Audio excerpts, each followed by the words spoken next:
There once was a ship that put to sea, and the name of that ship was the Billy O.T. The winds blew harder, bow dip down, blow me bully boys blow. Soon may the wellerman come to bring us sugar and tea and rum. One day when the tonguing is done, we'll take our leave and go. She had not been 2 weeks from shore, and down on her a right whale bore. The captain called all hands and swore he'd take that whale in tow. Soon may the wellerman come to bring us sugar and tea and rum. One day when the tonguing is done, we'll take our leave and go. Da da da da da da.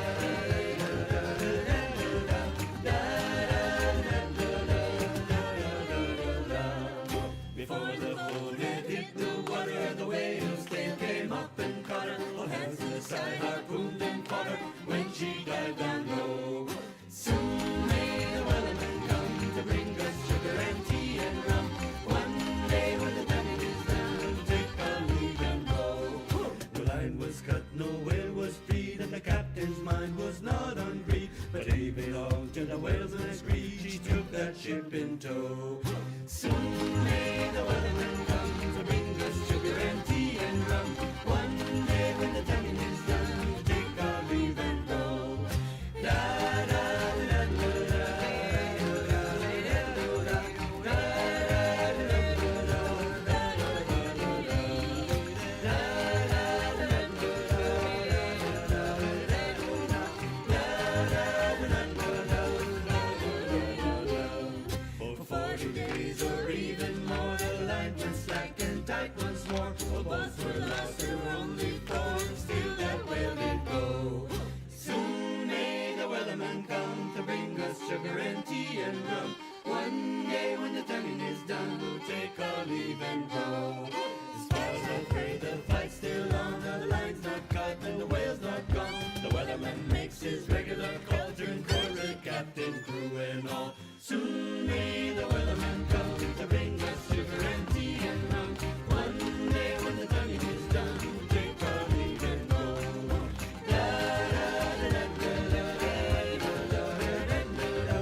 So we are live here in Wakefield for the Flesh and Blood UK National Championships. It's going to be a great weekend. I'm Aaron Francis, according to this, which is great. I've never heard of this Aaron Francis. Who is this guy? But yeah, I'm joined by Ian Holland as well, my good friend. How's it going, mate? Good friend and co-caster. It is great. I'm really excited to see this meta breakdown in the UK, one of the big national championships of the year. Absolutely, yeah. And the National Championship as well, I just want to put this out there right now, is one of those titles that I think means a lot to a lot of people, right? If you were to say to your grandma, I want a calling or a battle hardened, she's going to be like, oh, what's that, dear? I don't know what that is. You know? But if you've won a national championship, she's going to be able to relate to that. Yeah. It's something that you can tell your family and friends that you can relate to. So I think it's a big thing. Absolutely. Like, it's the big event for a lot of players as well. Not everyone is going to the Pro Tour. No. But a lot of players in the grassroots level really want to get to their national championship. Mm-hmm. That's the thing they grind towards each year. RTNs and all that good stuff. Yeah, absolutely. Yeah, we got our defending champion who's going to be on the round one. So that's something to look forward to as well. Emad Kashy. The landscape was very, very different this time last year. All the MST heroes were live. That is not the case anymore. New has gone recently. One of the most divisive, let's say divisive sets in Flesh and Blood history. Yeah. Very powerful, but people really love those heroes. Last year, meta was dominated by full power Zen, which we saw bear out across all the national championships. And now, nothing from High Seas seems to be sticking out as that busted hero, top tier hero. Yeah. We've a very open meta and we've a very wide swath of heroes. Yeah, and we're gonna go straight to this prizing now, which is very, very important. All this, look at this, 10,000 USD in total, going all the way up from 13th to 24th, 225 there for the lowest bracket, going up to 225 from 9th to 12th, 400 USD for 58th. Third to fourth gets 600, finalist 1,200, and the champion, of course, getting 2,400 USD. So, not to mention the gold foil legendaries and those World Championship invites. Those are the big thing for a lot of players, is playing not just at the National Championship level, but at the World Championship level as well. Yeah, absolutely. Yeah, as you can see, Champions Trophy is always good to take that back. Gold foil legendaries, PTIs, all that good stuff. Exclusive playmats. This is what everyone's playing for, alongside that coveted National Championship title as well. So, looking forward to it. Should be a good time. This one. There we go. Here's the Champions Prize. World Championship invitation. Gold foil legendaries. 16 World Tour points as well. Absolutely. Those World Tour points are very coveted. We've got the first races on. We've got some big names in the UK as well who are on that World Tour bracket. Yeah. We've got quite a few of those names as well that have got bounties on their heads this weekend. Another little additional story that we've placed within the room today. So that should be cool to see how that unfolds. Absolutely. And with those World Tour points available, I know Jacob Clements has been hovering around the top tier of those brackets, but we might see a couple of people overtake him depending on how the World Tour breaks down today. Yeah, absolutely. Yeah. There we go. Here's the World Tour. This is what everyone's traveling around the world and doing all of their good stuff. This is why I play the game, honestly. I love traveling the world, seeing different places. There's something for everyone at these events, but 1.5 million USD on offer at 120 destinations across the world. This is what it's all about. Absolutely. Like, it's another incentive to play the game and see the world. Yeah, and here we go. Look at this event schedule.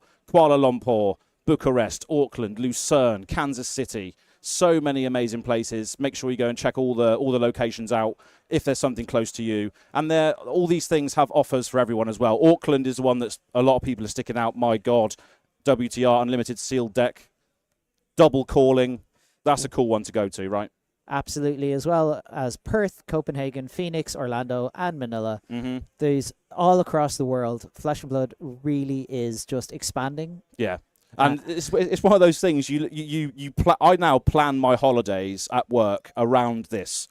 Which events of the World Tour can I go to and have fun? Because they offer everything for everyone, which is fantastic. So, all in the lead up to World Tour Singapore as well. Whether you're a World Tour leaderboard grinder or a side event gamer, there's just something for everyone. Absolutely.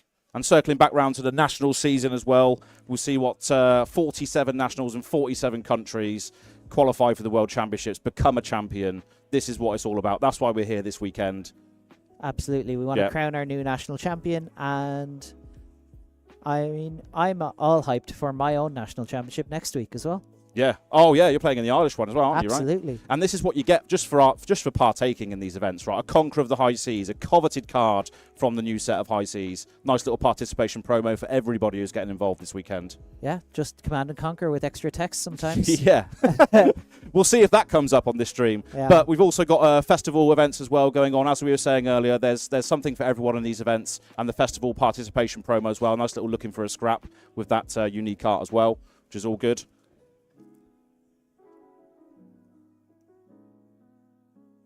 And these are the past champions, as we see Daniel Mackay, New Zealand, Emad Kashy, who we are going to be featuring round 1 as well, so make sure you look out for that. Evan Herndon, Jacob Trossing, and Xing Sang. Yeah. Loads of faces that people know. Those are our 2024 national champions, and we've now started filling out that bracket for 2025. We have indeed, yeah. Yeah. So these are the defending champions, but obviously some of these have been and gone. Yes, for this year. Some of them have already been overtaken. Yeah, absolutely.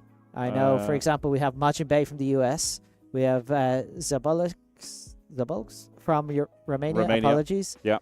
Askir from Iceland. Sebastian Kleiner on Germany. And Wirun from Thailand. We are starting to fill out these national championships. And who is going to be playing at Worlds? Yeah. So let me just move on to this next one here. We see OO Taiwan. Kinga Piper Balas from Denmark, Jordan Jalbert Ross on Cindra, which I watched that stream as well, Marco Leben from Slovenia as well, and obviously the question mark, United Kingdom. That's this weekend. That's what we're going to be crowning, baby. And we have a lot of big names in the room as well. Oh, yeah. Yeah, lots to look forward to.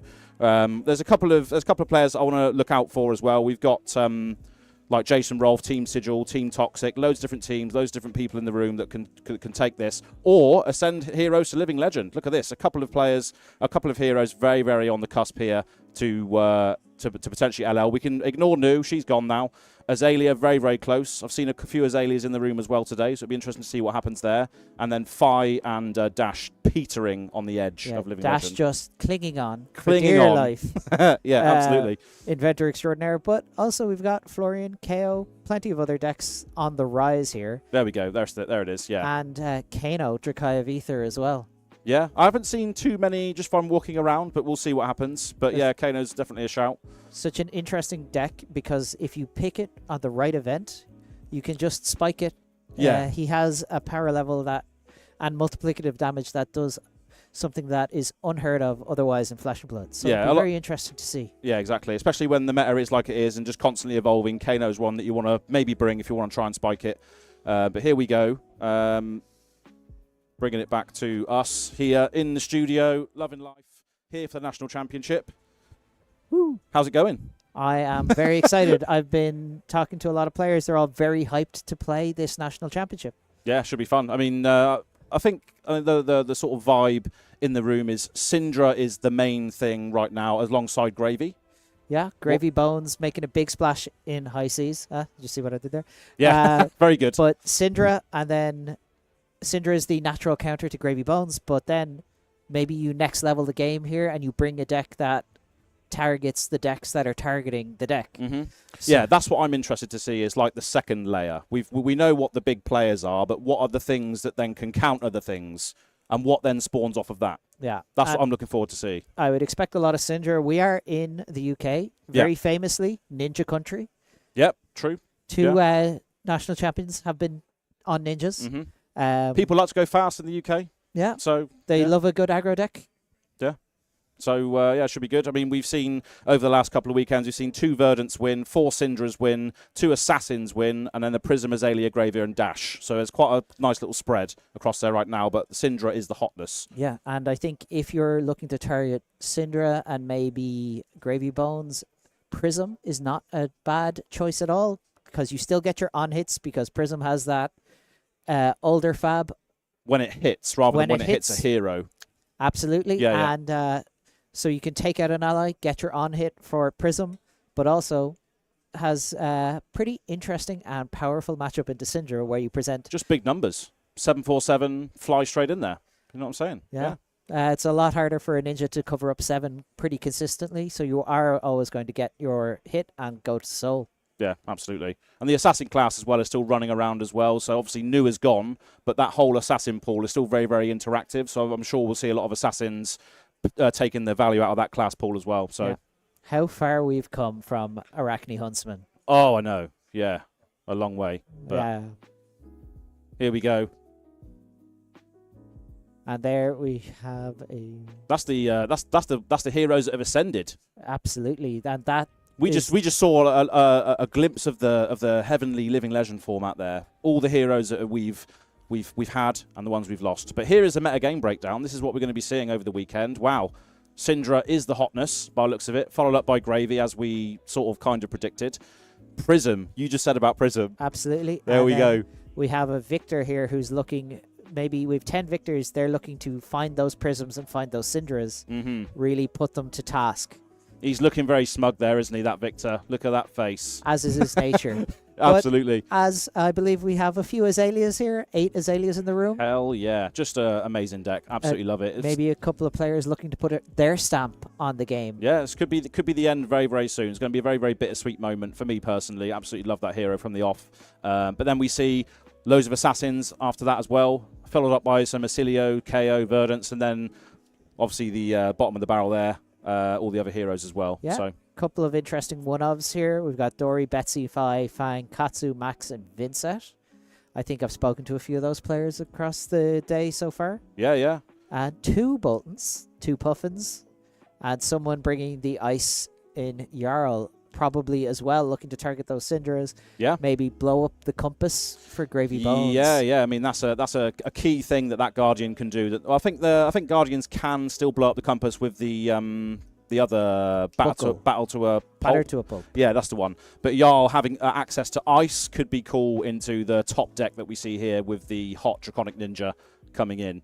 Yeah, meta breakdowns as expected, I think. Yeah, pretty much as I would have called it. The Ryzen Victor was not something I would have predicted initially, but he is... Riches of Troppledani. Yeah. Turns out pitch a card, draw a card, make a gold is pretty good. Cool. But it looks like we're kind of ready to go to the first feature match area, but we've got the defending champion on our stream playing Gravy Bones. He's definitely going to have a different year this year. Yeah. After bringing Zen, which I think we can all agree was a little bit overtuned. Was a little bit overtuned. A little bit hyperextension going on there. Yeah. What a powerful deck that was. But no, this year, not on Gravy Bones, taking on Gravy Bones. Oh, sorry. My bad. With Arakni Marionette. We have Emad Kashy, defending champion, Arakni Marionette. Instead of switching over to Necromancer, has decided to stick with aggro. Yeah. But and disruptive aggro. Yeah, and we got a Team Toxic playoff here in the first round. So that's an interesting little battle that we're going to see round 1. Ben Westmore on Gravy Bones Shipwrecked Looter, the new hotness from High Seas, the big hero to come out of the set. Yeah, what do you think Arakni can offer in sense of going into Gravy Bones here? I believe just the ability to clear allies. He has. It's not like Slippy where you don't have to work for the go again, but you have pretty good access to go again. You're able to interact with your opponent's deck in weird and interesting ways. Of course, yeah. And you're able to banish cards, which, it's pretty good when your opponent is trying to set up cards in the graveyard. Yeah, very much so, yeah. It's going to be interesting to see how this one goes. We've got Balance of Justice on the board of Ben Westmore, which is not a choice I would have expected. I don't know how many cards you're expecting your Arakni opponent to draw. Maybe it's just his choices were that or Crown of Dominion, and he has decided just wants the block value for this one. Yeah, I'm thinking more like he really hopes that Kashy doesn't have a Regicide in his deck, so better not make himself royal. Yeah, wow, yeah, that could be a thing. Completely forgot about that. Oh, I bet you did, but you'll only forget about it once, and then it happens to you, and then it's scarred for life after that. After you just lose the game on the spot. And we can see Emad rocking the Arakni Marionette Marvel. Yeah. He is pimping out their decks. This is what it's all about. And we've got Flick Knives, a card that was kind of innocuous on release. It's just so... It translates to so much damage now, though. The value on that card is insane. It really is, yeah. Especially when you have the Hunter's Claves, so you get your marks, yeah. And obviously, for all the Cindras in the room, there's a lot of flick knives floating around. Oh, yeah. But maybe an underappreciated piece of equipment, at least on the face of it, is that Compass of Sunken Depths. The ability to know what's on top of your deck. Oh, yeah. Absolutely pivotal for Gravy Bones, for the looting effects and making sure that you can use it offensively and defensively as well, with things like Blood on the Water. And it's just a fantastic card. It's just, I love that insight that allows you to sculpt what your play lines are off the top of the deck. Absolutely love it. That's one of those things that I find so interesting about this Gravy Bones deck is the flexibility, the lines of the deck. There's so much that you can think about and do. Oh, yeah. And you've got quite a lot of say in sort of how you draw, because you draw so many cards. You do, yeah. Especially if you stack up that pile of gold and then you just start looting. Here we go. Fist bump to start off the first game here in round 1 of the UK National Championships with your hosts, Azz and Ian. Or Aaron Francis and Ian. Here we go. Drawing up. And we're ready to go. This is what it's all about. Kicking it off. Using that compass. So have a look at the top card and see if that sculpts anything differently. What's in hand there? We see he's at a saltwater swell in hand there. Nice extended art one. Absolutely. Good to know if you have a blue on top. Lets you pitch it. Yep, absolutely. And also clear it if you want it gone. Obviously we got, looks like we could be just establishing an ally turn 1 here by the looks of it. It's at least thinking about it. Yeah. Looks like we're, starting with an Oyston. Oyston. That's the gold generator when it dies, isn't it, that one? Yeah. And just Arsenal and pass. There we go. Pretty good, making sure that Emad doesn't get a chance to sculpt his hand. Yeah, absolutely. And starting off here with a Saver Bloodshed. So this dagger going to be coming in for a large amount. Yeah. 2 for 5. Not Pretty so good. bad. Yeah. And obviously the omnipresent threat of flick knives marking Ben to draw. Yeah, this is a great card, and we are seeing the compass activated in response. 5 go again coming in. Flick knives at the ready to mark, potentially get the value off this Saver Bloodshed. And we also always have the other problem with Gravy Bones, who's one of the first decks who's generating allies that they don't block. They just don't, yeah, exactly. You can get caught with a hand that just does not do anything. And we're facing down some very powerful on-hits. Yes, absolutely. That's probably why the Balance of Justice has come in. Just a little bit extra armor. Yeah. And Ben really thinking about this block here, because you obviously don't want to give up free cards and 5 damage on Emad's first turn. No, exactly. And it's good to see 2 team members in the very start of this game here looking to go 1-0 in their national championship quest. But it looks like we're just going to be taking that damage to the face here. Yeah. Getting marked, and let's see what comes next. And it is, in fact, Kiss of Death. Yeah, this is a good one. So with that Arakni Marionette text, it comes in for 4, gets +1 because your opponent is marked, and if it hits, gains go again. Yeah, it's pretty strong stuff. Not to mention, with Kiss of Death, it is a dagger attack. You can draw for your Saver Bloodshed, and you can flick it. Oh, Saver Bloodshed is whenever a dagger. Wow. Yes, I completely forgot about that. It's not just the first time, it's whenever. I believe it's... Or is it? I can't remember. But yeah, Kiss of Death, nonetheless. Fantastic card coming in here. Yeah, again, we're really putting Ben straight to the task from turn 1. Yeah. They haven't even had a chance to really establish anything, and being threatened for 10+ damage immediately off the bat. And Ben looks like he's just saying, yeah, I'll take it. Oh, okay. And Stains of the Redback coming in here as well. +3 and go again. Yep. Wow. And then losing an extra life for Kiss of Death. Wow. Yeah, very powerful turn. Removing that mark, drawing a card for our Saver Bloodshed. Yeah. And, yeah. Oh, Oyston's only got the 1 life, right? Yeah. Yeah. Kashy deciding, Flick yeah, we're knives. going to leave you marked, deal with Oyston. But the upside of Oyston dying here is Ben gets the gold, the first gold that is so crucial to Gravy Bones. Absolutely, yeah. And then closing up, we've elected that maybe we didn't want our surgical extraction, but we wanted the mark. And Oh, we get a 6. So that's the trapdoor. Trapdoor, yeah. Here we go. Depending on the matchup, very, very powerful. Into something like Cindra or Warrior, gets you a frailty trap or something like that. Yeah, of course. Into Gravy Bones, I don't think trapdoor is really where you want to be at. No. At No, least there's a couple like Den of the Spiders and stuff as like that sort of thing as well, but I'm not sure whether he's running that or not. But the problem is when you're hit by an ally, there's no attacking hero. of course, yeah. Now, obviously, Ben going to have to get things going maybe with cheeky golden tipple, something like that. So the trapdoor may find some purchase just yet, but remains to be seen. Yeah, we'll see.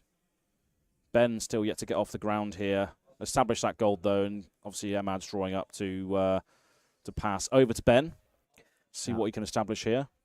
26 life after your opponent's first turn, though, is not exactly where you want to be. That's a tough one, isn't it? But starting off with a red saltwater swell.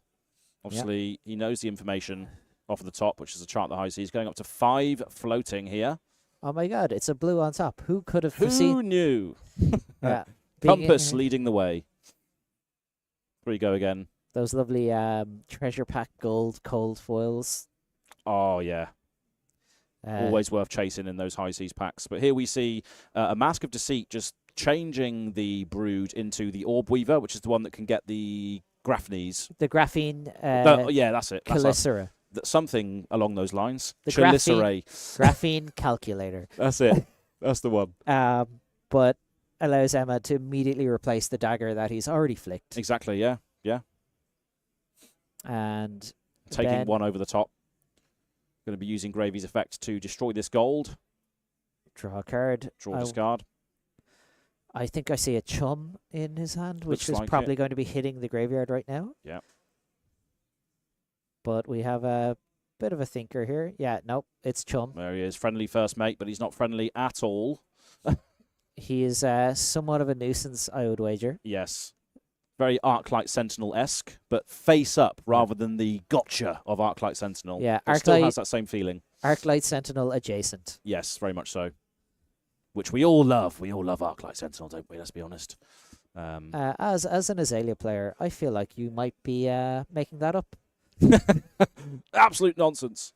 But here we have... But here's the blue that we need to start the turn. Loot the hold, giving the next ally attack on hit. Discard a card, I believe. Yes. Ooh. Okay, then. Alrighty, then. Here comes the Conqueror of the High Seas. And High Tide is active. We've a back alley breakline and chart the High Seas blues in the pitch zone. So this is coming in for 8 go again. Would blow up Kashy's arsenal should he have one. Should he have one, yeah. And then this chum threatening a discard and a gold generation as well. Yeah, wow, okay. I can see why Ben took the damage. This is quite a lot that he's managed to throw back here. This is a pretty good turn. Establishing that you must attack chum if I choose to as well, which is always good, especially when you're dealing with interactive assassin cards, potentially. Yeah, great way to avoid some on-hits. Yep. Especially when your assassin cards tend to come in 3s. They come in spicy head jabs, you know? Yeah, that's right. Spicy head jab. And, yeah. Oh, here comes the Den of the Spider. So he did go and grab one of those then, potentially, but blocking all of that out. Yeah, we have 4 blocked here, deciding to keep Ben off the gold, which is going to be probably a feature of our weekend. How much gold can we allow our Gravy Bones player to have? Absolutely. Yeah, both in CC and the draft portion as well, because we're going to be bringing you some draft as well later. And, yeah, we have an activation of the Orb Weaver Spinneret there, discarding Bonds of Agony to make our Graphene Calicera. And a +3 to our next stealth attack. Yeah. Yeah, this is one of the ones I love because it just gives you that redundancy of just getting your daggers back. It's not like Cindra where you can just get them back by default. You have to fish them back out again with other things like this. So Imagine paying for your daggers. I couldn't be me. Oh yeah, no, I couldn't allow it. But I'm sure we'll see some Cindra this weekend. She's one of the hot ones. But yeah, and Kashy here, looking at his hand, he's obviously figured out. Right, we're not going to be able to turn on this Bonds of Agony. We're not going to be able to get our 3 reactions just yet. So what are we going to do? We're going to savor. We're going to savor the bloodshed. Absolutely. And Gravy is marked. So this is turned on from the off this time. Yes, and Graphene Chelicera costs nothing. Nothing, yeah. Which is a nice 5 points of damage, but not... Is it 5 or 6 there? Oh, it's 6. Yeah, we've got between the Savor Bloodshed and the buff from Orb Weaver. Oh, of course. Just enough to clear Chum, which we saw activated by that pitch of a Swabby. I'm sure Emad's happy with that, though. Just get rid of that Chum, establish an arsenal, pass it back over to Ben to see what we can follow up with. Still marked as well. Ben's still short on change here. Not a lot of gold floating around. No, Treasure Island isn't a thing in CC, so you have to get that gold going somehow, and that's why the gold-baited hook is so important when you can get those on-hits through. It's why those golden tipples are so important as well. Yeah, we haven't seen any of those yet, have we? Not yet. Maybe early on, but... And it looks like we're just going to say, let's conquer the high seas. Yep. Here's 8. Come in at a good time as he's just established that arsenal as well, so threatening that card to be destroyed, which we got a little glimpse of it there, but I can't remember what it was. Yeah, not a lot of armor on Emad Kashy's side here. No. So are we giving up 3 cards is the big ask.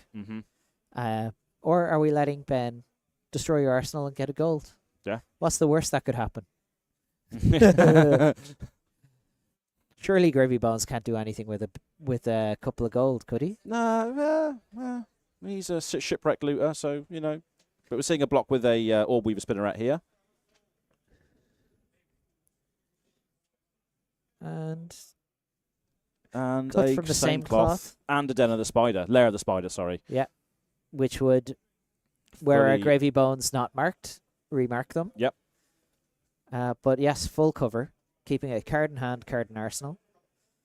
Is this a Tunic play then? Yeah, I think Emad is just very happy to play this one. Pain in the backside being played now. Yeah, Emad very happy to just sort of play this one very casually. Better to keep the Gravy off gold, I think, rather than allow them to sort of start spiraling advantage. Yeah, absolutely. It's that whole open the floodgates situation, right? If you let them open the floodgates, it's going to be hard to deal with. So keeping them off.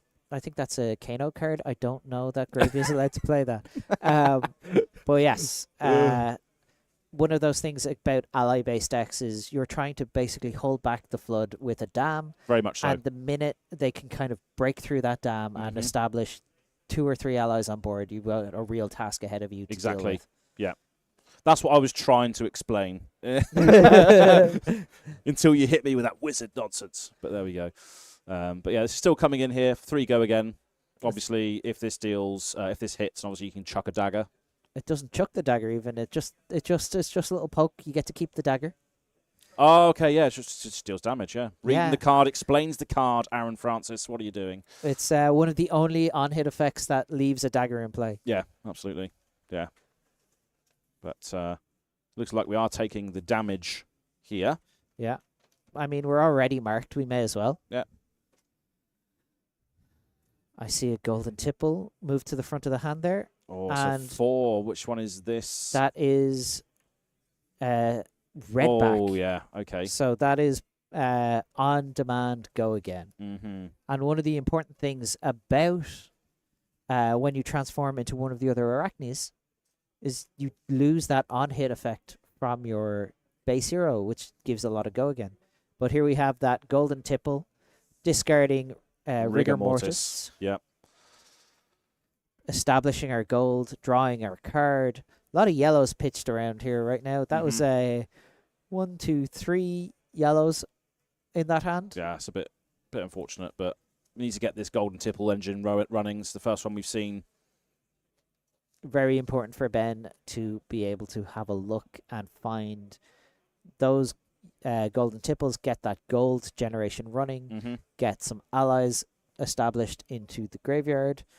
Obviously using quick dodge flexors when a lot of gravies would be using Mage Master boots. Oh, yeah, of course. Yeah. Valuing, again, that block over something like the utility of Mage Masters, allowing you to generate multiple allies in a turn. And attack with them. Yeah, exactly. So yeah, we definitely can see the value of blocking in this particular matchup as well against Assassin. So Ben just figuring out some maths here.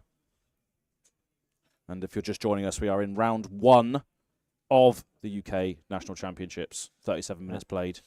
Presenting 2 here. I have a funny feeling that Kashy has no interest in blocking this one. It's just 2 vanilla damage. 2 vanilla damage. Still a bit of a 7 life differential there. 5 cards.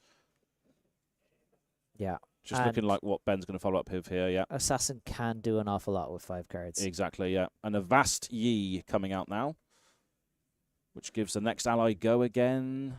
Yeah, when it hits, create gold.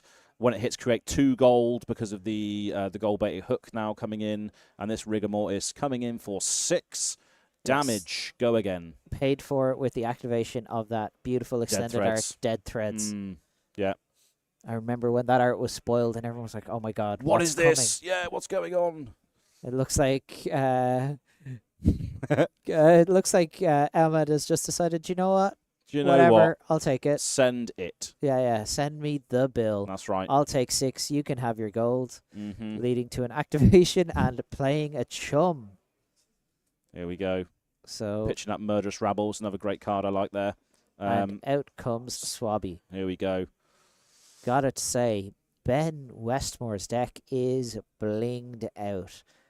All those marvels, the extended art gem pack cards, and the gold foil treasure pack items. What is it with players that love establishing allies and just blinging out their decks? They can't help it. But wow, this is a big turn here. Save bloodshed, up sticks and run. 9 on the Grafny, coming in for go again. Yeah, that is threatening a draw. Yeah, absolutely. Compass in response to potentially sculpt something else here. Maybe looking for some way of blocking this out. Yeah. 9, not an easy number to cover up. We know obviously Gravy has access to that sick D-React, the Blood on the Water. Yes. That's a good one to obviously look at the top card, because you can destroy the top card of your deck, right? And if it's an ally, you get the +2. Now, I have a funny feeling that maybe we won't be seeing that one come out from Ben, who is taking his time here to think about this one. He's equalized the life totals, but Emad has decided that, yeah, you can equalize the life totals because I'm going to throw 10+ at you this turn. Yeah. Obviously, this Graphene Calicera has go again thanks to the Mark token. Yeah, so we still got something following up on this, and I love the fact that Emad is just like, yep, I'm just going to come at your face. Yeah. I'm doing it. Face is the place, baby. Face is the place. Face in the place, London. Big think here. Ooh. We see some block cards definitely in Ben's hand. Do you want to have a quick look? Oh, yeah, Sunken something. Sunken Treasure. That's the one. And like a lot of 3 blocks in this Gravy Bones deck to make up for the no block allies. Yes. And the Sunken Treasure is the one that you can banish something from from any graveyard, right, to get a gold? Correct. If you banish it's not banish, it's flip face down. Flip face down, that's the one. If you flip a yellow card face down, you generate a gold. Yeah. But it does look like there's a Blood on the Water there as well. Yeah. Okay. So we've got a bit of a thinker here by the looks of things. But it's just a follow-up as well. There's something after this too, right? So which one do you value more? After the potential card draw as well, that's the thing. It is a big challenge. And the fun thing about the Calicera having stealth is a lot of your Arakni attack reactions. Razor's Edge and all that sort of good stuff. Yeah. Also, they trigger on cards with stealth. Yep. So it looks like we're starting to line up our block here. Obviously, we don't want our opponent to draw cards. No, that's bad for everything. So we've got Sunken Treasure. Sunken Treasure. Being committed. Probably asking, are there any yellows in your graveyard? Doesn't look like it. No. but I know for a fact there's a golden tipple. Yeah, that's good. So that's a free gold for Ben Westmore. Yep. Who has a variety of gold there. Yeah, just a nice little plethora of gold Yeah. from across the Fab's history. Now, there's two types of players, you know. There's those who will happily represent your gold with a dice, and someone who's like, no, I need my stack of tokens. But look at this. Stains and Tarantula Toxin just punishing that block. Yeah. So wow. not only are we going up to 15, we're saying, your sunken treasure? That card means nothing. You've got a gold, but it doesn't block for nout. Yeah, thank you for just giving up a card for free. Yeah, I hate this card in a great way. You're like, yeah, okay, I'll block efficiently, and suddenly, nope, 6 value on the table. Yeah. Ridiculous. It takes quite a lot to ask an Azalea player to block. So exactly. when they do, they expect their cards to do it. Pure punishment. But yeah, so we've got 6 block on 15. Yeah. That's wow. Not even 6. He didn't trigger the blood on the water. So we've got a 4 block. 4 taking 11. Wow. Ouch. Wow. That's got to hurt and gets Kashy a draw as well. Yeah. And this can still be extended further, obviously, because of the go again. Holy moly. It's quite the big knife. Pay in the backside coming in here as well for 3 go again. Yeah. I'm sure that's what Ben's thinking right now. This is a pain in the backside. This is a pain in the backside. Why do you have to do this to me, fellow team member? I thought we were friends. I thought we were cool. friends. You stabbed me in the back. But here we have 3 go again coming in, threatening to deal another point of damage, and probably that point of damage would be with the Hunter's Clave in order to remark Ben. Yeah. And obviously it's not dictated to here, but he's still sending this at Ben's face, do you think? I would think so. He can clear the rigor mortis and the swabby, I think, with he a 3. He could clear the swabby, but if Ben's thinking about this, that means it's not going anywhere near the swabby. Very true. Yeah, very true. Again, we're at that inflection point where if we deal with the allies, maybe Gravy gets to establish a little bit more. Yeah. So Emad has obviously decided, you know what?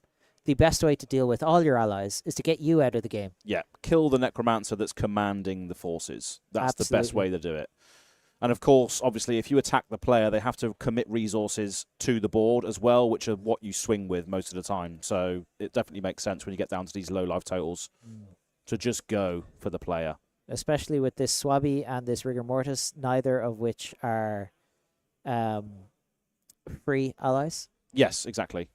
But we have another Stains of the Redback, so... This is why he took the damage last turn. Yeah. Wow. So we're going 6 and a little poke from a dagger into your 3 block, so dealing 4 damage. That's cool. Yeah. Yeah. Ben here with 1 card in hand. And we know what's on top of our deck thanks to our compass. So... Just going to call to the grave, potentially. Oh, no, pitching it into the gold. Yeah, we're going to draw ourselves a card, see if we can find some options. But we know what this is. We know what that card is, right? Yeah. Because we've compassed it. And then we're going to swing in for 6 with the rigor. Okay. 6 damage, not too bad. 6 vanilla. What are you saying? Pretty decent numbers there. 1 for 6. Yeah, it's a great weapon to have on board, isn't it?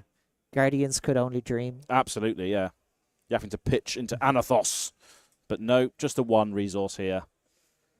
Coming in for 6. Taking at 6. Yeah. Recognizing the point of the game that we're at where our opponent's at 7. Yep. Using that life buffer. Yeah, I can take 6. Yeah. But you can't take 7. Yeah. But again, Ben still has all his armor up as well. Still has all the armor up. And depending on how wide Emma decides to go, those quick dodge flexors could come in clutch this turn. Yeah. Leading with the Graphene Chelicera for 2. But as we've seen, like there's so much damage represented, but it can also be damage over the top also. Especially because you pointed out this is a stealth attack. There could be a trick with this as well, still. Absolutely. I think Tao Chu in California, he was one of the first players to sort of bring this dagger-focused Arakni build out. Yeah, yeah. A lot of people were focusing on the stealth attacks and the different Arachnis. Yeah. I'm like, what if daggers? What if we just made them very dead with our daggers? Yeah, and the hunted was just dagger dot set, wasn't it? Let's be honest. All our yeah. heroes use daggers. Everything was daggers, and here we have 2 block committed. Yep. See, this does have go again. Doesn't look like we're seeing any pumps on this anyway. No, you got to leave no witnesses, a CNC, and what looks like a Art of Desire body in hand. Yeah. So we're But- just going to send the CNC. Yeah, it looks like Emad has just decided, what if we take care of your arsenal? Between this and leave no witnesses, we're getting rid of it. Exactly, it's not going to be staying there. Yeah, because very importantly, we can use our flick knives, generate an attack reaction to use our starting point to give go again. Yeah. A card that we haven't really touched on because a lot of marionettes would use Snapdragon Scalers or something the like. But starting point, really, really powerful for that. Yeah. And was actually a big player in a lot of Azuri decks post-hunted because it could just give go again. As long as you have an attack reaction, which, as an assassin... You do have a plethora of them, yeah. Again, we have big things here for Ben. Knows that there's probably something following this up because he knows, Emad Kashy, you're a former national champion. You're surely not going to take an intellect penalty voluntarily. No, exactly. If you were going to do that, surely you would have sent the other dagger first. So what is the follow-up, you know? So this CNC could have go again. It could very easily have go again. So it could lead into a leave no witnesses. I would think so, Yeah. yeah. Like, Emad knows what he's doing. There's no chance that he is going to put himself in a position to not utilize all of his cards to the fullest of their ability. What a cracking game for the first round. Yeah. And we're seeing the gold-baited hook go under the bus, as well as the balance. Yeah. There's 6 block is committed, 3 from armor, and 3 block from Chart the High Seas. Got a Flick Knives activation, chucking the Graphene. Yeah, the Graphene Calicera. Or Getting rid of that mark. Calculator, if you're Logan Peterson. Shout out Logan Peterson. Yeah, and then the starting point used to give Command and Conquer go again. Oh, yeah. Here we go. Into more Arsenal Disruption. More Arsenal Disruption. So all that block out of the way, still threatening that card in the arsenal. Not to mention whatever the card is on top of the deck, because Ben knows what is on top of his deck. Of course. He might want that. Yep. And obviously we can get some silver from this as well if it is a red. But yeah, not quite as good as gold, but we'll take it. Yeah. Obviously this came in the set where obviously Arakni cared about silver to rebuy the equipment back, right? So speaking of that, yes, Arakni Huntsman that set.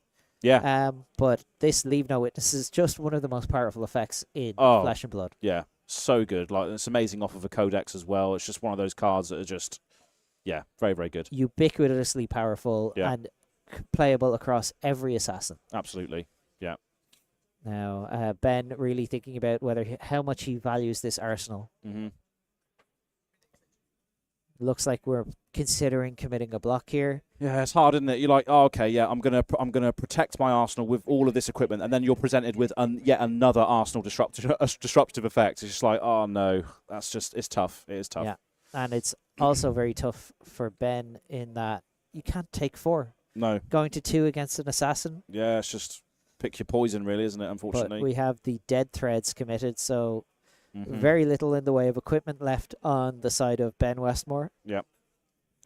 And likewise with Emad Kashy, still has 2 blocking equipment though. Yep. That flick knife probably isn't going away anytime soon. No. But going to like 2 or 1 against an assassin with a flick knives on board is basically conceding the game. It is, yeah. Ben thinking about, looks like a Chart the High Seas in Ben's hand, thinking, do I pitch this? Do I use it?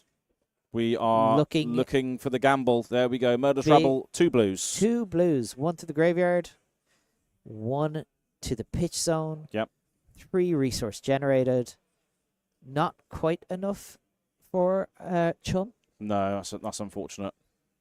We still got an ally swing, but Yeah, I keep forgetting as well that Chart the High Seas, it's so synergistic. You sometimes forget about creating that gold token on the yellow card that you discard as well. You're like, I'm so happy to see this yellow go into my graveyard. I forgot the gold. I didn't even know it did that. Yes.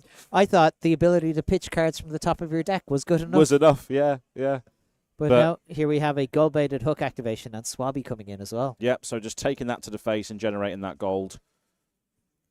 Yeah. Happy to operate on a 5-card crackback.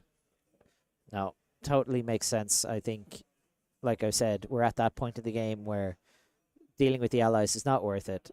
Yeah, obviously a cut from the same cloth being played here. So this is the one that gets rid of reactions. If you reveal an attack reaction, you get marked. Oh, there we go. Yeah, that's the one. But very interesting here. You're very rarely getting any attack reactions out of Gravy Bones. No. What you are getting is that +4 on your dagger. Yeah. Which right at this now, point, 66% of the life total. Yep. And so swinging with that Hunter's Clave, 1 floating, coming in 4-5 damage. Yeah, just asking Ben the tough questions, turn over turn. Yeah. And never where you want to be in your round 1 of your national championship, facing down a dagger for 90% of your life total. Yeah. Especially if there's something like another tarantula toxin. Yeah. And we've only seen one of those so far, so that's always a consideration too, isn't it? These are the big things you have to think about in these situations. Mm-hmm. Go like, how much can I commit to this? Because it's not this that's going to be the problem. Yeah. It's the follow-up. It's the next thing. Yeah, exactly.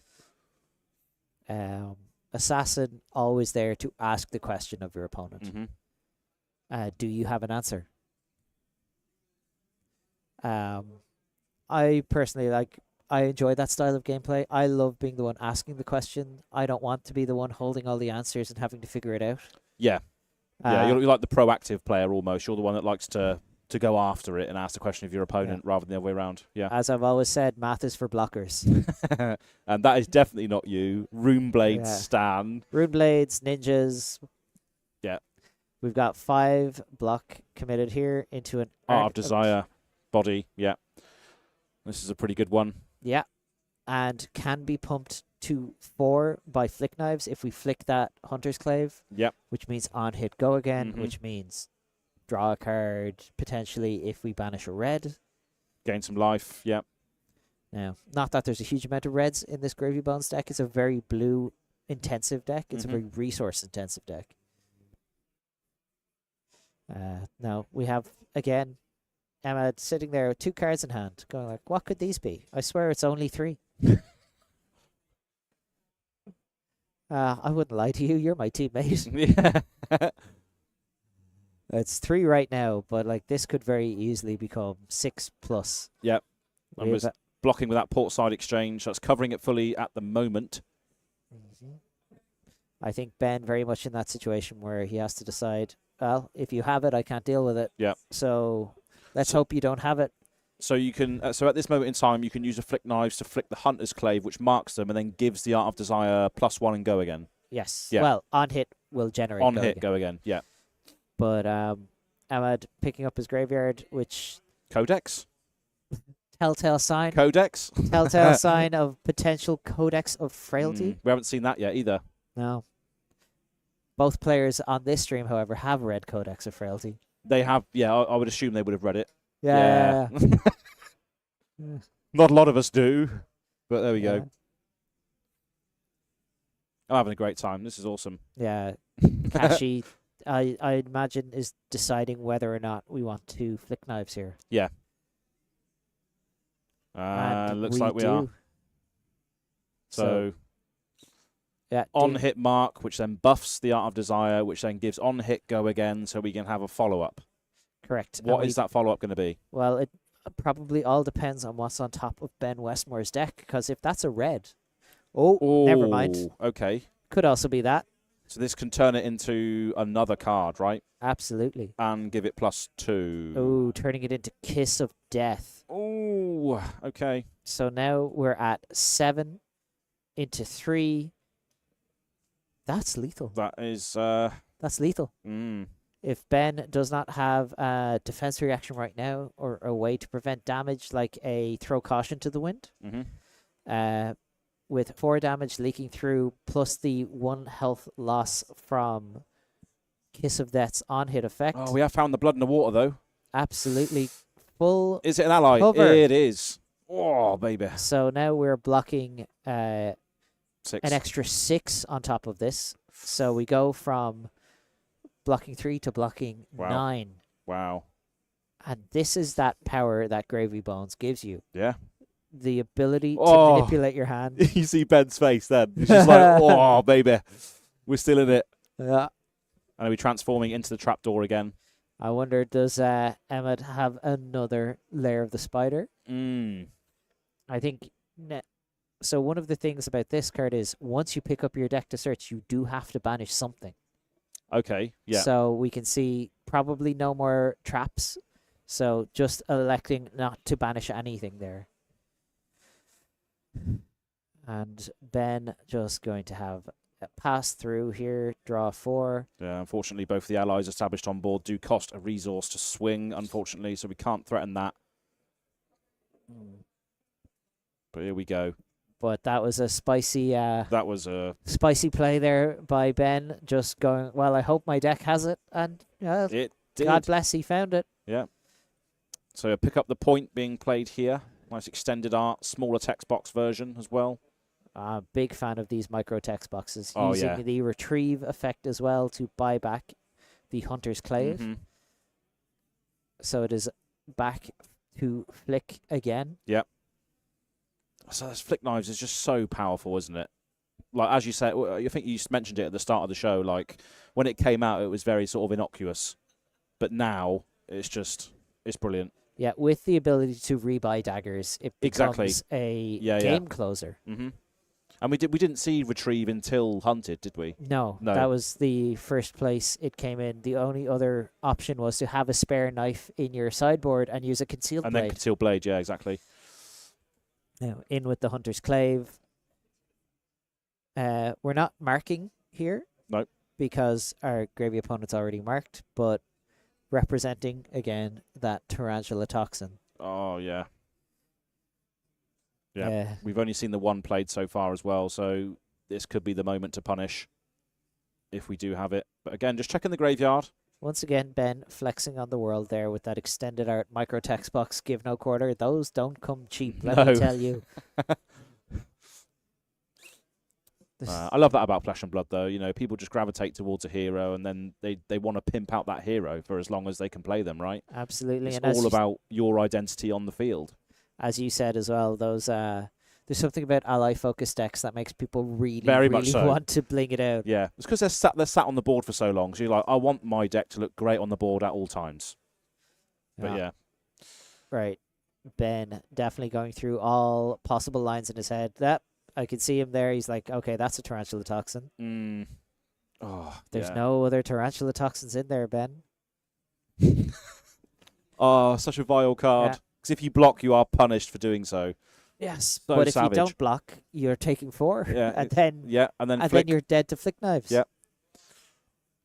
But can you really commit 2 cards to the block here? Mm.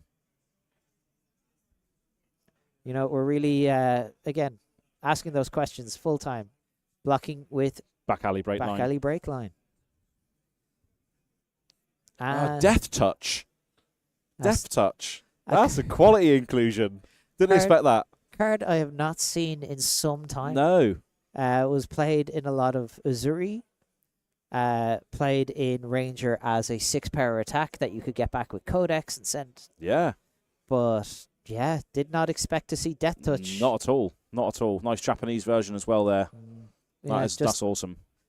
And we can see Ben is not happy about this because he's going to have to give up 2 cards again. Because 1 card is just asking to be dead to a Blood Rot box. Yeah. And you can still flick as well in this case. This is ridiculous. Yeah. That's a nice little surprise to what could be a sort of closing end to this particular match. Nice little death touch. Yeah, we saw the smile from Ben when this came out going like, why did it have to be 6? Yeah. 1 for 6. Brilliant card. Can obviously be only played from the arsenal, but It's a pretty good rate. it is a good rate. Yeah. I remember seeing this like when it first came out, and I was like, "Oh, you could use take aim with this because take aim buffs your next ranger attack." So true. Yeah, but And puts the card face down in your arsenal. exactly. Yeah. So Oh, we've got a big thinker here. yeah, Are we giving up 2 cards and just accepting that we'll have another turn off? 2 blues, portside exchange, and murderous rabble. Yeah. And Looks like we're establishing and leave no witnesses in the arsenal as well.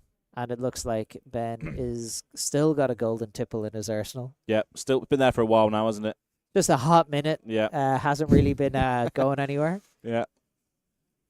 And Emad very politely passing the turn so that Ben can Just have a look. have a wee look Have a wee look. and draw up. Smiles on the players here. Oh, we see an upsticks and run being played. So this is another dagger retriever, getting back that hunter's clave and giving the next attack some extra damage. There's some part of my brain that always wants to call it pick up sticks. I don't know why. Pick up sticks. But yeah, dagger for 5. Absolutely, yeah. Uh, This is the life total now. 100% of the life total coming in. just on a hunter's clave, and 2 cards still in hand, card in arsenal. I believe I saw a persuasive prognosis in Emad Kashy's hand as well. Pretty good, pretty good. A lot of problems being presented turn over turn for Ben. Doing well, doing really, really well to sort of survive this onslaught though, right? He just needs there to be a break. Yeah, Needs a break in the pressure. exactly. And Emad Kashy obviously knows this, so is just not letting up. Mm-hmm. Yeah, so what a fantastic game to kick off this weekend. Always good to see a national champion performing. Oh, yeah. So we've got 3 blocked on this Hunter's Clave. Willingly going to 2, maybe? When are we going to consider breaking out those quick dodge flexors? But again, Dagger has piercing, which would buff it up to 6. Yeah. But yes, But we looks do we are have gonna see the it. quick dodge flexors, and Ben, very, very good sportsmanship there, going like, yeah, it's 6 now. Probably none too happy about it, but No. like very, very, very good sportsmanship to allow that to happen. And Another Hunter's Clave coming in now as well. at least now, if you decide to commit the flexors, you're covering 2 on 2. Yep. Still 2 cards in hand for Ben Westmore. Knowing as well, this Hunter's Clave represents 1 damage from Afflict Knives regardless. Mm-hmm. And Emad Kashy with a card in hand, a resource floating, And a tunic available as a well. tunic available. As you pointed out, I leave no witnesses, most Leave likely. no witnesses in the arsenal, I think, yeah. Yeah. Ben has elected to take this one. What have we got? Oh, Kiss of Death. Oh, my goodness me. we see Oh, dear. we see a reaction there from Ben Yep. Westmore. Yeah. Looks delighted to see this. Absolutely delighted with the results. Yeah, because this Kiss of Death, if it connects, has go again. And if it gets go again, any follow-up, flick the Kiss of Death, deal the damage, end the game. And the game, yeah. But Emad Kashy with no cards in hand. Ben has to make a decision here. Do we overblock this? Or are we going to cover 4 and say, look, if you have it, you have it? Yep. It's these kind of clutch moments that really show different players. Like, are you playing to win, or are you in a position where you're trying to play to not lose the game? Yeah, and that's the questions that are asked of these top-level players as well. You have to play to win, not play to not lose. Yeah. What are your outs? Yeah. And sometimes your outs are your opponent might not have it. Exactly, yep. Ben deciding which of these cards to block with.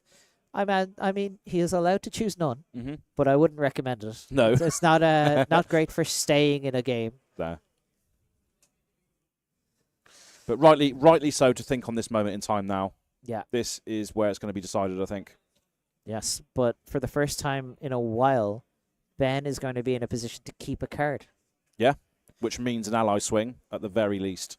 Looks at that, leave no witnesses in arsenal. Yeah. No reactions. Yeah. Very, very good. And then Flick knives. the flick knives putting Ben to 2. And now we can close the combat chain and move on with the 0 for 4 still in the arsenal. Ben gets to decide what he's going to do on this turn.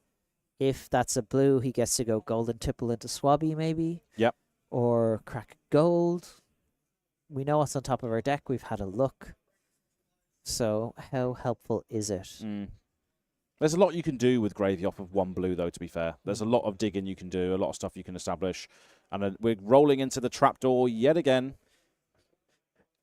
He should be rolling scabbies with that amount of 6s, honestly. Kashy really able to hit a 6 when he needs to. Absolutely, yeah. 3 for 3? Yeah. No, sorry. He got 1 Orb Weaver. Yeah, 1/4, I think. Yeah. And 1 Redback. But still, really that's a lot of action points. A lot of 6s. Okay, so Ben in the tank here. Head in his hands. To see what the salvo is that they can chuck back. Pitching a yellow, sending in Swabby for 7. 7 on hit gold because of the gold-baited hook. Does Emad care about this loss of life at this point with a 5-card crackback? I leave no witnesses in hand as well as Arsenal as well. So it looks like we're going to be blocking, or at least considering a block with that duplicate card there. What else have we got? Always important to know if you can't use all the cards in your hand. Just conserve. Yeah, absolutely. And again, we're talking about that downside of the rolling into a different Arakni. You don't get that on hit go again. No, yeah, that's right. So you have to find your own way of generating it. But yeah, Emad taking 1, a new goal generated, and we are going to live to fight another day for Ben Westmore. But all he has to do is just keep attacking and then flicking, because you can't do anything about that flick damage, can you? Nope. So that's all he needs to do is 2 more turns of flick. Yeah. That's all. And then we have cut from the same cloth again. Yep. Revealing the hand, and dagger coming in here for a nice 5 go again. 5 go again. I imagine Ben definitely in a position here where he has that 1 ally in hand going like, let's see if we can get rid of that. Yeah, if he's got one in the front of the hand there by looks of it.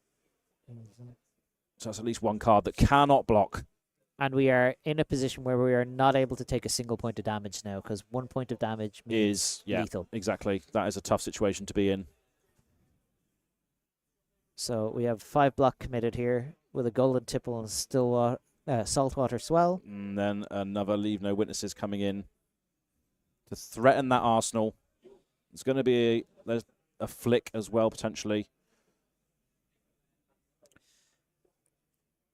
We got a thinker here again with the card on top of the deck. Let's see what. It paid off for him last time. That's true. That was true. One of the craziest little turn sequences I've seen. Yeah, yeah. I think the game could have been a lot different if that sequence didn't happen. But I think it could be over. Yeah. Yeah. Okay, so we are seeing potentially a gravy activation to cash in one of those golds to draw and discard. Yeah, I think we very much have to as well. We're priced into it here. Yeah, discarding another Sawbones. And then a full block again. Nice. Did he drew that sea legs then? He did indeed. Yeah. Good. Nice. Discarding. Is that 2 Sawbones? 2 Sawbones and then a chum, I think. Yeah. I imagine Ben would love to have those Sawbones in play. Just start. Especially at this moment in time, just get rid of those dagger pings. Yeah, prevent some damage. God.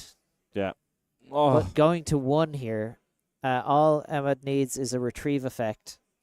And I see a Codex in his hand. Yeah. Which is Windmill Slam. Yeah, so he can get back the attack, which gets the dagger back. What is it called? Pick up the That's point. the one, yeah. So a great way to close out a game of Flesh and Blood. Absolutely. And we haven't seen any codexes apart from this one all game. So excited to block there is Ben. Yeah. just stab me. Come on. There we go. Pick up the point. Pay the retrieve cost. Get our dagger. Yeah. Ooh-ee, ooh-ah-ah, Block ting-tang, walla-walla, and bing-bang. throw, There it is. And it is over. Yeah. Wow.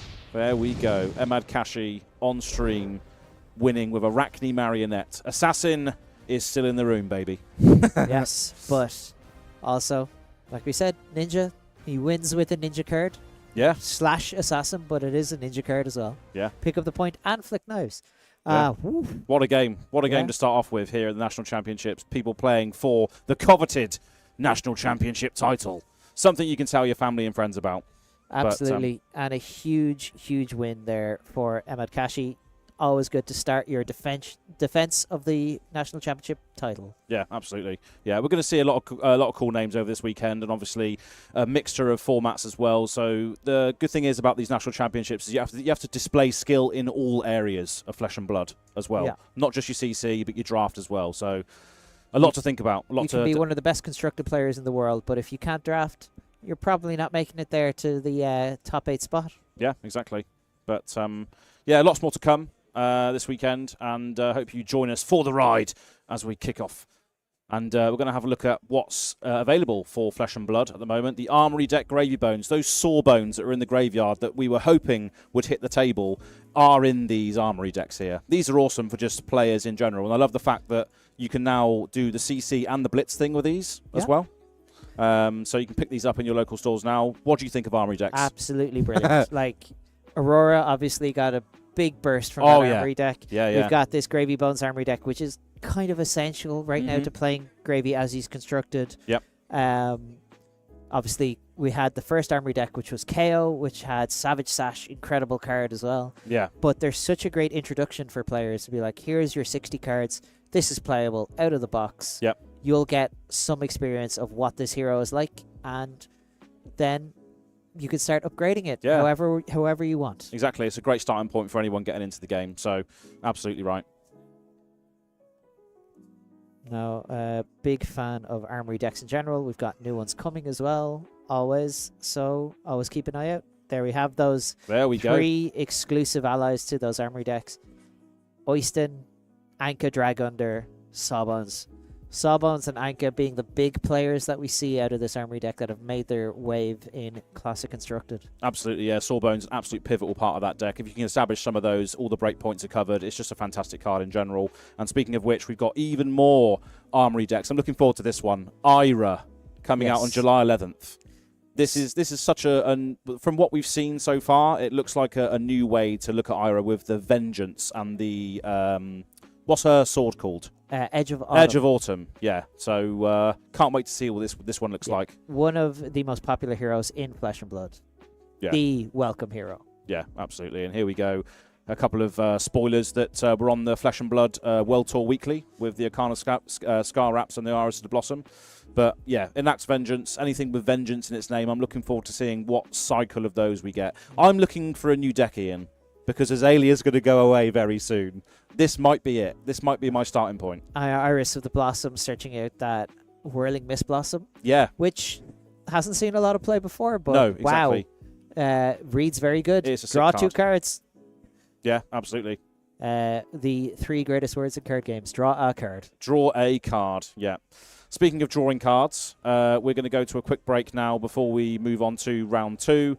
But hope you've enjoyed it so far. We're enjoying ourselves, aren't we? Absolutely. It is a fantastic opportunity to be here and just to love this game and just be part of the vibe in this room. And hopefully we're bringing that vibe through the lens to you at home as well. So enjoy the quick break, and we'll see you back here for round 2. More Flesh and Blood.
So hello and welcome back to round 2 of the UK National Championships here in Wakefield, coming up to you live from the room.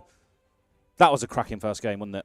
Absolutely, and we've got another one. Yeah, we got another game coming up for you. This is going to be a Cindra mirror. It's obviously the most represented deck in the room, fighting against each other. I've got a feeling this could be a quick game, but I could be wrong. People just want to throw damage. Yeah, but, you know, if you both go full send, no blocks, rock'em sock'em robots, one of us falls down, Yeah. you're kind of giving up a lot of the nuance of Flesh and Blood, the blocking, setting up your big turns. More importantly, we've got Leila and... Oh, okay. Yep. And the Baker. The Baker. The Baker. The Azalea, is, as he was known for a long time because of his performance in Pro Tour Baltimore, Yeah. taking on a bit of a different deck. A little bit different. Still very aggressive. Still throwing numbers. Yeah. Yeah. All your cards are still 0 for 3. Mm-hmm. But, you know, we're not sending big dominated arrows. We're trying to set up very efficient turns, put our opponent in an awkward position. Like, one of the reasons I love playing Cindra so much is you're presenting an opportunity every turn for your opponent to make a mistake. Oh, yeah. Are you going to give me a card? Mm-hmm. Or are you in a position where you should give me the card and you're going to try and block it out? Yeah. And obviously, we saw how pivotal Flick Knives was in the previous game. That card is just shining throughout this entire metagame right now. Absolutely. Cindra being able to use that as well and buy back the daggers is just going to be a dynamic that we're going to see in this game a lot. It's just free value for Cindra. It's just every turn I get to flick a dagger and buy it back if I have my Draconic Chain Links. But again, it depends on the type of Cindra you're playing. There's a lot of them who are incorporating more generic or 0 for 4 go again based cards that aren't specifically Draconic, and that can kind of make things a bit messy. Yeah. But we're gonna go down to that table very, very soon. But it's going to be interesting to see how it goes. Cindra, one of the highest represented decks in the room, so it's going to be good to see how that progresses through this weekend as well. Yeah, Ninja's hot in the UK, so they just love sending ninja attacks at each other here. I don't know what it is, and obviously we got some of the more interesting pieces of equipment in this deck, as we said, Flick Knives. But let's not forget Blood Splattered Vest. Oh yeah, yeah. So you think Final Spring Tunic is pretty good. We get a resource every third turn. We get a resource. This says if you can hit with enough daggers, you can make as many as you want for 3. You get 3 resources out of it. Yeah, but we're going down to the table now, and both the players are ready. Yeah. To go into this, both of which are 1-0 going into this second round on this Cindra mirror. Yeah. Leila Catton on Cindra, Dracai of Retribution, and Jake Warburton on Cindra, Dracai of Retribution. Shocking. Yeah. Looks like Jake loves having his mini snaps out, though. That's the big difference. Leila Catton with the gorgeous Final Spring Tunic sleeves. Absolutely. Jake classic. going like, do you know what? He's probably put some amount of money into those cards. Wants to protect them. Absolutely, yeah. And the mini snaps just really doing the job for players now. So they don't have to have the big slabs. They can just have these nice little things here. Protect their cars. Look at that. Lovely old job. Yeah, and we see shocking. Both players presenting exactly the same pieces of equipment as well here. I'd be curious to see how different the 60 cards they're presenting are as well. Yeah. Now, we have, obviously, we know Jake himself, a very thoughtful player. Mm-hmm. So it'll be interesting to see how these games go. And also, very, very important, who won the die roll? Jake going first. Absolutely. Just starting off with that classic 0 for 3 go again, Ronin Renegade. Yeah. Head jab, but spicy. Yep. Head jab, but the hot version. Into a 3 block here. Yep. Ancestral, pumping it up to 4, drawing a card, getting some sneaky damage through on the first turn. Yeah, one of the big things about this matchup as well is that you can, even if you're forced to go first, which is never ideal in the aggro mirror, yep, you can force through quite a bit of damage because Cindra's blocks are fine, but they're not, not anything super special. Oh, throw dagger. Throwing a kunai. So we're going to be able to draw another card here, right? On throw dagger? Yep. Nice. 2 cards drawn immediately on turn 1. Yeah. Drawing into a Burning Blade Dance, which is the on-hit throw a dagger. Yeah. There's nothing like leaking 2 points of damage just immediately on turn 1. And we've got, obviously, a Flick Knives that we can activate, which would be a 3rd point of damage, and immediately be able to buy back both kunais. Yeah, that's awesome. And we're going to see a lot of that this game, that's for sure. Getting those kunai retributions back into play through Cindra's ability. One of those really important aspects of the game that people don't really think about is you need to always have a kunai in play, because it's your free buyout from a turn that doesn't fully function. Yeah. It always gives you a Draconic Chain Link. Mm-hmm. And obviously, this Burning Blade Dance is fully turned on. A lot of these Draconic attacks in both Cindra and Fang caring about the 2nd Draconic Chain Link. So this is having 3 go again on hit, throw a dagger. And blocking with her own throw dagger here. And let's see, as Jake decides to flick this kunai.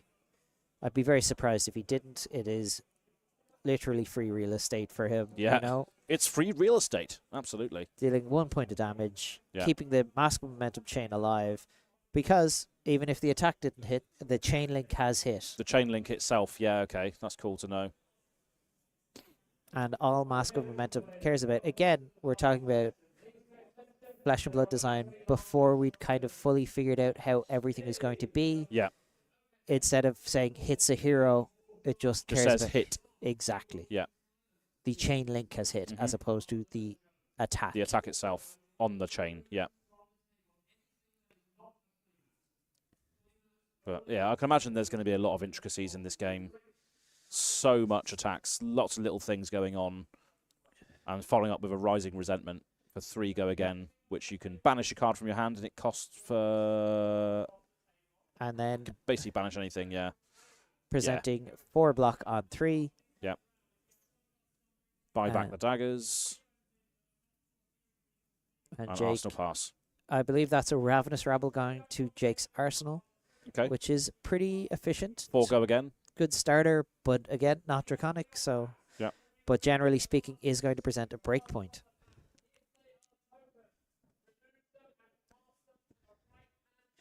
And now we are into Leila's turn, and she does not look happy about those cards. So we got Art of the Dragon, of course. So there's no, you can't turn that into Draconic this early, can we? Oh, no. we can. Oh, we can with Cinderclaw. Oh, baby. So this says our next attack, this combat chain, is Draconic in addition to its other types. Oh, just ignore what I said. There we go. Let's read the card, explains the card. Good job you're here. Brand with Cinderclaw. Yeah, I could tell you which flavor of spicy head jab was getting played. Brand with Cinderclaw, a staple since its release in Uprising in Draconic Ninja. Just the ability to make attacks Draconic was always quite interesting. Yeah. But even more so now with Cindra, where if you make cards Draconic, they have on-hits or on-play effects that didn't really exist before. For example, as we said, this Art of the Dragon Blood is now 0 for 4 with reduced cost of everything coming after. Yeah, for the ones that come after. But it looks like Leila is there with a Spreading Flames and another Art of the Dragon Blood. Yeah. So maybe she might want to play that Art of the Dragon Blood and hang on to that Spreading Flames, because you really want a little bit of setup before you play that card. Yeah. You want to make sure you're sending it plus daggers plus something else plus something else. All the Draconic chains, yeah, absolutely. And really just maximize the value you're getting from those +1 effects. Jake, taking a little bit of time thinking about this one. Yeah, taking the 4, knows that the math on our Mask of Momentum has changed. Cindra changes the game.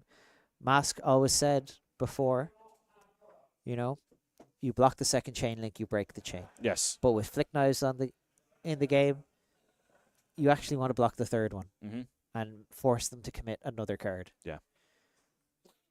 But again, we have the Spreading Flames coming in here. If Jake commits a card and Leila flicks and then sends another attack, well then... It's going to get the buff. Are we going to block Mhm. again, or are we going to say, yeah, you can have your arsenal? Yeah. Let's see what Jake decides to block with. I could see, yeah, a Lava Vein Loyalty there. Good old-fashioned 3 block. Yep.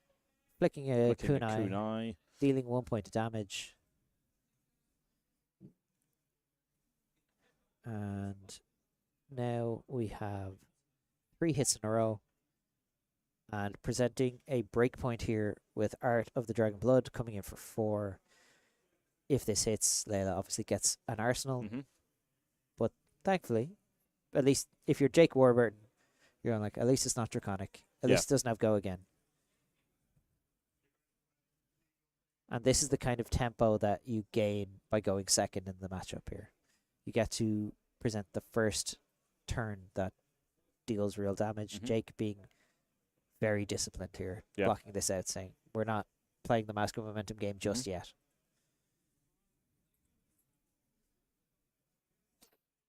Cool. That's the cleanup.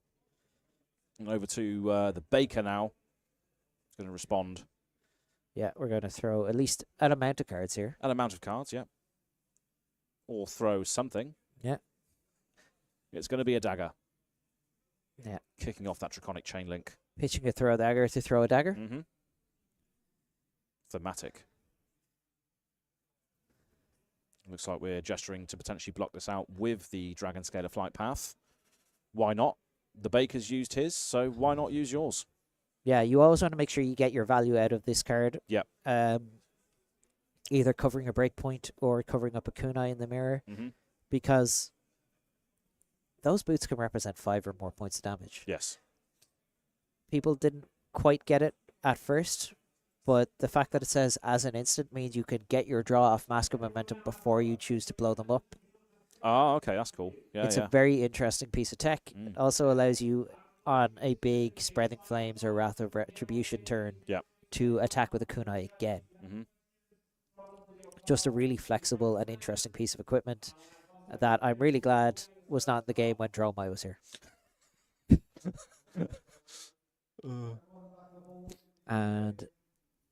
And here comes the display loyalty. yeah, Jake Warburton displaying his loyalty, declaring his fealty to the Emperor, Absolutely, yeah. and being rewarded with that fealty token, which will allow him to make a Turn chain link anything, Draconic. anything Draconic. As something like, as we've seen, Art of the Dragon Blood, or Mm. my personal favorite is Art of the Dragon Fire, because Oh, I yeah. love uninteractable damage. This is great. Oh, yeah. Yeah, on hit, well, on attack 2 damage, isn't it? Yeah. Ravenous Rabble, of course, coming in for 4, revealing that Blaze Headlong on top. So coming in for 4 go again. Yeah. And threatening Mask of Momentum. Yep. Really, really crucial here. We have 2 chain links that have hit, and our players being so nice in that they're tapping those cards sideways for us so that we know which chain links have connected. Yeah. Just always thinking of the casters at all times. Lovely people. Love to see it. My interactions with Jake and Leila have always been very, very cordial, so I would agree. Oh, yeah, absolutely. Wonder if Jake is wondering, maybe I should have played Azalea. Well, I wish I was playing Azalea right now. Yeah. Uh, Yeah, we got loads of time over this weekend. We're going to see some awesome matches, and we've already seen some awesome matches today. It's just fantastic time all round. yeah, on this 4 coming in, Leila maybe regretting blocking that Dragon Scalar Flight Path earlier in the chain. This could have been really good for covering up such a breakpoint. Yes. And then, of course, we're also asking the question, if this hits and Jake draws the Blaze Headlong, do we throw it? Do we arsenal it Do we and just maybe keep it? save it? Yeah. Try and set up a big 5-card hand? Yeah, because none of these players have been able to do that yet, right? And I think that might be how you can overextend and push through in an aggro mirror, is whoever sets up first. With Yes. a big long turn. The real key I've found in these Cindra mirrors is, well, we're going to block a little bit more than people think until we get it to the point where we have a hand that goes, do you know what? This hand is an overwhelming amount of damage. We're Yeah. just going to chip you down, chip you down, chip you down. I'm keeping 5 cards now. Yeah. Good luck. But we have 4 block committed by the looks of things in a cut through. Interesting inclusion in Cindra. 0 for 4 go again a lot of the time, but not always. Mm-hmm.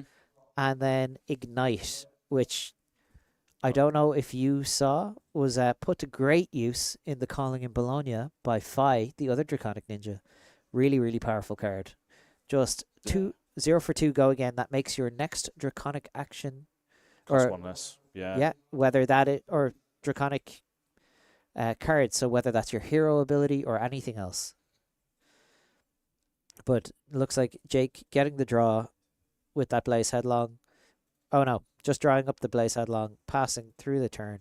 Ooh, and playing a cheeky Take the Tempo. Tempo as well, yeah. Not a card that I've seen too much in Cindra lists, but pretty powerful. Now, Leila leading, as always, with Kunai of Retribution. Just the way forward, isn't it? Yeah, here's the one. Just one. And we know people hate committing a card to 1 block. Oh, yeah, yeah. Like, if you're ever in a position where your opponent is attacking for 1 and you have to give them a whole card, you know the game's not going your way. Yeah. Unless that card is Shelter from the Storm. Oh, yeah. And now, another one. Trying to set up a little bit of Masco momentum. And I have a funny... Is Jake holding triple Blaze Headlock? No. Lucky him. He's got a Fire Tenant Strike first. But that is the red card that you need to start that Blaze Headlong. Yeah. Because if you had just triple Blaze, it was not going anywhere. And Take the Tempo, not the most ideal situation for this card to be in, because you really want to be committing quite a lot. I think Jake now weighing up how worth it is this hand. You know? Yeah. Very important for him to decide, is it worth allowing Leila to have that arsenal? It looks like Flick Knives. It looks like he has decided that, yes, Leila, you can have your arsenal. I'm going to go full sending Pure here. Blaze Hedgehog. Yeah, it's got to be done. Blaze Hedgehog. Some things never get old, you know that? No, that's right. But Leila getting Demonstrate Some things just Devotion, stick around. drawing a card. Does not look overly pleased with... Oh, that's not that bad. Yeah. Not bad at all. Yeah, well, and now as Jake, you're committed to taking the Demonstrate Devotion. You're probably taking that Blaze Headlong. Yeah. Buying a dagger back, pass turn.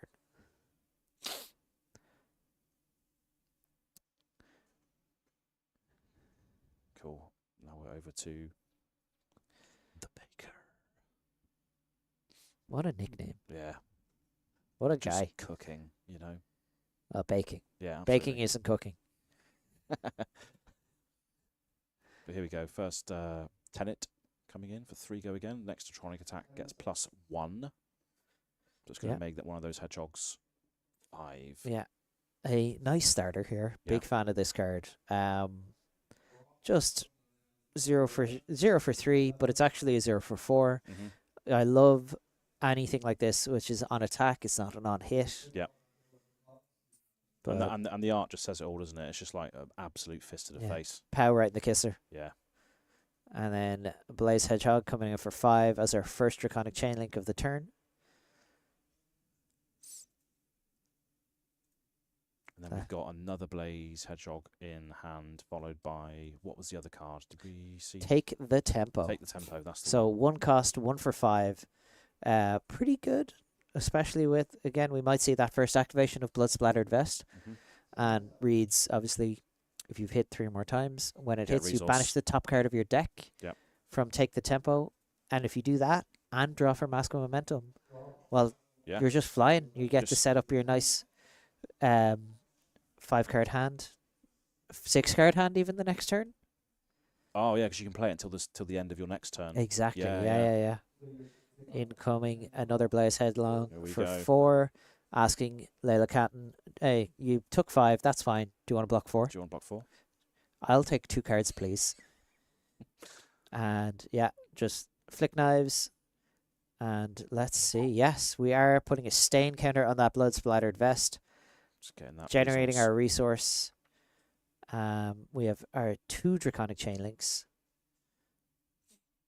We are drawing for Mask of Momentum. Did we get another draconic card to make that Cindra activation free? We can turn something into draconic as well, though, if we want to, right? Yes, we can. And that's what we're doing. We are, in fact, committing that fealty. Yeah. So what is the card that he's turning into draconic? It looks like a take the tempo. Yeah. Here we go. We got that one. Got a reaction from Leila Yeah. Catton there, going like, "Oh, Yeah. well, Jake, you've drawn a card. What about second card? Pseudo extra card. That's pretty good.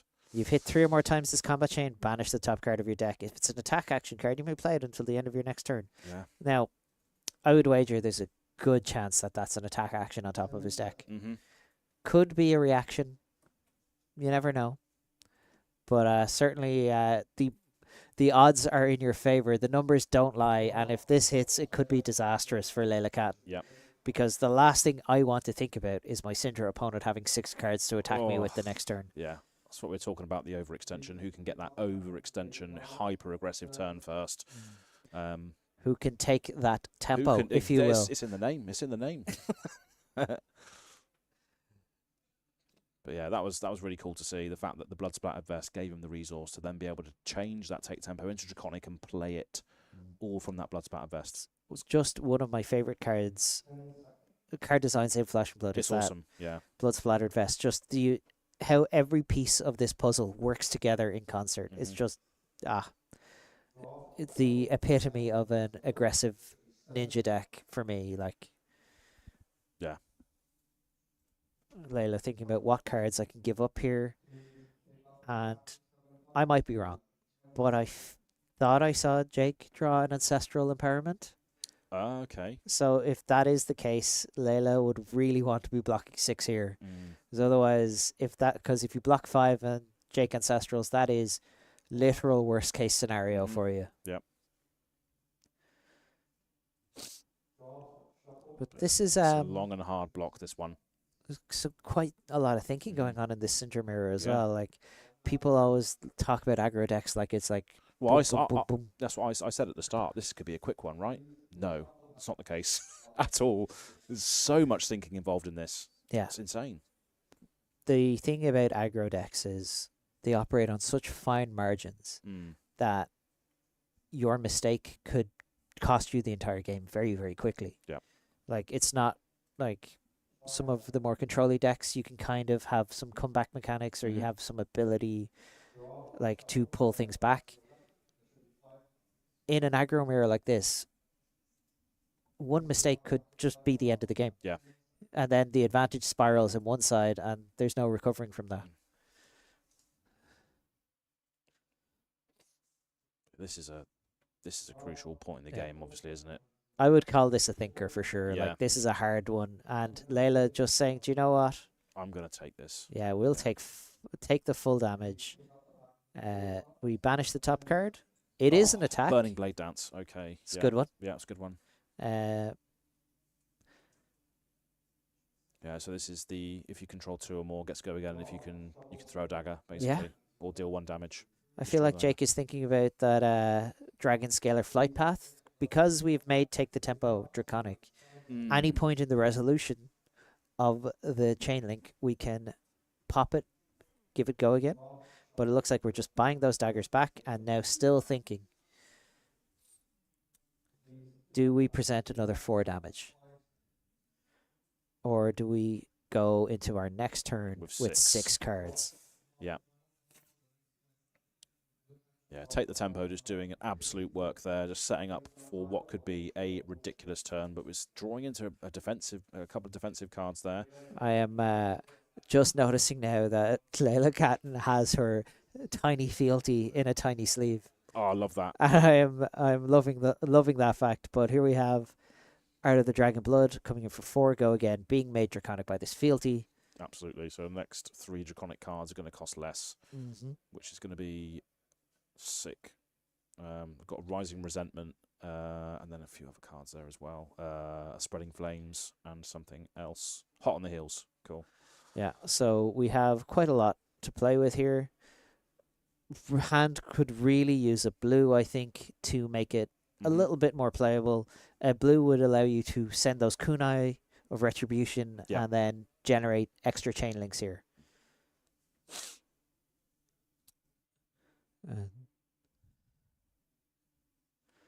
Yeah, just coming in for 4 go again. If you're just joining us, we're in round 2 of the UK National Championships here in Wakefield.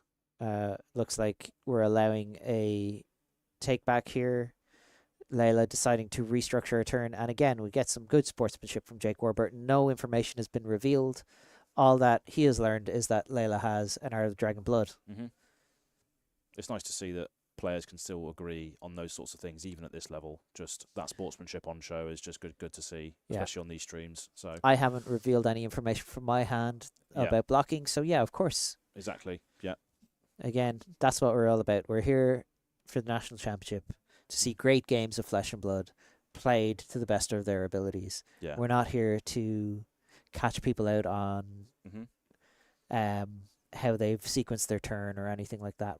Jake obviously wants to do the best thing he can. Exactly. As a player, you wanna have that sort of pride that you got there the right way as well, right? So. And here we have instead we've led with the Rising Resentment, so we're going 3-4 because it presents a much more difficult interaction point for Jake Warburton. Yeah. Instead of going 4-3, going 3-4, we're actually laddering up our damage here. Yeah. And Jake. I feel like we're going to see a lot of face in the hands on stream over the weekend as there's big thinking going on. 100%. Yeah. Yeah, so many intricacies here. Again, how much of this hand that you have drawn that just presents absolute damage, how much is worth giving up? Is it worth holding on to the tempo that you've gained, maybe blocking a little bit more, and just using that life lead to stay ahead in the game? And we do know that Jake does have a shelter in hand as well. So it's about deploying that at the right time as well. I have a funny feeling that Jake was probably hoping to use that instant speed discard on the shelter, which can shut down those flick knives activations. That's right, yeah. Because you can do that in blocks before they've had a chance to react. Yeah. Such a versatile card. People are just seeking those Shelter from the Storms for the modality of that.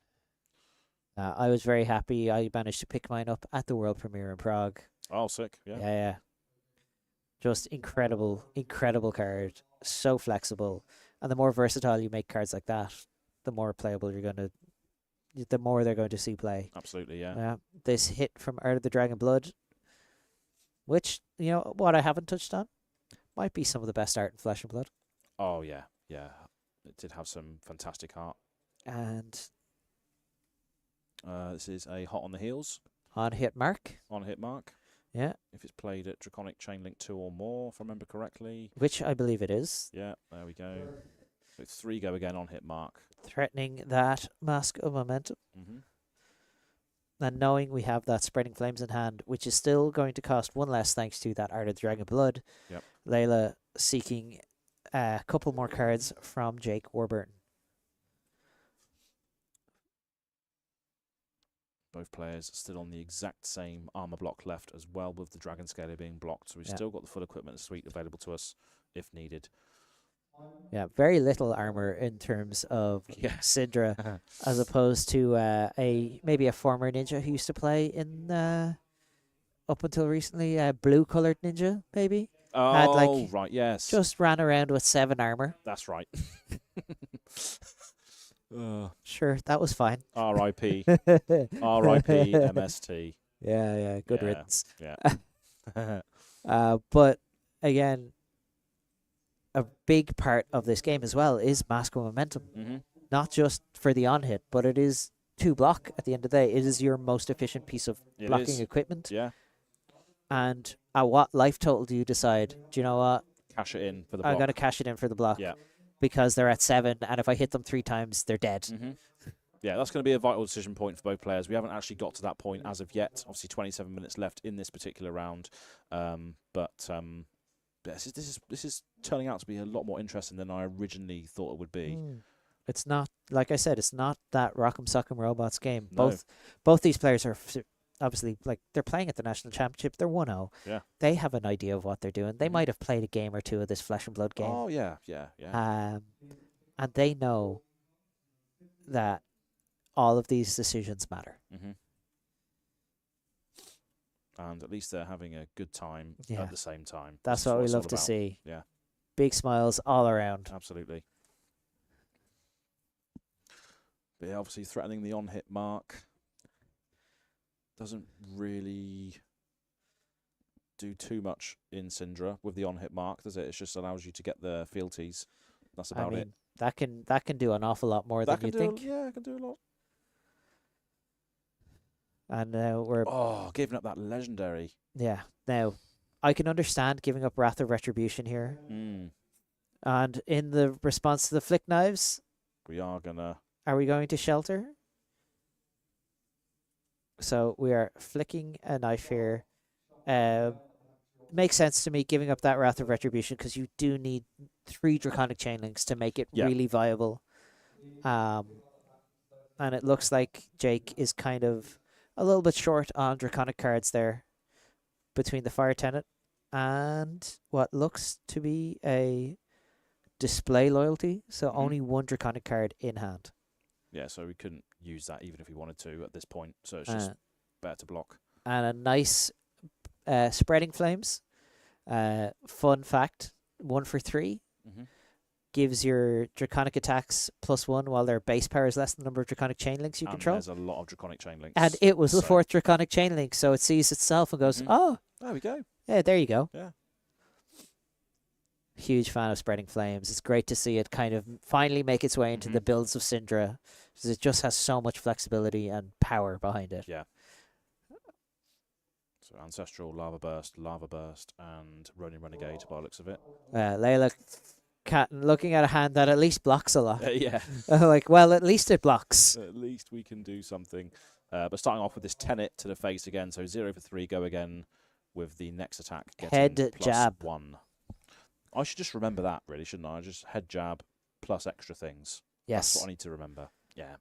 Yeah, it's okay, as you can just ask, like, which head jab is Jake playing this time? Which spicy one is it? Absolutely. This one's not even spicy. This is a non-draconic card. It just looks draconic. It looks, yeah, exactly,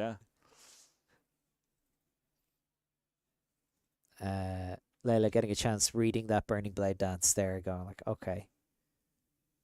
Yes, it is an on-hit. Yeah, so we can still play that as well, of course. That needs to be at Draconic Chainlink 2 or more. I wouldn't be surprised to see a Flick Knives activation just to generate a resource. Mm-hmm.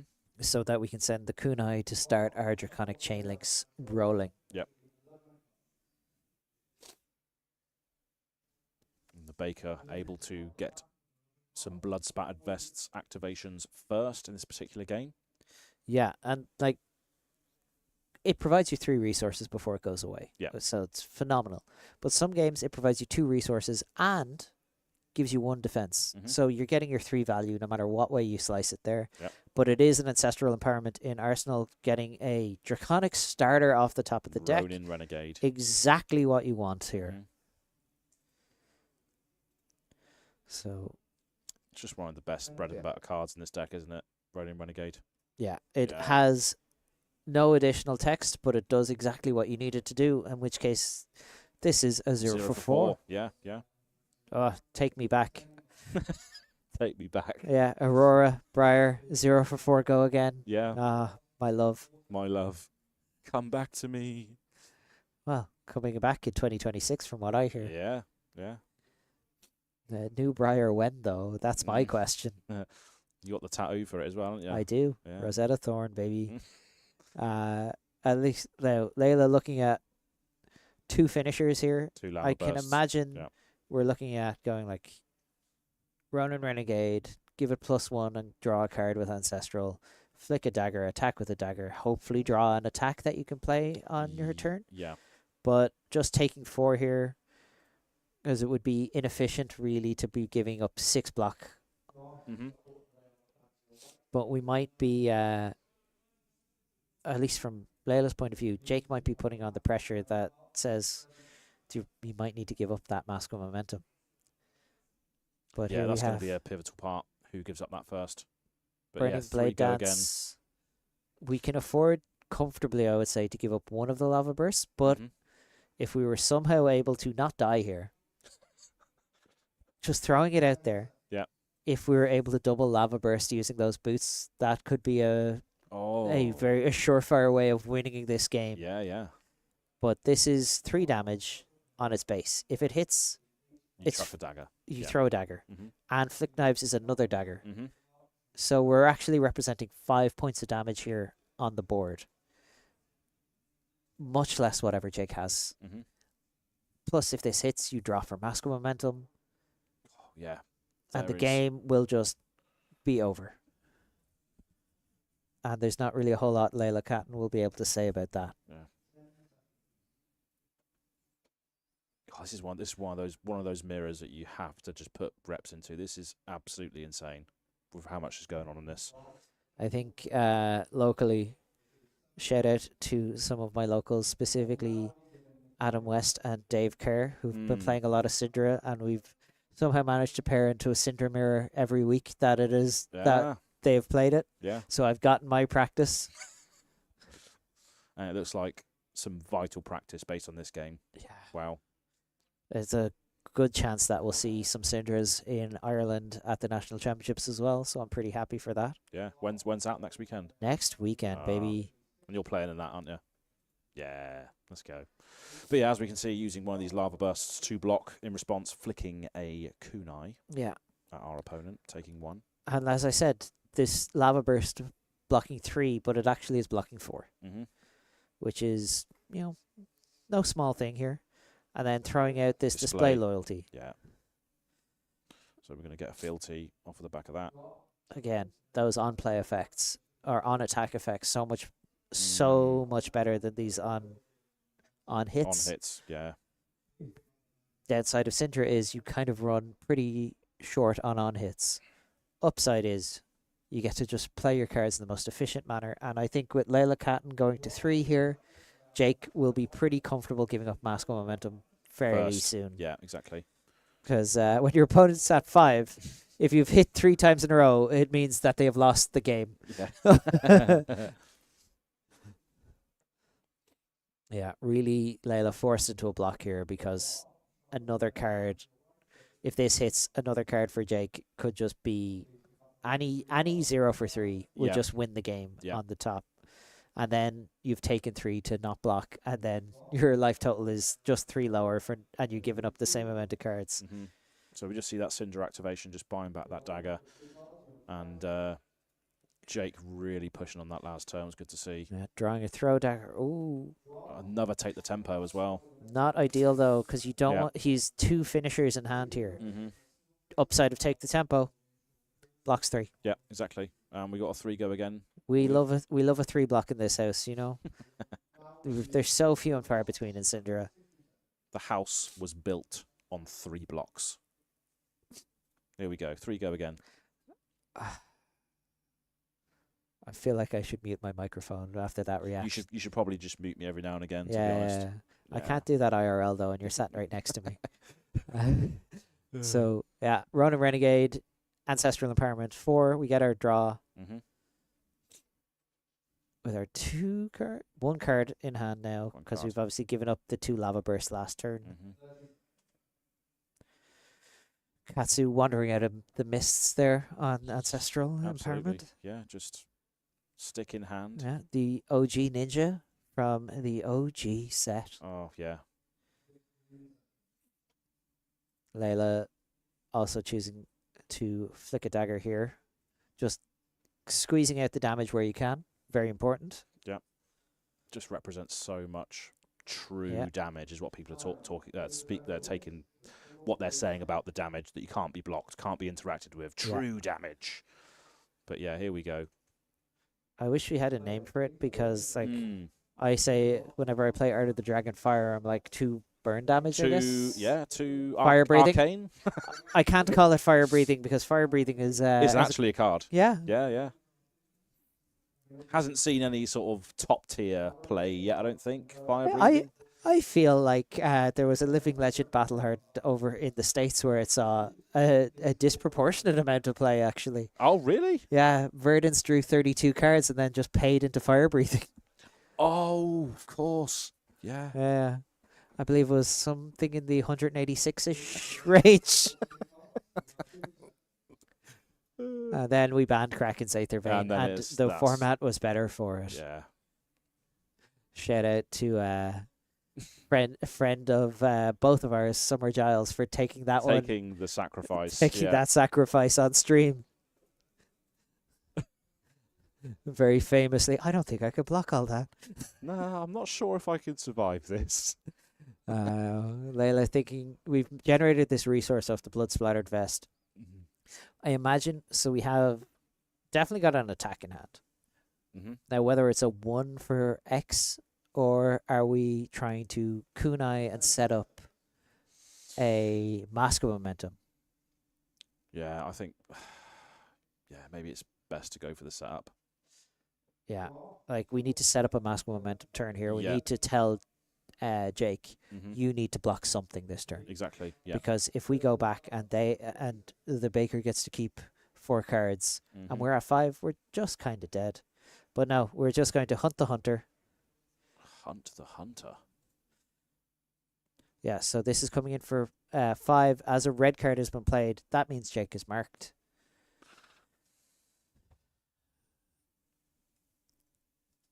Making real use of that blood splattered vest resource Yeah. to play this card. Wow. Yeah, 1 for 5. Not ideal, but listen, Jake has a lot of cards there that he can't exactly make full use out of. Mhm. Let's call it little custom token, which Under they're token into appreciating. with a very nice mark token. Yeah.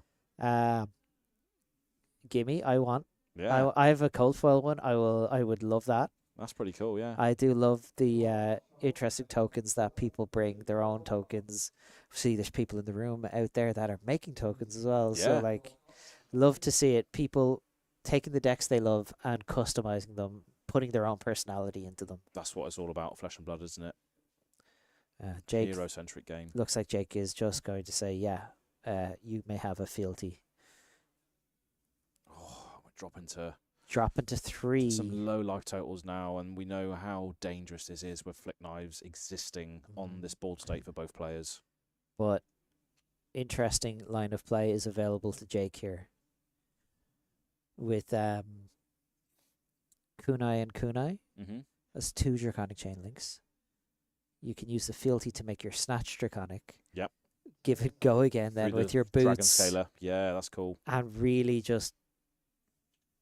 And use that resource from the Blood Splattered Vest as well to keep your turn going. So all of these cards are in fact playable this turn. Wow. Not ideal, and could have managed to block with them had he been threatened slightly more. I think we're in a pretty good spot here. Mm-hmm. Because again, as we all know, going to 1 against Cindra is basically you have to win the game that turn Exactly, yes. or draw a shelter from the storm. But we've had an awful lot of decision points in the 6 turns that have led up to this. Mm-hmm. Leila Catton electing to also go down to 3 here. And now we can play that. Ooh, Rising Rising Resentment. Resentment. So we have our 3rd Draconic Chain Link here. On hit, has text. Has text, yeah. We can banish any of those cards. Well, we can banish the take the tempo and play that for free if we need to. But we do have a resource. Yeah, like we're just in a very strong position here.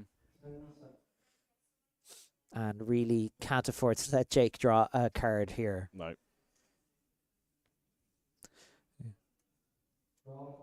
And this is where on the crackback, Jake can then potentially start using his armor to then just Yes. close this out. And here we have a block from Take the Tempo, or not Take the Tempo, Wrath Rising. of Retribution. So both players have used that card for block this game. Yeah, well, it is one of those 3 blocks that you have access to in Cindra. Mm-hmm. Flicking a dagger, putting Leila Catton to 2. Ooh, we're getting close. Yeah. Getting close. But yeah, we can see that potential snatch line coming up here, Yeah. turning it Draconic and using... Oh, we're using Take the Tempo. as a draconic action to close on the potential arsenal. Bit of a laugh there from both players who were just like, that's not okay. No. God, this card in this game is the one, I think. This is the one that allows you to just go extra cards on your next turn. Take the tempo has been insane this game. Yeah, to me, this is one of those cards that I haven't played it personally in Cindra because I found that I often wind up with too many finishers. Mm-hmm. But it is one of those cards that it is a hands down, you have to block this. Yeah. If you don't block this, it's a problem. It's just And again, has that templating when it hits, not hits an ally, not hits a hero. So that's relevant into what we've seen already as well. Yeah, right? if you can land this as your third hit, if you go hit you, take the tempo, kill your ally, banish a card, draw a card, arsenal a card. You're just continuing that onslaught, aren't you? I guess so. It's that's the card that's standing out to me. This game is this one. Like it says it on the card. Take the tempo. Who would have thought? Yeah. Well, we were saying that ninjas don't have on hits, but this is an on hit, which is just ridiculous. Yeah, and as we know, like for anyone out there who thinks they're the tempo decider, they can let us know.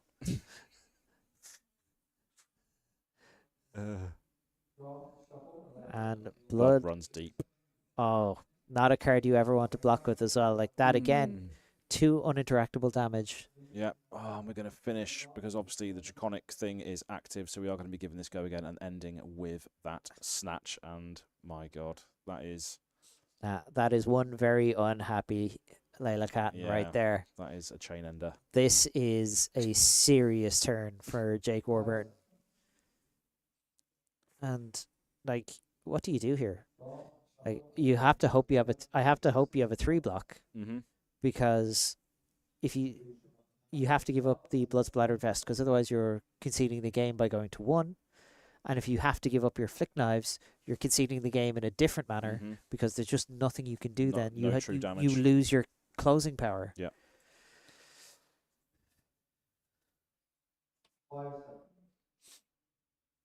We've got another blood runs deep in hand with the cut through. That's it. That's the one. So we can give up that blood runs deep and the blood splattered vest.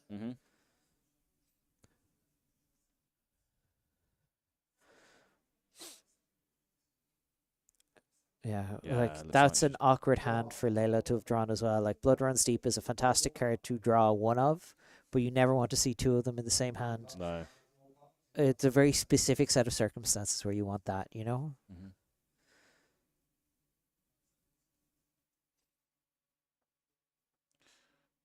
So if you're just joining us, this is the UK National Championships round 2, 9 minutes left, and the end game of this particular round.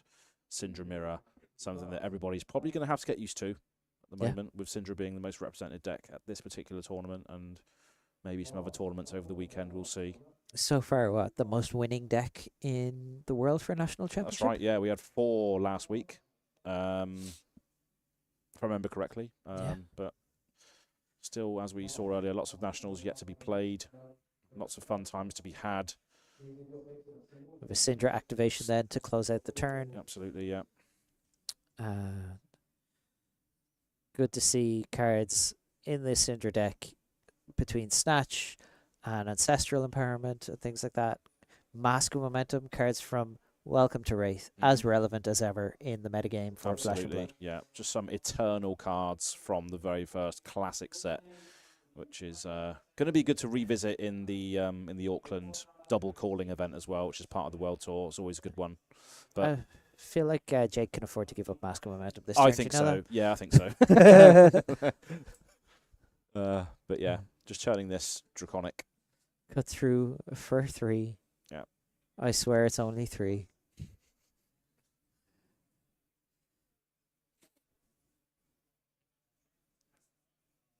But yeah, this is it's been great so far. Obviously, we're in the second round of Classic Constructed, so we've got one more round of Classic Constructed on this before we go to our draft portion. Well, you can see both players having a bit of a laugh, having a good time. And like, love to see it. That is what it's all about at the end of the day. As James White says himself. Mm-hmm. It's about great games in the flesh and blood. Yeah, exactly. Let's have a look here. Jake deciding which flavor of card to block with.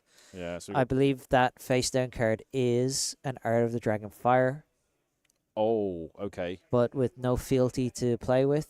It could Oh, so be. it needs to be Draconic to do the extra 2. It does, Yeah, unfortunately. right. Come on, Jake, do us a favor. And yes, it is in fact an Art of the Dragon Fire. Mm-hmm. Man wants to play with this card. It's close to his chest though, so it's hard to see. Yeah. But I feel like that may be the card we see blocked with. Then we can pitch to Kunai, send Burning Blade Dance, Mm-hmm. send Snatch, threaten, flick a dagger, close the game out.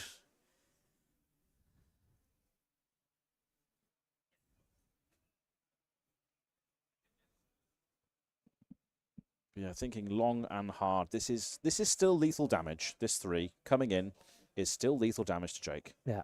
It is technically a 5 as well between the flick knife and if so chosen by Leila Catton. Mm. You can flick a dagger here and that would cut through up 1 point of damage as well, up to 5. So yeah. So it would deal 5 total. So we can't just commit 2 block here. It has to be a 3 block. Mm-hmm. Anything less than that is just closing out the game. Yeah. But yep, you've used your blood splattered vest. I'm going to use mine, and I'm going to be blocking with this Art of the Dragon Fire. I'm going to be very responsible here, and we're going to block 4. Yep, absolutely. Giving it another read just to make sure he's not missing any tricks here. Yep. And I mean, that's why Jake Warburton has been as successful as he is. He's Absolutely, yeah. making sure he takes the time to consider all opportunities. Yes. I've spoken about this with friends locally as well. Like, one of the most important things is, like, when you're in control of the game, the most important thing you can do is stay ahead. Mm-hmm. You don't have to overextend to win the game. If you can't win this turn, but you might put yourself in a worse position, you can just win next turn. Yeah, yeah. You're in control. Just don't rush. Yeah. You have control of the tempo of this game. He's taken the tempo multiple times. He definitely has it. Twice, in fact. Twice, in fact, yeah. Yeah, that's definitely been the standout card of this match for me personally. But this has been an experience for sure, and one that you should be getting familiar with if you are playing Flesh and Blood right now. Yeah, there is a new ninja on the block. There is a new ninja on the block, and her name is Cindra, and she's out for Retribution. Yeah.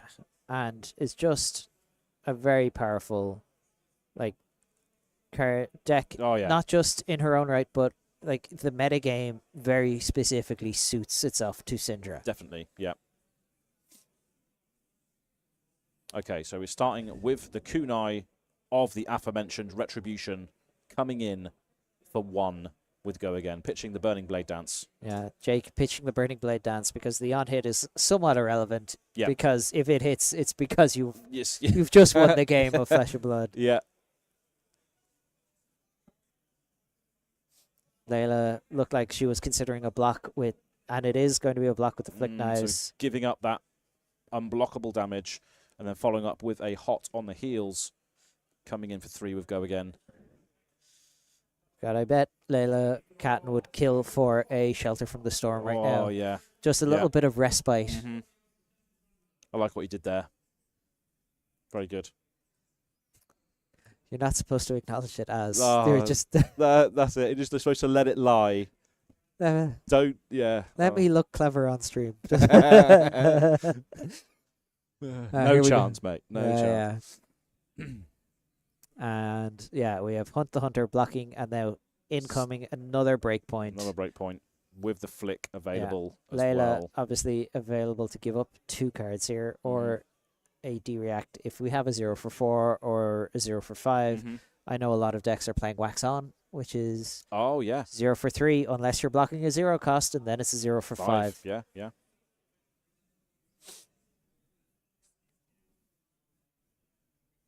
I imagine what's going on here is Leila knows she's at a functional 1. Yep. If Jake so chooses to flick this dagger. But what gives her the best opportunity to send anything back. But we can't buy those daggers back now, though, right? No, not this turn. That's the thing. And that well. means Jake could put himself in a position where he has no starter next turn. Yeah, exactly.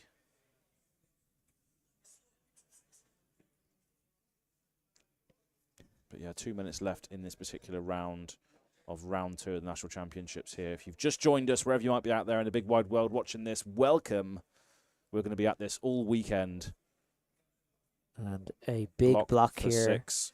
Flicking the dagger, putting Leila Catton to 1. So just needs a dagger back now and a flick, and that is it. Yes, any breakpoint buys multiple cards. And we're seeing a Tenet being chucked in here for 3 go again, +1. I could see that Mask of Momentum going under the bus, or are we just going to give up? I've got an Oath of Loyalty, Bram of Cinderclaw, Ravenous Rabble. All flavors of go again. All flavors of go again. Goodbye, Demonstrate Devotion. Yep, you cost 1, so get out of here.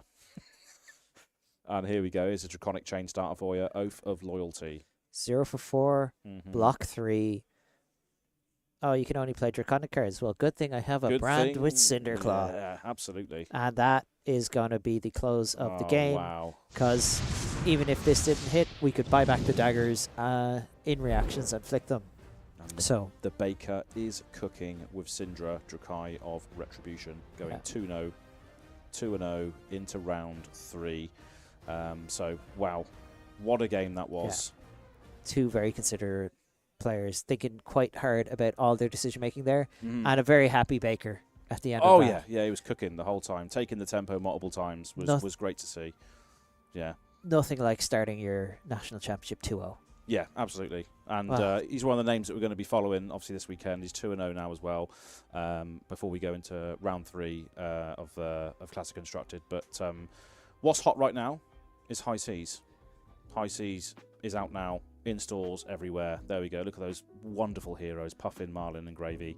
What a set this is, Ian. Yeah. For me, definitely one of the best draft sets in Flesh and Blood history. And don't forget, if you go to your local game store, buy a box, you get one of these shiny treasure packs. They are awesome. I opened up one yesterday. I bought a box while I was here, and it was as if Scurv was meant to be stowing away in that box. I got a Scurv in the box, his specialization. What's it called again? Not So Fast. Not So Fast. And then in the treasure pack, I got a Not So Fast extended and a Gold Kiss rum token. We will be seeing maybe some Scurv on hopefully stream later when we see some draft. But they're sneaky stowaway in draft. Yeah. And don't forget, that's where you can get your cold foil legendaries, and even maybe one of James White's lost treasures. Oh, here we go. Speaking of lost treasures, look at these. We've seen some ridiculous cards pulled out of these already, though, haven't we? Yeah, like I believe in Taipei there was the Shiana. Mid-Max Games over in Chicago, they opened the library test print. Oh, yeah. Yeah, Peter and the team getting an absolute win there. I'm still holding out hope that maybe I'll find the Grasp of the Arknight, because that's the one that I want. Oh, yeah. Yeah, absolute classic. But yeah, make sure you get your boxes of these, because these treasure packs can contain some extremely rare items. Yes. But yeah, look at that. As they say, treasure worth hunting for. Absolutely. And as I said as well, not to mention, one of the best limited experiences I've had in Flesh and Blood. All of the drafts are interesting. All of the draft games are interesting. Yeah, we're going to see a lot of that as well this weekend. So make sure you stick around for that portion. It's going to be a fun time. But I hope everyone else is having a fun time at home, wherever you might be out there watching this. We are having a great time in the room, and yeah, just can't wait to bring you some more action. I'm having a blast. I can't wait to see what we have next round. Oh yeah, absolutely. So we've got one more round of CC before we start going into the draft portion. So we're looking forward to seeing what that's going to be. But don't go anywhere. We're still going to be having a great time. We'll be right back. We'll be right back.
So hello, and we are back for round 3 here at the UK National Championships, live on the Flesh and Blood YouTube channel here in Wakefield. And we've got a cool game coming up for you today for round 3. We've got Slippy versus Azalea. Yeah, Arakni slipped through the cracks. The first hero that was kind of revealed for the Hunted. Because of the Prague thing, yeah. Yes, and a deck you are all too familiar with in Azalea. Yeah, I've had a long, hard history with this hero. Been on her for so long, and it's good to see that we get to see one in the stream today. And still a deck that is on the edge of LL. It's going to be a bittersweet moment, so I can't wait to see this one, though. A deck you carried the torch for when she was considered the worst hero in Flesh and Blood. Yeah, it's been a long and amazing journey for that hero. You know, she's had that little bits of support coming up, and now she's finally get her moment to potentially LL very, very soon. Yeah, it's a very, very nice full circle moment for that hero, I think, for a lot of people. Yeah, one of those heroes that got quite a bit of a boost from outsiders. Yeah, but not in such a way that pushed it too far. No, exactly. And here we see Ben on Arakni and George on Azalea, ace in the hole. George Jones, a player I'm relatively familiar with. I've seen him floating around the calling circuit around Europe. Yeah. Ben, less familiar with, but I did hear he's been playing pretty efficient, pretty efficient turns. Arakni slipped through the cracks, pretty well known for that as well. Yeah, I mean, it's surprising how much value you can get off of that first stealth attack being given go again. Obviously, in the mirror, it's going to pose maybe some issues for you. Yeah. But the fact that you just get all those stealth attacks that were not necessarily considered a good rate before in Slippy is a completely different question being asked. Absolutely, and you ask your opponent again. Yeah. As an assassin, you're asking the question. Well, do you want to block? Do you want to block this one? Like, no. Oh, you didn't. Okay, cool. Here's my attack reactions. Exactly. Anyway, here's the follow-up. Yeah, that's right. Yeah, that's one thing that Slippy can do, right? You can present something up front which has the go again, which you can either then follow up with something else after that, or you can stack it all on that first one. Yeah. So Arakni and assassins in general can just go lots of different ways, which is why a lot of people love the class. And the class is still around. New might have been gone, but the assassin pool is still very much being played with, which is yeah, just not the mystic assassin pool. Just not the mystic. You know, yeah, no cheese. We'll leave that one to the audience at home to decide how they feel about that. Exactly. Yeah, let us know in the section below. Yeah. But looks like we've got an Azalea with New Horizon. Okay, so there's a couple of builds of Azalea going around right now. Obviously, we've got the classic that like Stefano Mioni pilot, the good old Skullbone cross-wrap, but there's also this New Horizon list as well, which just wants to stack up a load of damage and chuck interactive arrows at your opponent as well, of course. Yeah, either you're going like, well, I want to dominate a lot, or in George Jones' cases with the New Horizon, they're like, what if I gave up access to consistent dominate to hit you until you fell over repeatedly? Yeah. Like doing a mini Lexi impression. Yeah. And you get access to a bigger range of cards. You get 2 arsenal slots.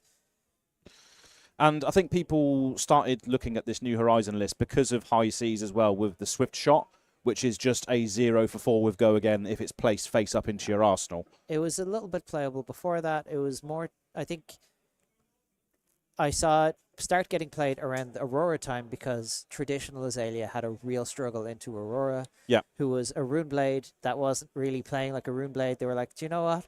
I have a bunch of instants. I'll take this red in the ledger. Yeah. I'll play my pumps anyway. Just do it anyway. Yeah, that's right. Or a Rune Blade that had free access to playing 3 Warmongers. You just could. Yeah, and that's one thing that Aurora had. She could play at instant speed, so she could get round the red in the ledger effect. Similar to Assassin, that's something that they can also do, is get around the red in the ledger effect through reactions. So that's one thing to note as well here. Yeah, it looks like we have George going first anyway. Sticking at the Death Dealer, amplifying arrow just being a fantastic 3-block yellow, which allows you to activate Death Dealer, 1 floating, draw a card, and we're off to the races. Sleep Dart. Sleep Dart, really just a really powerful card in most games. Just like you're. Oh, straight off the top, baby. Oh, he looks happy. He looks happy. Lovely old job. Lace of Inertia coming in for 8. Dominate is a good little starter. Yeah, and an Inertia being like, well, no Arsenal setup for you. No setup for you. And now Slippy's go again, looking a little bit less impressive. Absolutely, yeah.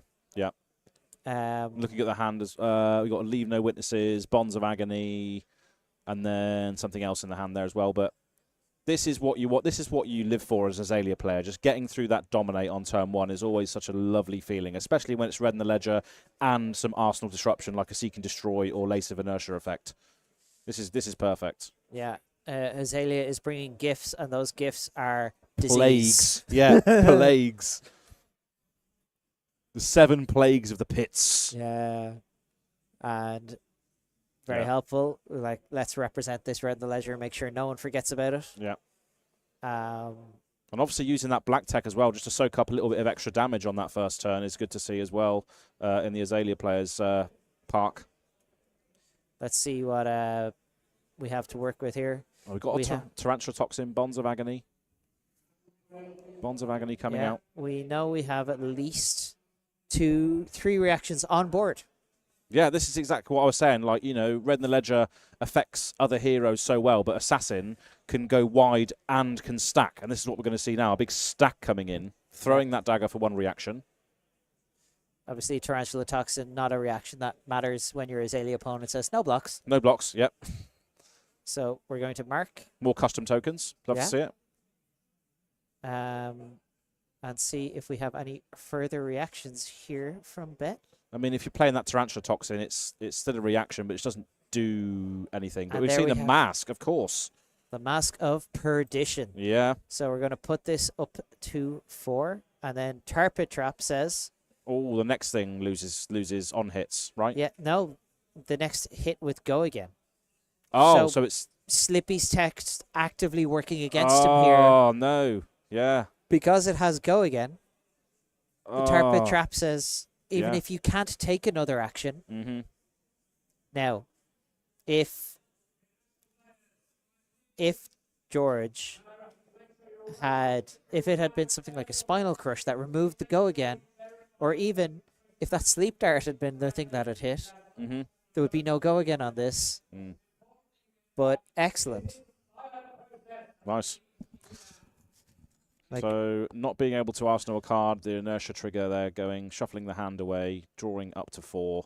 Tarpit Trap, just an absolute house in Azalea. Mm-hmm. It's a real, sees a lot of tech for things like Cindra, because it can turn off Mask of Momentum. Yeah, exactly. And into Prism, saying like, oh, nice Herald of Erudition, doesn't go to Soul. Doesn't do anything, yeah. And Lace of Frailty coming in here, backed by an Endless Arrow, coming in for 7. Obviously, Frailty, very, very effective against Assassins because it just turns off the daggers if it hits. You can see a Codex in hand as well there. I already saw George gesturing at those Snapdragon Scalers. You know, he's got to be thinking about them already. Yeah. So tempting. Blocking with the Bonds. Yeah, here we go. Snapdragons. So 4 damage being dealt. Endless Arrow goes back to hand. Yep. And as well, we are depowering the Assassin's daggers on the follow-up as well if needed. Looks like we have a Codex in hand as well. Yep. Codex of Inertia paying into Death Dealer, 1 floating. Oh, it looks like we have another Codex in addition to that. Yes, we do. So he's just playing a Codex of Inertia. to just fiddle. He gets a second Arsenal, forces Ben to take an Arsenal, discarding a card, and provides an Inertia. So we're 2 out of 3 on Plagues here this turn. Mm-hmm. Are we going to assemble the Azalea Gauntlet. I had to get there first. That's I'm a good sorry, thing. I stole your glory there. It's a good thing we're on gameplay and not on stream right now. It really is, yeah. But this is a large Endless Arrow coming in for 10 with more Arsenal disruption. But obviously we've got Inertia in play already, so... And a Ponder. And a Ponder. On hit, go back to hand as well, which is always good for Azalea. Yeah. And But that is going straight back to hand. Lovely now old job. George gets to resolve his Ponder and gets a choice of Arsenal, which is Mhm. always real good for Azalea. Yep. It's like in this sort of 2 Arsenal build, you want to make sure you get buffs into your Arsenal as much as possible. Yeah. And you filter them out with the blind Azalea flick. Mhm. But here we have a Persuasive Prognosis. Just coming in for 1 at the moment. Sure. Sure. That's not the end of it. I swear. I've been lied to by an assassin before. It's only 1. I couldn't possibly have any tricks. There's some scar tissue there for sure. But yeah, of course, when this hits, banish the top card of the deck, look at the hand, and choose a card to banish with the same colour. Yeah. Now, what would you say the odds are that you hit a red and you take a red? As an Azalea player, how high would you rate those odds? That's at least 80%, at least. I think there's slightly more blues in this New Horizons deck, but not that many. Yeah. There we go. There's a red. Arrow. Looks like we are taking the only arrow as well on the Endless. Yeah, well, Knock the Death Whistle is functionally an arrow here. Yep. But we are going to be able to get... That's quite the hand that George Jones has there. Knock the Death Whistle. 2 codexes. Yeah, so the... Gain 2 points of life. 2 life, yep. And then we're going to play our own codex. Codex of Frailty. Yeah. Absolute classic. Busted. Which was obviously a legendary in High Seas as well. Ben has decided he's going to leave no witnesses here. Yep. Absolutely not. No chance. Frailties on both sides of the table now. Yep. Lots of disease going around at the moment. I'm seeing a block of Knock the Death Whistle. It's coming in for 3. Yeah. What are we going to lose here? Obviously it came from Arsenal, so it was a 3 block thanks to the Frailty. Yeah. Now Ben gets to order his end of turn triggers. So you can choose to let Seek and Destroy resolve, let Inertia resolve, and then draw for your Ponder. Yeah. We didn't have any cards to lose there anyway, did we, I guess? But no, but just for the sake of... If we let our Ponder resolve first, we would have cards to lose. Yes, that's true. Now, let's see what George Jones decides to do with... So release attention. So if that's a D-React in the arsenal, it can't be played. And then we've got a Blood Rot, Codex of Blood Rot. Putting a card from hand into the arsenal, getting a Blood Rot. And a Ponder. And then, lo and behold. Codex of Frailty. Double Codex turn. Yeah. Wow. Speaking of Infinity Gauntlet of Plagues, George is definitely trying to assemble these gems now. All we're missing is that Lace with Inertia. That's it. That's all we need. And nice casual red in the ledger for 7. Very much incentivizing Slippy to block here. Oh, it's 8. So should that be 7, maybe? There's the Frailty in play, so perhaps. Yeah, but... Hey-ho, we're going to block. Take some damage. Yeah, taking 2. Red in the ledger is now active. Yep, now, in this particular game as well, as we saw at the start, Red in the ledger can be navigated around with Assassin. Just a little bit. Just a little bit. That's the beauty of Slippy as well. It can go either of 2 ways. It can either go the go again route or the stacked route. And speaking of stacked, we've got a CNC in hand, which can just be played off of a Codex of Blood Rot. So there we go, coming in for 6, threatening that arsenal. Ignoring entirely the Frailty that we have. Yeah, so that does not matter whatsoever. Red in the ledger effect is not really... Nobody cares about that if you're throwing a CNC. Ben rocking that extended micro text box CNC from the Haunted as well. Yeah. Not the highest end CNC you can get, but it's up there. Yeah. Dynasty CNC, right? That's the high end one. That's the high end one. I've seen a few people playing those at a bigger event, something like. Oh yeah. If only I had that kind of money. Oh no, wait about the Kashy CNC. Oh, you're so right. Yeah, Kashy CNC. But anyway, taking the 6, blowing up the Red and Ledger in the arsenal. Yeah, Command and Conquer, just a ubiquitous effect that has seen play. Oh yeah, just such a since Arcane Rising came out. Such an eternal card. Let's be honest. Yeah. Destroy the arsenal, super relevant effect. Yeah. At generic. The no defense reactions to the chain link is even more powerful. Oh yeah. Well, it's not no defense reactions, no defense reaction cards. So you can still do things like you could always Oldham effect, or I think you can quick dodge flexors. But Yeah, that's right. But yeah, we're seeing a bolt and shot being paid into Death Dealer to put a drill shot in, draw a card, premeditate. Oh my goodness me. That is ridiculous.com/on-hit effect. Yeah. Wow. Here's 13. I would like a ponder. Yeah. Wow. That's crazy. This is why you love Azalea, right? Because you can just go bang. Yeah. You just drop all your hand on the table and be like, yeah, you figure it out. Yeah, you figure it out. That's okay. the 13. There we go. There's your 13. Lovely old job. Let's move on. And we just reset. Go Ben again. Ben is sat on the last one, though, so Tunic available as well. So we'll see if there is a salvo to be thrown. And it is a Art of Desire body, which is coming in with go again on hit draw as well, which is pretty sick. Well, in Slippy. On hit, banish a card from the top of the deck. Yeah. If it's a red, we draw a card. Yeah, I'm just thinking of the best case scenario. And it's definitely going to be a red, right, Azalea? Let's see. I mean, the last time we saw Ben banish a red, there was only one red in hand for George to banish. That's true. Yeah. We've seen a lot of codexes, multiple codexes. Yeah, a lot of codices get played now. Yeah. It's funny because obviously face-up powerful one from Outsiders was Frailty. We all knew it was going to be super strong. Mm-hmm. But Blood Rot has really become a mainstay in Azalea. Oh, yeah. And then those codexes of inertia have become a big part of it as well. Mm-hmm.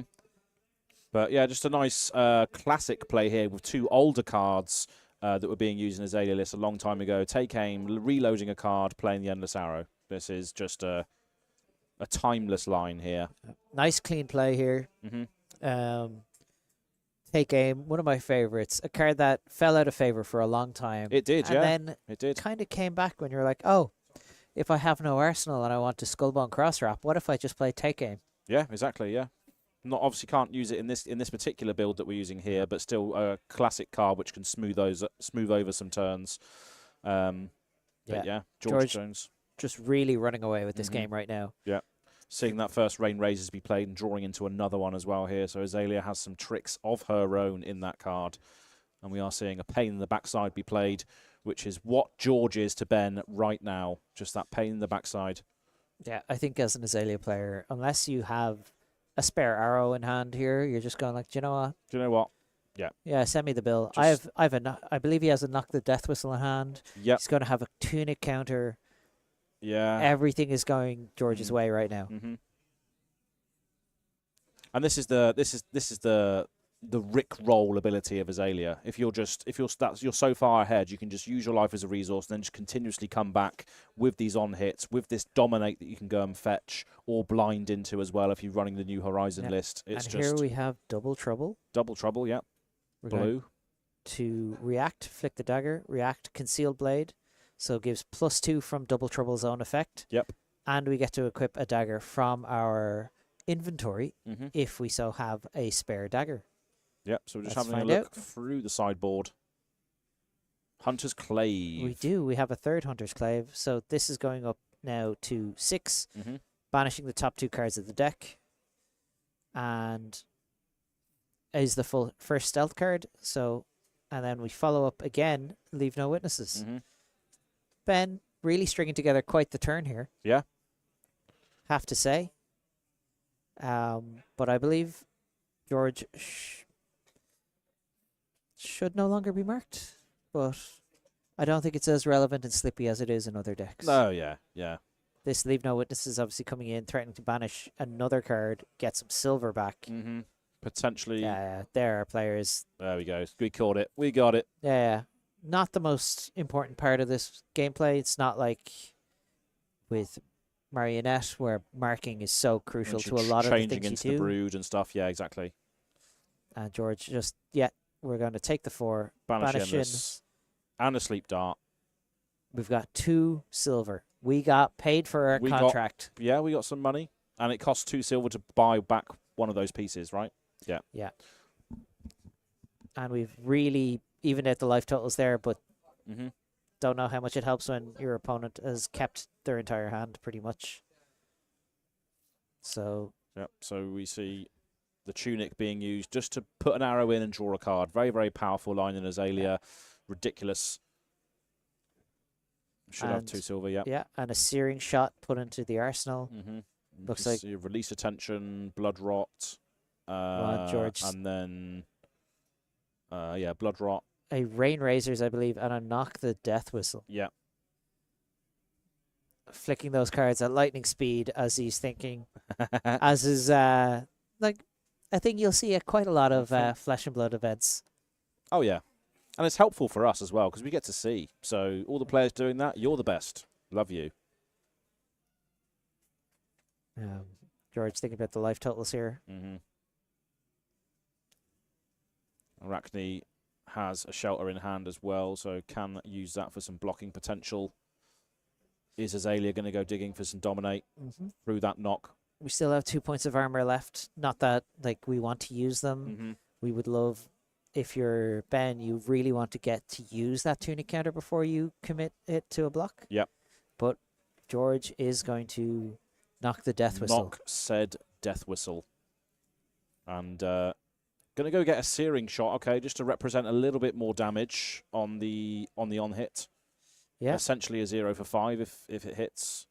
Well, like, you might be asking, if say you're new to Azalea, you go, oh, it tutors it to the top of the deck. Why is that good? I was like, well, well, Azalea says, if you read your hero ability, this is why it's good. You put your arsenal to the bottom of your deck. Yep. You put a card from the top of your deck into an arsenal, and if it's an arrow, dominate. It gains dominate. Yep, so this is going to be coming in for 10.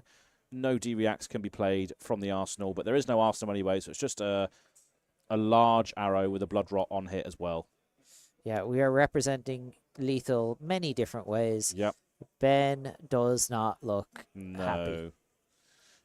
Just trying to figure out. It looks like these players are discussing some form of interaction here. And the judge has come over to explain some sort of interaction there. But Azalea presenting a very large arrow for the player to deal with. Rightly so, you've got these moments in these games when you can just call over a judge and just check the game state. That's what you should be doing if you're uncertain. The most important thing you can always do. Oh, yeah. If you're unsure, call a judge. Yeah, it's the best thing you can do. That's what they're there for. They're there to help. Yeah, absolutely. And that's what we're seeing right now as well as the game progresses. But Azalea looking like she's in a bit of a commanding position, throwing this dominated searing shot at her opponent. Yeah, 10 dominate, on hit, lose a life, on hit, get a blood rot. Yeah. And I'm pretty sure that's a Rain Razor's left in hand as well. So. Of course it is. Of course it is, yeah. So there's so many tricks available here, so much damage available. Yeah, and the dominate is big money here because. Sure, if it wasn't dominated, I imagine Ben just throws his entire hand at this. But there's a lot of thinking involved here. Yeah. But, and we are back in the game. Back in the game, still staring down a humongous searing shot. Yeah, because we need to block. We need to cover a functional, 9 points of damage here? Because if we take 6... say, then we would lose a life from the searing shot. Lose a life and which then would get put blood rot. Which would be lethal. Yeah. Ben just between a rock and a hard place here. Yeah. And that's the positions Azalea can put you in as well, though. Especially that dominate late game is just the reason why we want to play the deck. But, yeah, having to block with his tunic, not getting the resource is tough because that was ready to deploy. Yeah. Ben McConnochie absolutely in a position he'd rather not be in right now. Yeah. Oh, we're leaving the counters on the tunic. Why not? Why not? Yeah. As is your right.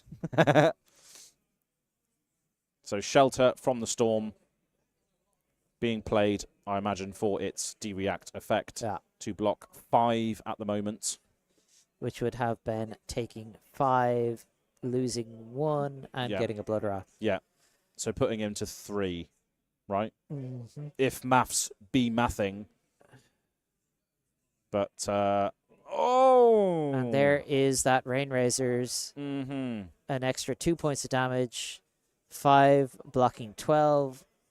Taking, 7, taking 8 putting you to 1 with a blood rot. With a blood rot, and I think it was reds in hand as well. Well, I don't know if you know much about. CNC, leave no witnesses, and something else. Don't know if you know that much about Slippy. He does not actually play that many blues. Well, we are going to see a leave no witnesses come in. Just going to send 4 damage. Does George care? I imagine you just block and let our opponent blow up. Yeah. As from Hell's Heart, I stab at thee. Ben not willing to just give it up It's here. not long for this world. So many plagues have been thrown around this turn. Yeah, looks like we have another judge question here. Yeah, just stepping away from the table is the best thing you can do to just iron things out as they happen. You have that resource available to you, so why not use it in these high-stakes games for the National Championship? Both these players 2-0 for the chance of 3-0. Use the judges. Use your time when you've got it. Especially in like the top, in that bracket where it puts you into the top draft pod. Yeah. Like being 3-0 going into your next round, you're in the 3-0 bracket in the draft pod. Mm-hmm. Maybe you get to keep that momentum rolling into the next draft. Like you really want to, if you can stay undefeated, you can lock up that top 8 spot pretty quickly. Yeah. Right, looks like we are back. Ben saying, "Oh, I forgot to Mask of Perdition." Yeah. Which is... So we're giving him the 2 silver back. Yeah. George, pretty confident in his position here, I imagine. It's just like, just sure. Whatever. Just do the thing. You can have your mask. You can have your 1 block in armor. Exactly. I'm not overly concerned about it. Yeah. And we've seen 2 instances of that now where players are happy to allow the player to do the thing they needed to do, which is nice. Yeah. That's good to see. Because, again, like I said, George has committed no blocks. Yeah. He's committed no cards. You have not gotten any information. Yep. So why not? Exactly. Yep. You haven't given up any info. Mm-hmm. It's fine. Yep. And then just doing the correct thing on Ben's half and going like, yeah, I'll ask the judge, and the judge will make the ruling first. Yeah. So banishing a yellow off the top there, so not getting the gold on that one, and then pitching that blue. Did have a blue. Cheeky. Having a blue. Yeah. But now sat on 1 with obviously 2 block on the armor, so loading in a searing shot again to draw a card. What have we got here? A release attention.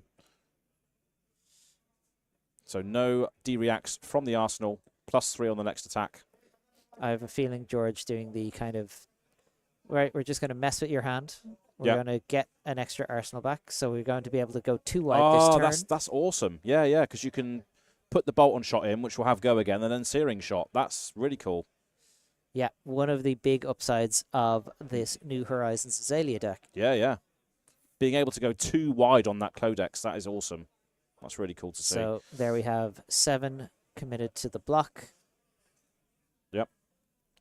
And then the searing shot coming in, blocking with a valuable Justinic to prevent that 1 damage going through. Ben is still alive as we push just clinging on. Just clinging on. And one of those things that we see, that block, we go like, we don't want to give up the flick knives, but you know, searing shot had an on-hit, and that on-hit is death. Absolutely, yeah. But this is a nice salvo to throw back, coming in for 5, not lethal, but interacting with the Arsenal is a good thing to send back at least. Yeah.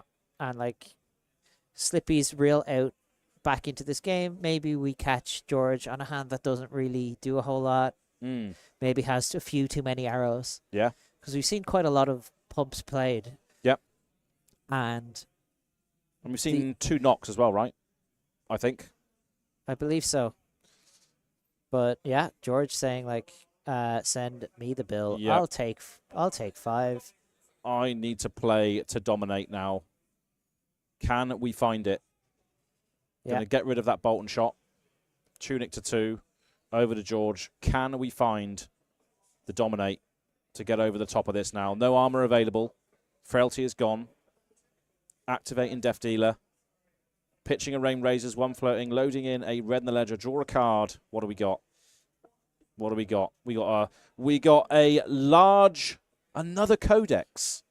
So you can put the Bolton shot in again and then follow up with the Red in the Ledger. Not to mention, we strip a card from Ben now. Oh my goodness me, that's insane. Yeah. That is an interaction I did not even think of with New Horizon Codex. Codex of Frailty That's is not an optional ability.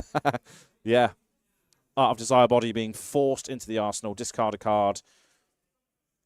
And again, at this point in the game, that is a very, very relevant effect. And that Bolton shot will be coming in for 10 go again. 10 go again, and then 5 with the Red in the Ledger. So even if you can survive that, you have to be able to block 15 this turn. Yeah, that is insane. And that is going to be the game. Wow. George Jones, well done. Could he be the one to push Azalea? But that was awesome to see. Yeah. And, George Jones going 3-0 into the draft portion, which is what we're going to bring you very, very soon here in Wakefield for the Living Legend, the UK National Championships. I'm having too much of a good time. My words just not coming. Yeah, and I will say, like, the life totals looked quite close there, but that's because George built up that lead so early that he could use that resource that is your life total. Yeah. Very important to remember. Flesh and Blood, life total is your resource. It really is. The only point that matters is the last one. Is the last one, exactly. And a dominating position, no pun intended. But we're going to go to the next big event in Flesh and Blood's Pro Tour, Singapore, July 17th, 2025. And it's going to be a party. There's going to be a lot of things going on at this event. And some awesome character marvels to grab as well if you are there. Very, very jealous of everybody that's going. Yeah, not like you to miss a party as. No, yeah, I think this is the first one that I can't actually make, unfortunately. But if I was there, it would be cool. But here we go. Look at these. Tickets on sale now. The souvenir packages as well that you can grab for these contain every single one of these. Yeah, all 3 Singapore Beach Party themed heroes. And obviously, as a Pro Tour player, you get one of those at random. Oh, sick. Yeah. And not just that, we have promos for our side events. So Hunted Seal deck promo gets you a Cindra. Heavy Hitters gets you a Victor, and the Kashy one from High Seas. Yeah, that's awesome. So if you want to play in some side events, you can still pick those up as well, which is awesome. But look at this. Yeah, look, you get so much. These souvenir packages have really been such a staple. People picking these up all over the place. Yeah, you get the playmat, the deck box, the promos, and a box of Mastery Pack. Mystery Pack, yeah, absolutely. Mastery Pack, Mystery Pack. Yeah, of course, obviously the sealed deck events here. You can grab one of these if you participate as well. So lots going on in Singapore. And this is why I love Pro Tour events, right?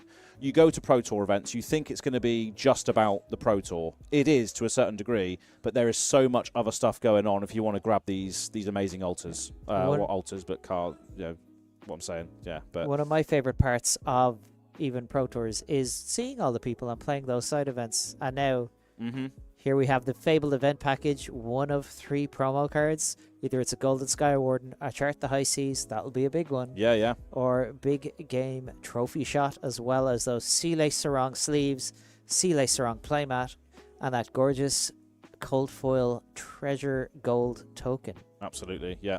Very well sought after things there. But of course, if you play in the Calling as well, you can get access to one of these 1 of 3 hero cards. The new heroes from High Seas. In Rainbow Foil. What's not to like? Are you a Puffin fan? Maybe you're Marlynn, or maybe you're on the hotness that is Gravy Bones, the Shipwrecked looter. I'm sure we'll see a lot more of Gravy Bones this weekend. We will see. But yeah, so much going on for Pro Tour Singapore as well. The Battle Hardened obviously contains this 3-card promo pack as well, with some amazing extended art, Gravy Bones, Pirate Necromancer. These micro text box cards in Rainbow Foil. I will say, not a big foil fan, but these Necromancer cards look stunning in foil. Yeah, absolutely. Yeah, so make sure you go and pick those up while you can if you are looking to pimp out your decks. And here's the Pro Tour player package that you're on about. Yeah, Light of Sol playmat. Hell yeah. Now, there's a lot of Illusionist players out there who love a bit of bling. Yeah. You got to get that playmat. You have to. You have to. It's I think you're priced into it. Once you've decided that you're a Prism player for life. Yeah, absolutely. make sure you pick up that as well if you're playing in the Pro Tour, obviously. And this is the thing that I'm jealous about, Ian. You what?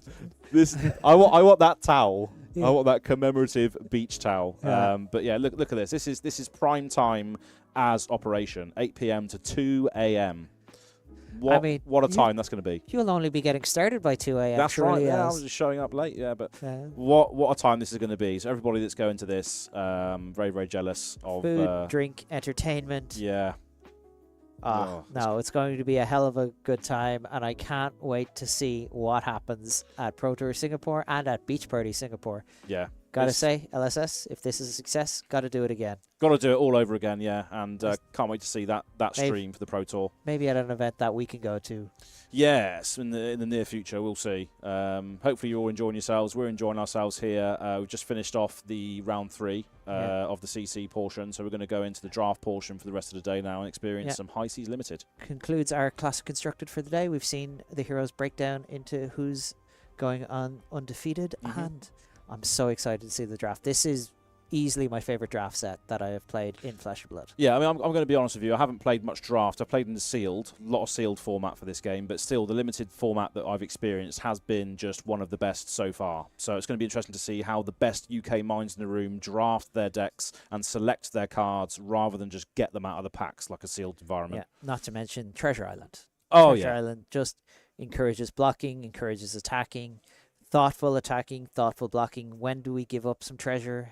How much do we want to hold on to? It's really interesting. Yeah, I hope they do more macros like that in the future. Just adding these mini games into the limited environment just creates a whole new experience that we haven't seen before. So, but yeah, we'll be back to do it very, very soon. And I think we're going to go to a quick break now. But the draft portion is coming up very soon. So make sure you stay tuned. Don't go away. Don't go away.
once was a ship that put to sea, and the name of that ship was the Billy O.T. The winds blew harder, bow drip down, blow me bully boys blow. Soon may the weatherman come to bring us sugar and tea and rum. One day when the tonguing is done, we'll take our leave and go. She had not been 2 weeks from shore when down on her a right whale bore. The captain called all hands and swore he'd take that whale in tow. Soon may the weatherman come to bring us sugar and tea and rum. One day when the tonguing is done, we'll take our leave and go. Da da da da da da.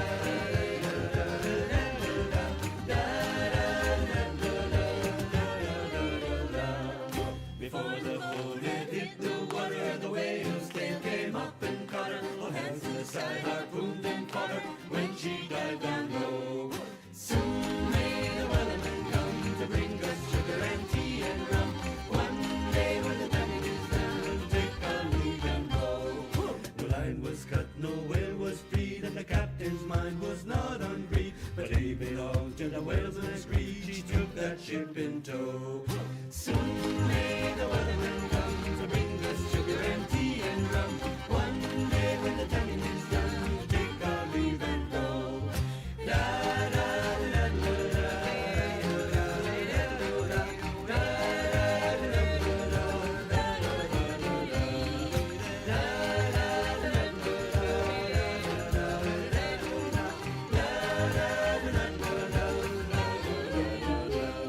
For 40 days or even more, the line went slack and tight once more. All boats were lost, there were only four, still that whale did go.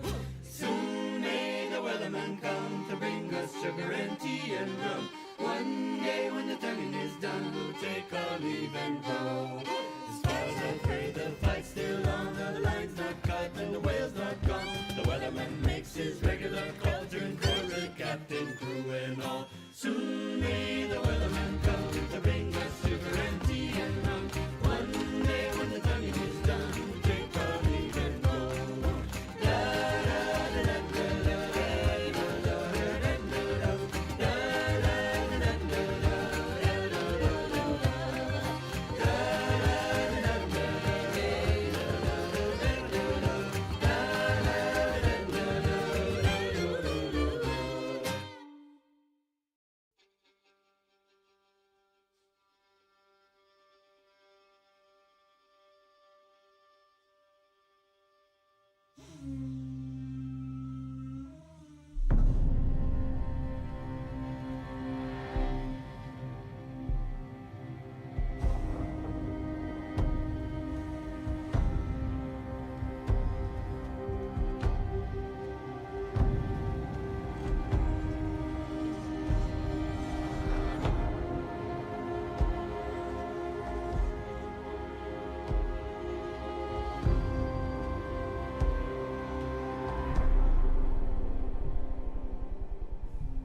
So hello and welcome back to the UK Nationals. We are here in the draft section of today's proceedings, I should say.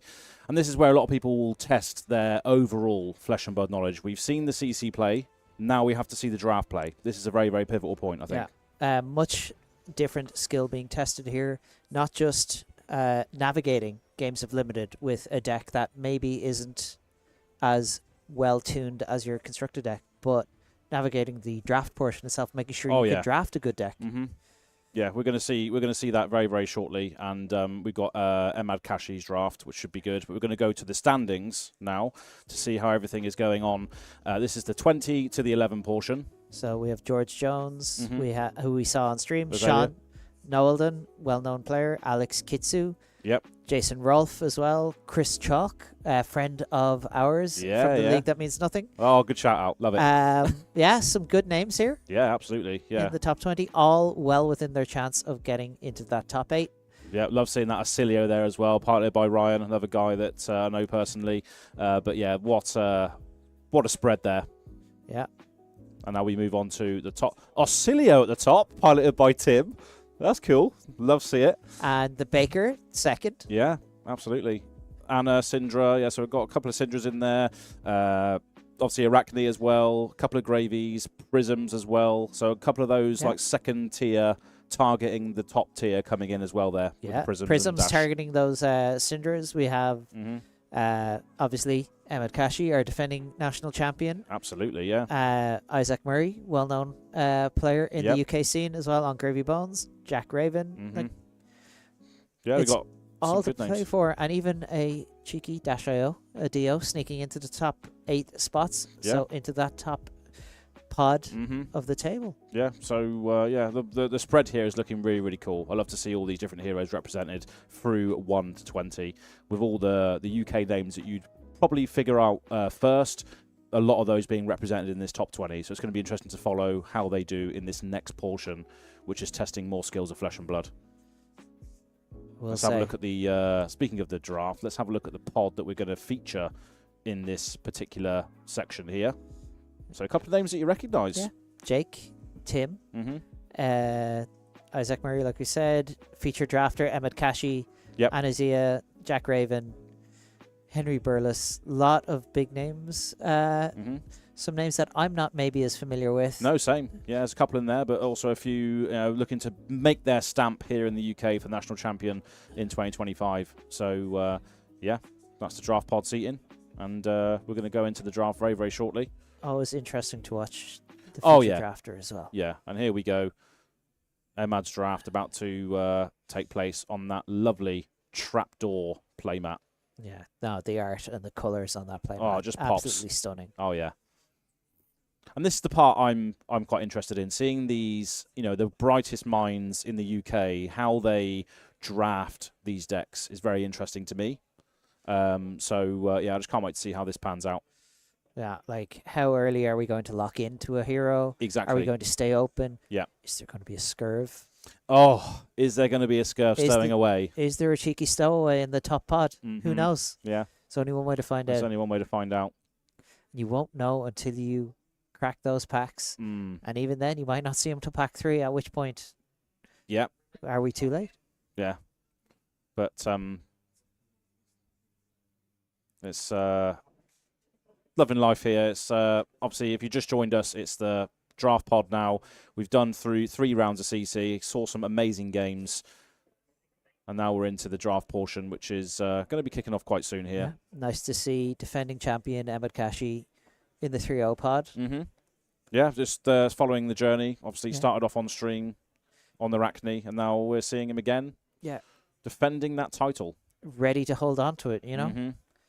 But there's a lot of names in this pod that are coming for that title as well. Yeah, like I said, Isaac Murray, really well known on the international scene. Yeah, a lot of the team sigils were in that top 20. Yeah. Yeah. And here we go with the first draft pack. We just need to come back to us for a brief moment here. So bear with us for one moment. No, I'm chatting garbage. Never mind. Don't listen to what I'm saying. It's all good. We're going to carry on as we look at this first pack. Yeah. Always important for anyone who is not drafted at a sort of high competitive level. We make sure we count our packs, have all the right cards, before we do anything, make sure we have the right number of cards. Yep. Super important. And then when you pass packs, you will also be counting them. Mhm. We always make sure, because the last thing we need is an error on a draft, because it can put a player on edge Mhm. when you're playing high stakes for something like this. It's not something you want to happen. You don't No, want of course. anything to go wrong. Yeah. So we see Charter Course, Limpet, Fish Fingers. What sort of things are we looking for here So, to start? Probably looking for some Saltwater is pretty good. Saltwater Swell is a Yeah. pretty good card. Nimby's a card that you maybe want to pick up later on. Mhm. Any of the boats. So if you see a sloop, maybe you look at that. Yeah. So Obviously with Limpet, so blue sloop is pretty good. blue sloop, blue saltwater swell is what's Mhm. sticking out to me at the moment. With Limpet as well, you could take that and just sort of plant a flag early for gravy, because Mhm. those blue restless cards aren't always the biggest indicator that you should be in gravy. Yeah. And look at that. There we go. Okay. All right. Emad looking to send a strong signal that, like, there's nothing really worth taking it from our gravy bones in this pack. Yeah. But you're sending that signal, and you're kind of hoping your person you're passing to is picking up what you're putting down, if you Mhm. know what I mean. Yeah, and Limpet's a pretty sick ally as well. One of the ones that have Yeah. that inherent go again on it, which can help you clear other allies if you're facing down other gravies. Yeah. It's not the strongest ally by far. It's not a swabby. Swabby is really where No. you want to be for. Yeah. But we're pulling some gravy bones cards to the front of the pack here. Burly Uh, Bones, as well as another Jittery Bones blue coming to the front. Big fan of Jittery Bones, just enabling your Oh, yeah. Necromancer turns to go a little bit wider. Yeah, playing that blue, getting Trade that starter. in, pretty solid here. And trade in is like, maybe you took Limpet as a speculative pick. Mm-hmm. Taking something like trade in keeps you open then without locking you in. Thieving Environments, same. Yeah, it's a 3-block as well, Thieving Varmints, which is always worth considering in this. A lot of Puffin cards going around in this pack as Yeah. well. Maybe encourages Emad. Yeah. Oh, Takes okay. the Goldwing Turbine, being like, maybe if Puffin is going to stay open, I'll move into Puffin. Yeah. We've taken a speculative pick. We're not really missing out on anything just yet. Yeah, see, this is the part that really, really intrigues me. It's just like, pick a Necromancer card first, then a Mechanologist card next. Really interesting stuff. But yeah, we see... Not a lot, not as much mech in this time, but Perk Up Perk Up is solid, though, isn't it? 1 cost, 4 buff, which untaps a cog, I think. taps a gun, Untaps a gun, that's the I one. believe. I think the other one does cog. And then Dry Powder Shot, just a 0 for 5. Yep. Glidewell Fins as well, very, very good ranger pickup. And just Rally the Coast Guard, Yeah. 3 for 7. Mm-hmm. 3 for 7 and can also help if you're trying to block something awkward. Sometimes it blocks 5, Yeah, you know? yeah. A lot of good options here for Emad Kashy. For our defending UK national champion. Yeah, the reigning defending champion. Oh, we're going with a perk up. Yeah. Okay, all right. Looks like we're starting to commit into this Puffin line. Mm-hmm. Puffin, a pretty good one to commit into early, because if you can pick up these red Mechanologist cards, you can try and fill out with pirate cards as you go. Yeah. But a deck that really wants quite a lot of either generic value cards or... Oh, I was seeing another perk up as well there. Yeah, that you one. can be very much red line build with this. But And also, draw back the hammer. now, this is getting very much paid off for taking that Goldwing Turbine. Yeah. Pick up a few blues along the way, but draw back the hammer, very, very strong. Yeah, perk up is untap your hero. Draw back the hammer is Is the untap gun. the And then the other one is untap a cog. yes. Yeah. So trying to decide here is Emad between which of these big buffs do I want to take? Yeah, I mean, untapping your hero is good, though, because you can then crank, can't you? Because you can untap Puffin and then sack the gold and get another cog. Always crank responsibly, yeah. Yeah, always crank. It's a spot, yeah.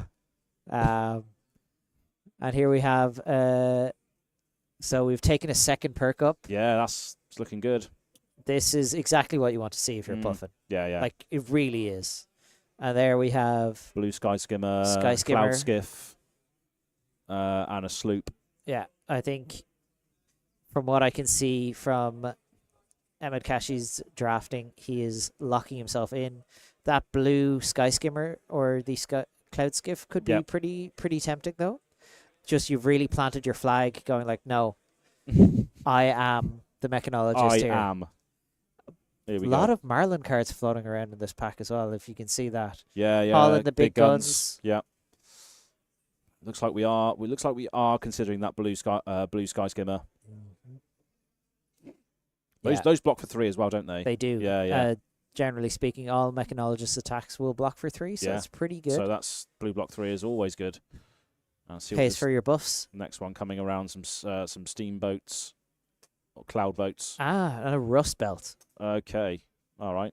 So let's come into the front. We've also got yellow on the horizon. Again, we've got Sikkim Shot, calling the big guns a NIMBY. So maybe people are staying away from that nimblism package. Looks like it, yeah.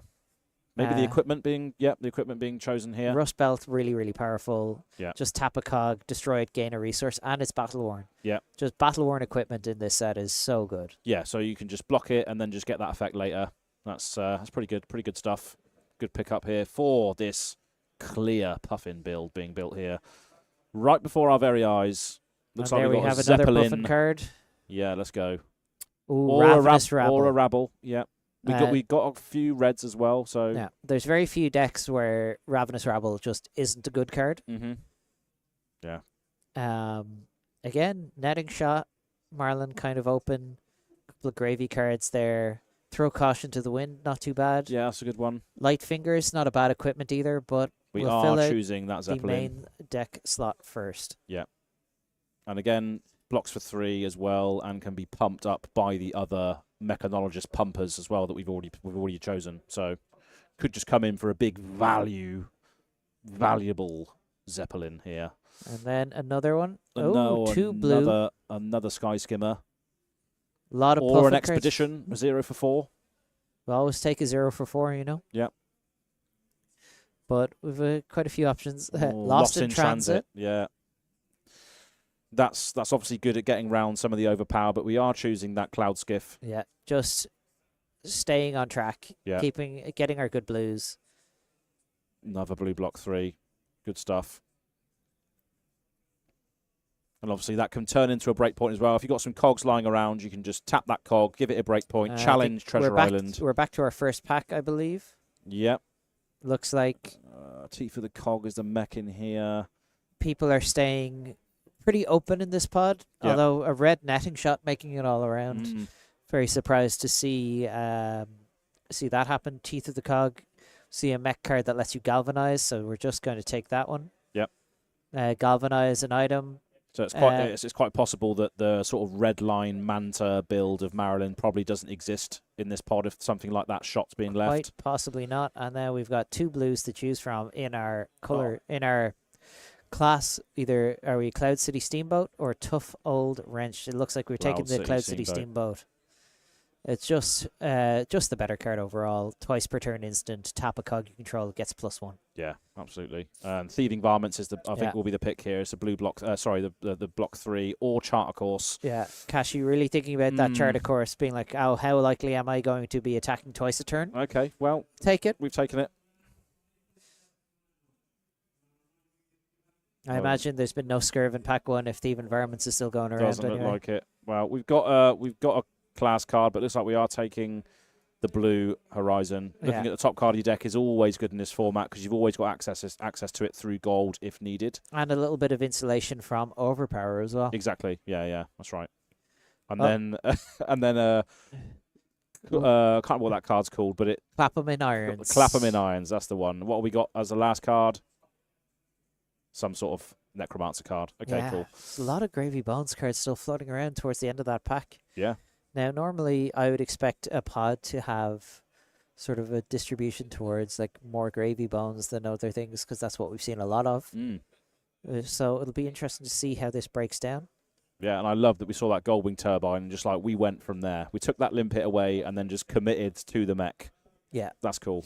Now, Limpet, like I said, not always the best ally in Limited. No. Pretty good in the mirrors.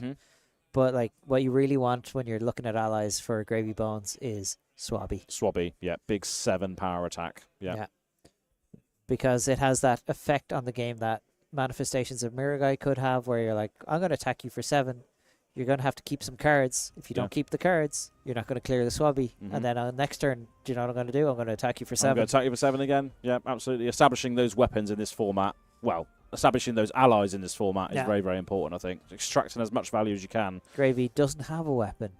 It's very important. He has an offhand. He commands his troops as the weapons to deal the death necromancers. Yeah. So, we're going to get back to the draft very, very soon. Just a little breakaway here, but... Are you enjoying this? This is fun, isn't it? Yeah, I will say, I think Emad Kashy is definitely locked in on Puffin.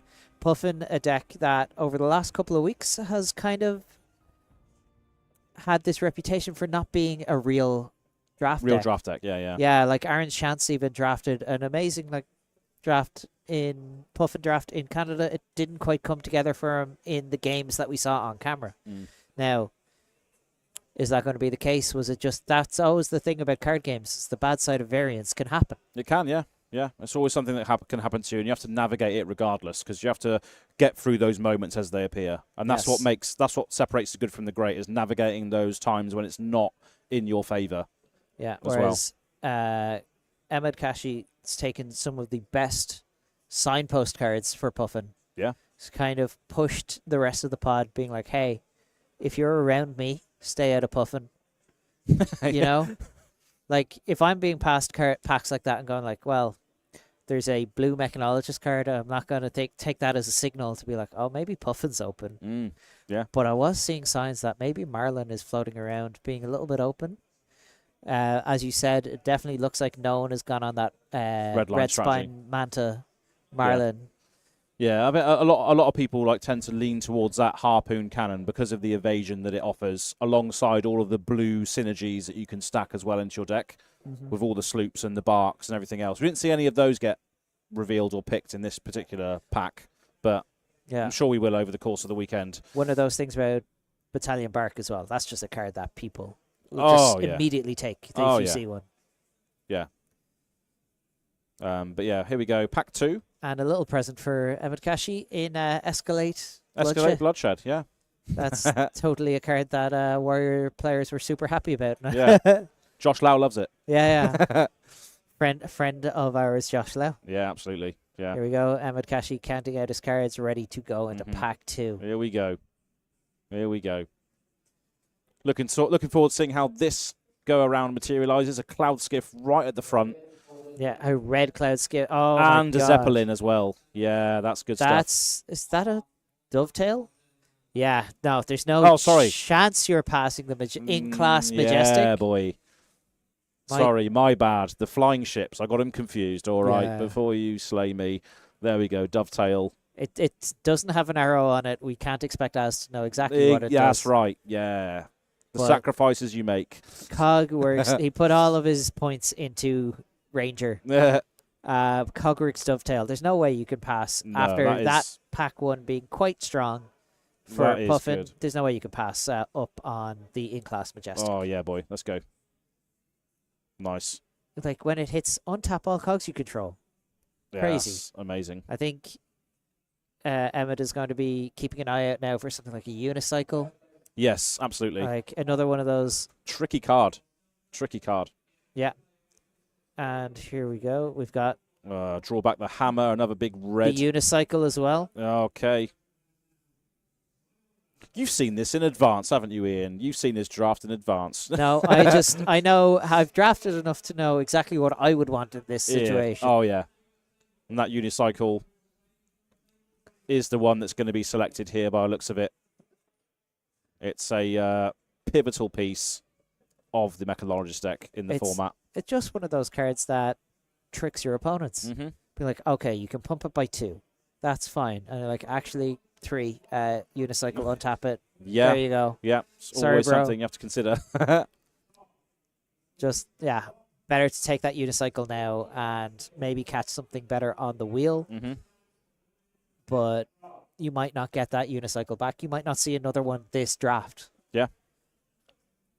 Solid piece of equipment. Again, battle worn as well, which means you can block with it and still use its effect. So that's another thing to note as well, of course. We are seeing a red chart the high seas. Sorry, chart a course. So that's always a good one. And another Cloud Skiff. And another red. Tighten the Screws. Yes. Which is the cog one, the untap the cog one, right? And a yellow Plenty Cloud of good Skiff. options here. And Red Fiddlers in the background, but that's not really going to matter in this deck, I don't think. yeah, seeing that Swabby as well tells me that the 2 players to my left are not on Gravy Bones. Because I'd be surprised if that one made it to me. Yeah. You know, the player to my left not on Gravy because Swabby's just so powerful. 2 for 7. Yeah. Yeah. That's a big boy. And just telling your opponent answer this problem now. But it looks like Kashy is Tighten the taking that, Screws. tighten the screws, the 1 for 4 on tap a cog you control. Yeah, I mean, solid pick, I think. We've seen a load of the whole suite of those one cost Mechanologist buffs be picked in this draft. Another 0 cost, a lot of 0 cost red arrows going around, so it's looking like that's not going to be a red line Manta list going anywhere in this draft.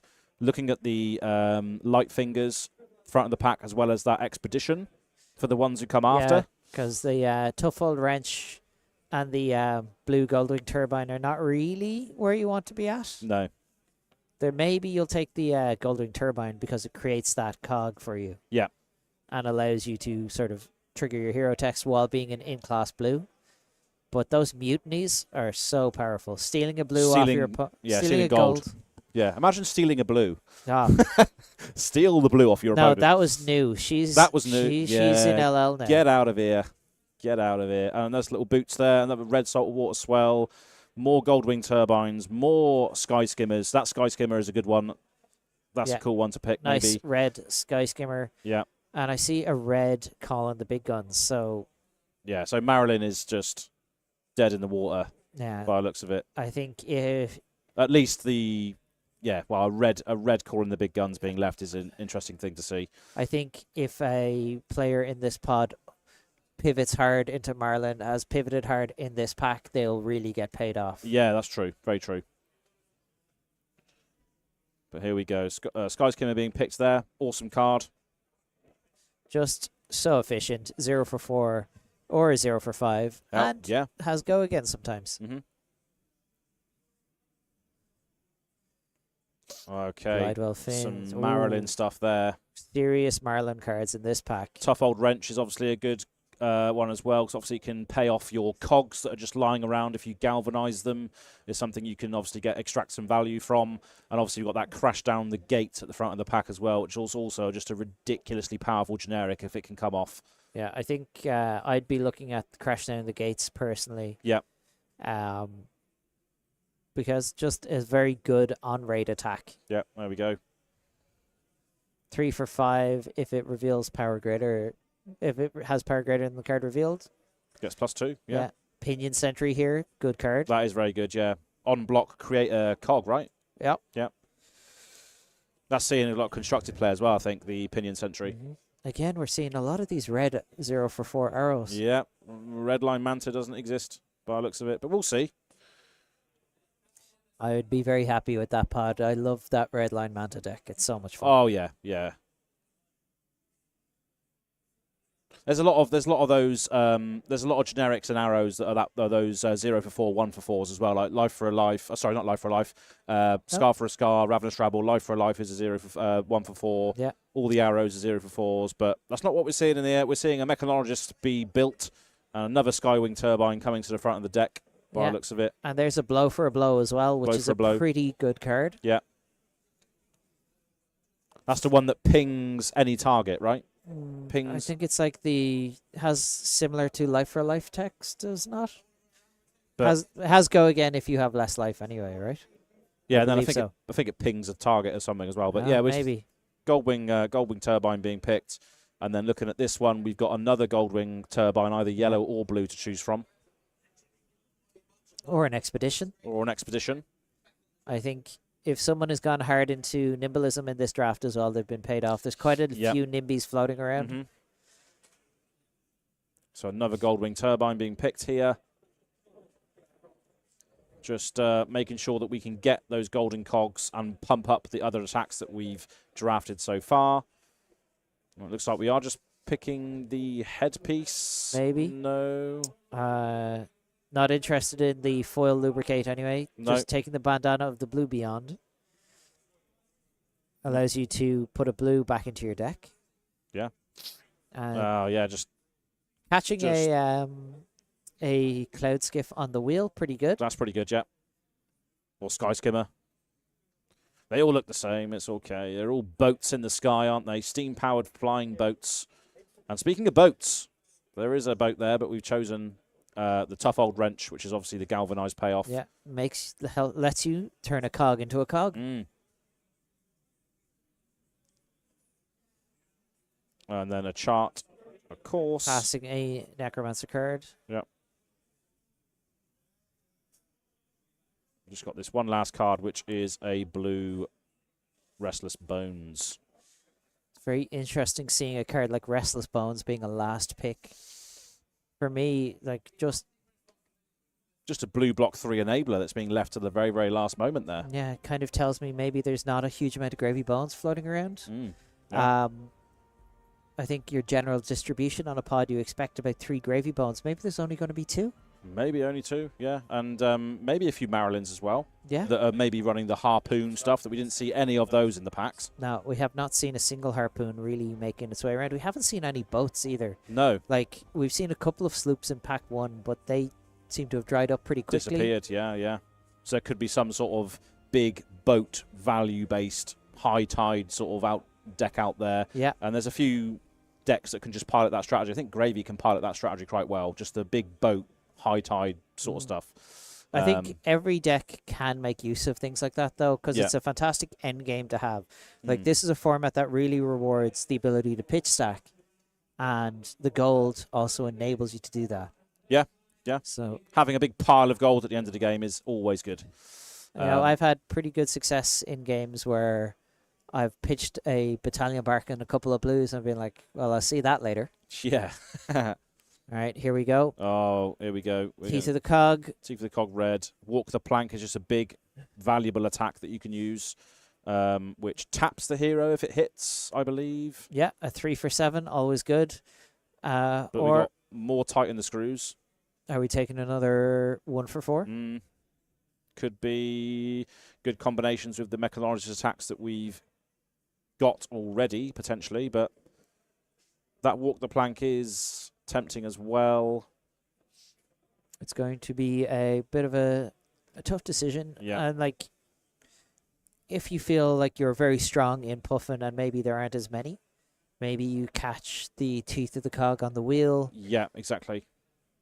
Like, I don't think you get Walk the Plank on the wheel, so you're just committing to passing that one, tightening the screws, and seeing where it takes you. Yeah. And untapping cogs you control is pretty good stuff. Another red Sky Skimmer. Another red Sky Skimmer. Ooh, but... Another cloud boat as well. And a Flying High red. Flying High, such a good card. Yeah.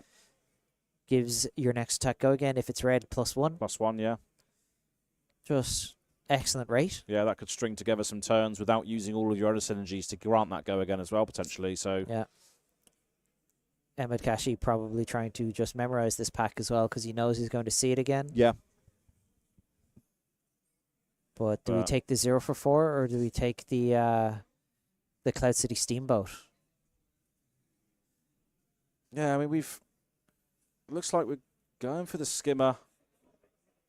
Yeah.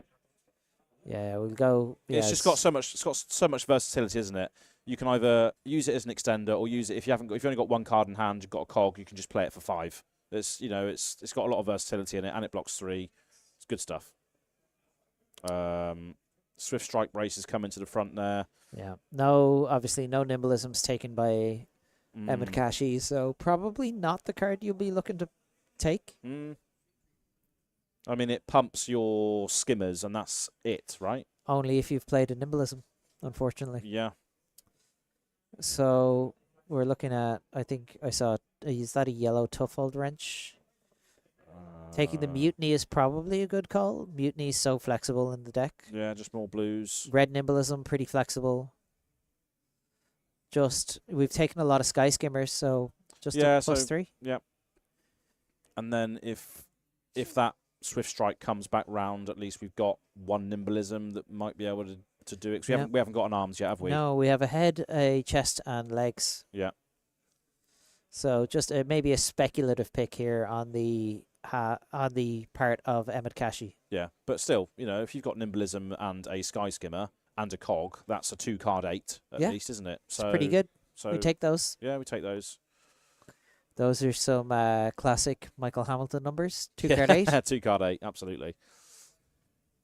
But yeah, I like the way this is panning out. It's interesting to watch these drafts come along as well, especially with these brightest minds in the UK. Emad, the defending national champion. If you're just tuning in, you didn't know this man is the defending national champion and doing well to potentially retain that title here in Wakefield on the Flesh and Blood YouTube channel. Yeah, already 3-0 in Constructed.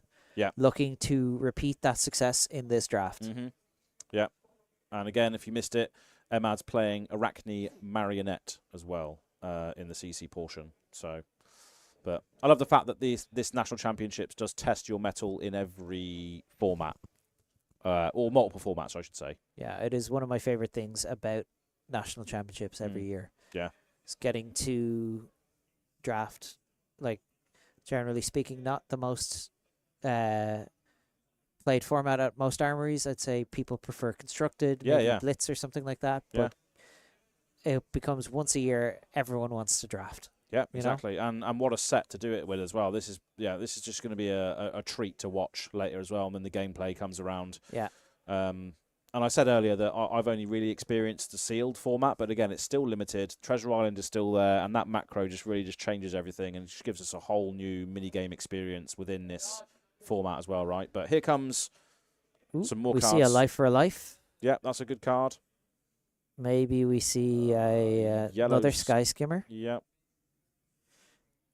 Life for a Life. I love the life manipulation cards that are in the set, like Scar for a Scar and Life for a Life, just giving you that payoff that if you just take a little bit extra damage on your turn, you can extract value from those classic cards. Life for a Life coming from Arcane Rising initially, and an all-time favorite for me. Just like taking a point or two of damage here or there, just to be like, actually my Scar for a Scar is working now. Just a 0 for 4. Yeah, absolutely. 0-4 go again. Yeah. Now, let's see what we're taking. We're taking a lot of reds this pack because I feel like maybe Emad has decided that he has sort of filled out his blue curve and just needs to make sure he has plenty of threats to carry these buffs that he's built. Yeah, the blue flying high coming to the front there. There's also a red tough old wrench, as well as another Sky Skimmer. Another Sky Skimmer, that's the one, yeah. There's a lot of good stuff going on here.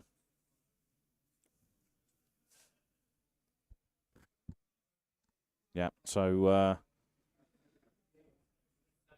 this is cool stuff. Taking the blue, flying high.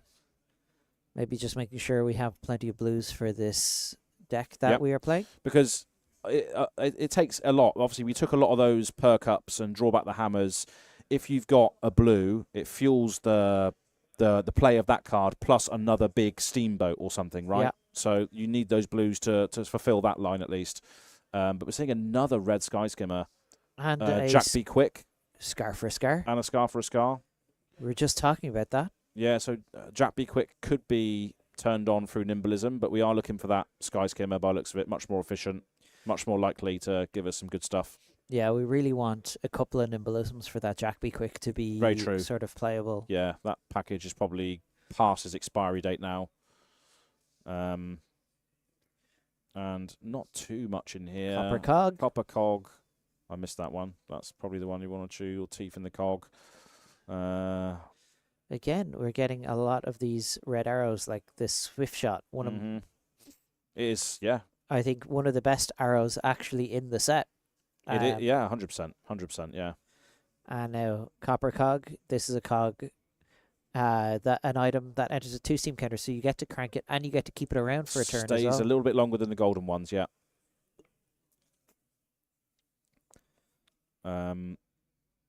Nice big Swindler's Grift there as well, which is a big... We're back to this Swiftwater Bracers. We are indeed, yeah. Not bad, not bad. Might just, There we go, just fill out Didn't have that an arm arms. slot. Why not? I mean, the likelihood of that action coming online is quite slim. I think she only picks the one red Nimblism, yeah? Yeah. So, but still, it's better than not having an arms. Now we might be taking this blue Nimblism, or are we taking this red Teeth of the Cog? Yeah. Just going for the Teeth of the Cog, staying in class. Going for the synergies, yeah, that we've already established. More 0 for 4s. Yep. And it's just great as well, because obviously if you have to defend of it, you can just cash in one of those cogs, potentially, depending on what you've also generated that turn, maybe draw a card from Puffin if you're defending. So there's a couple of lines there which you can also get. Red Flying High. Another red flying high. Straight to the front of the pack there for Emad Kashy Yep. with this red flying high. +1 and go again. Yeah. We've a lot of good reds in the deck, so why not? Yeah. Do we take another flying high? Yeah. I don't think we need the Swift Strike bracers, do we? Unless we're trying to cut someone else off from it, but I don't see... Maybe it's just like, oh, there's nothing else I want in this pack. Yeah, maybe not. Then we got... Quick Clicks. Clicks, yeah. And that's the other one that synergizes with... Yeah, we've seen Nimblism. these go around on the wheel, though, so maybe no one else... Either someone is on them already, or no one else is on a Nimblism package at all. And there's a Nimby to close it off as well. Okay. Few things to work with. Yeah, interesting deck list anyway. Like a lot of pretty good mechanologist cards. Yeah. I'd be pretty happy with that deck. Yeah, I mean, I just love those 1 for +4s. We saw a lot of those be picked in that particular draft as well. Especially coupled that with the steamboats, you can really do a lot off of a blue with those big valuable attacks. Plus all the cog synergies as well, right? So absolutely, we've got and like, have you ever been more paid off than in Pack 2, pick 1? Oh, it's a Majestic that's in the class. Oh, of course, the Dovetail as well, yeah. Yeah, it's just as good as you can ask for. Yeah, yeah. But a lot of 1 for 4 buffs. We've got a lot of Sky Skimmers. We've even got a Nimblism in there, some Flying Highs to make sure we don't need to tap our cogs for go again. Yeah, so there's a couple of ways you can go. It's like there's a lot of go again in there, but also a lot of the big steamboat, maybe coupled with the perk ups and the drawback the hammers, etc. as well. Yeah. So yeah, it's going to be interesting to see how it goes. And we are going to follow Emad as well, I think, on the first round. I would think so, yeah. Yeah, so yeah, we'll be doing that very, very soon. We'll stick with the defending champion. Yeah, absolutely.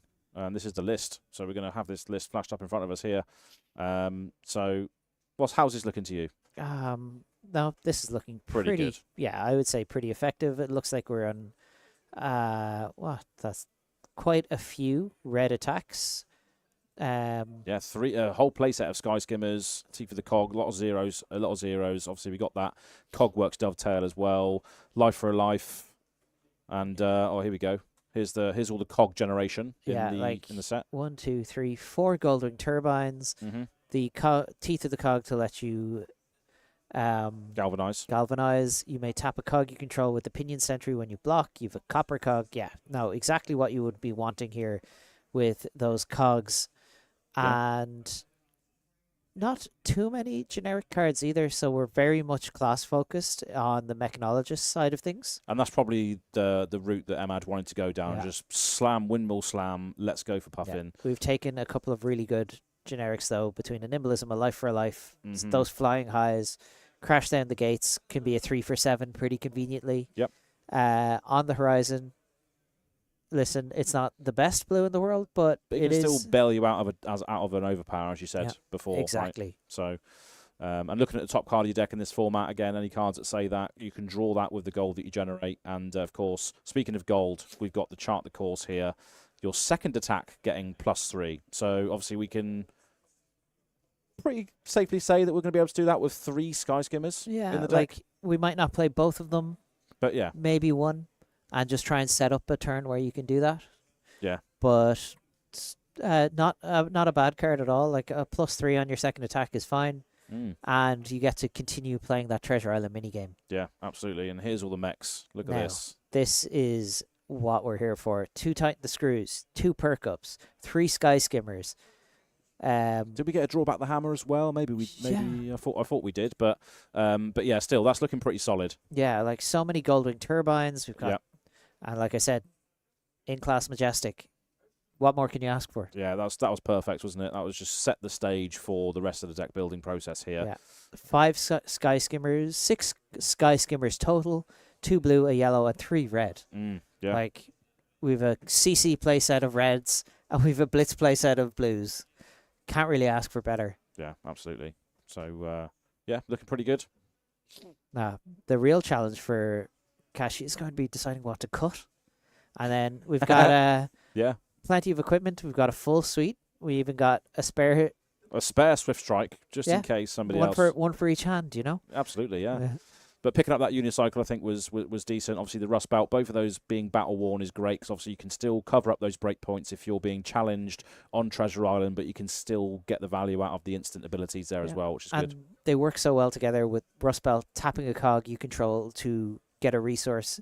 Yes. And then Unicycle untapping a cog so that you can use it for a Sky Skimmer or something if you've had to use that resource to pay for something. Yeah, absolutely. And then we've got, obviously, both options of weapons, either Spitfire tapping a cog you control to attack, and you can tap more cogs to give that attack +1, or going, well, I want Cogworks Blunderbuss, I'm going to go again.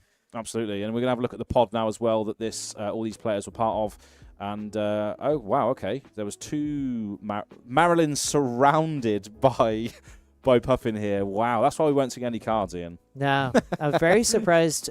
With 4 Marlyns in this pod, I'm very surprised we saw so many arrows going around. Yeah, 2 Gravy Bones. That explains what I was saying. Like, why are we seeing last pick Gravy Bones cards? Yeah. So these 2 heroes, Jake Warburton and Edward Catling, just had their pick of every Gravy Bones card they could possibly want. Emad and Tim, obviously, zeroing opposite it sides up. of the table as well, right? So we got a lot of choice there with the packs coming round from all the players surrounding them as well. I would say both have sort of drafted a different kind of Puffin deck. Maybe Emad is much more in on the Mechanologist synergy. Tim maybe more in on the value side of Puffin, because that's the other thing. Puffin can be a 3-for-7 deployment machine with just good blocks, powerful cards, and let's be real, she is the only hero in the set with a real, honest-to-God weapon on the table. Very true. Yeah, absolutely. Yeah. For Marlyns, I'd be surprised if all 4 were on Hammerhead, because at least one, I feel, had that ability to navigate a nice, efficient red spine manta deck with those the swift shots, dry powder shots, everything like that. Yeah, there was a lot of those coming back round. But yeah, that's looking really, really interesting. Can't wait to see some more limited gameplay. Well, I say more. We're going to see more, but this is the first one you're going to see. But yeah, should be good. Yeah, it's been great. I love watching a draft, and I love seeing what now becomes of that deck building process. What the next step is, bringing that deck into play as well from the defending champion. So yeah, we're gonna go to that very, very soon. Should be good. Stay tuned. Absolutely.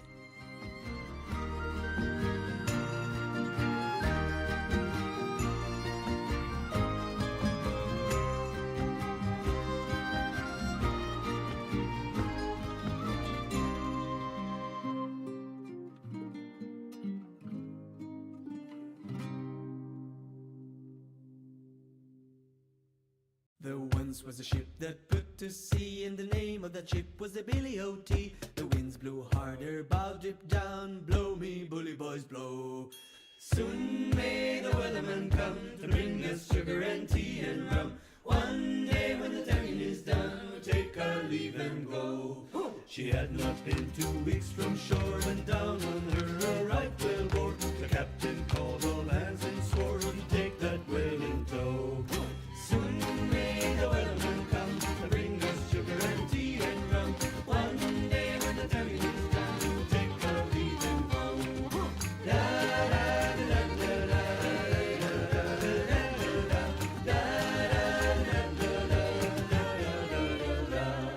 Before the boat had hit the water, the whale's tail came up and caught her. All hands to the side, harpooned and fought her when she dived down low. Soon may the weatherman come to bring us sugar and tea and rum. One day when the tonguing is done, we'll take our leave and go. The line was cut, no whale was freed, and the captain's mind was not on greed. But we belong to the whalesman's creed. She took that ship in tow. Soon may the weatherman come to bring us sugar and tea and rum. One day when the tonguing is done, we'll take our leave and go. Da da da da da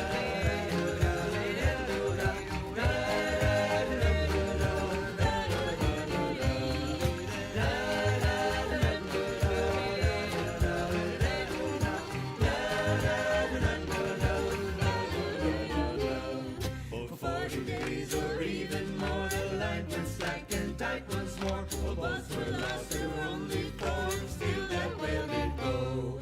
Soon may the weatherman come to bring us sugar and tea and rum. One day when the tonguing is done, we'll take our leave and go. The sparrow's afraid the fight's still on, the line's not cut and the whale's not gone. The weatherman makes his regular call, turn chorus, captain, crew and all. Soon may the weatherman come to bring us sugar and tea and rum.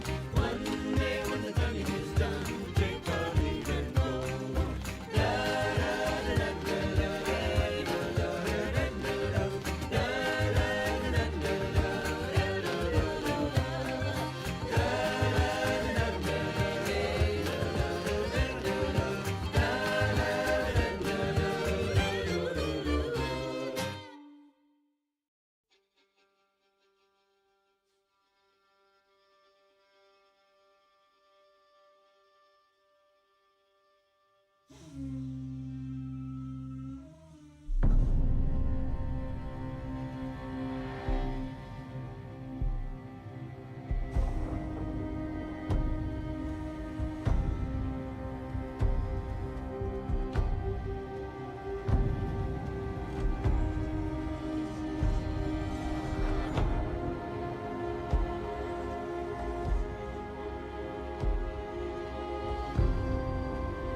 So hello, welcome back to the UK Nationals here on the Flesh and Blood YouTube channel. We are in round 4, just about to kick off the limited portion of today's first round of draft, absolutely.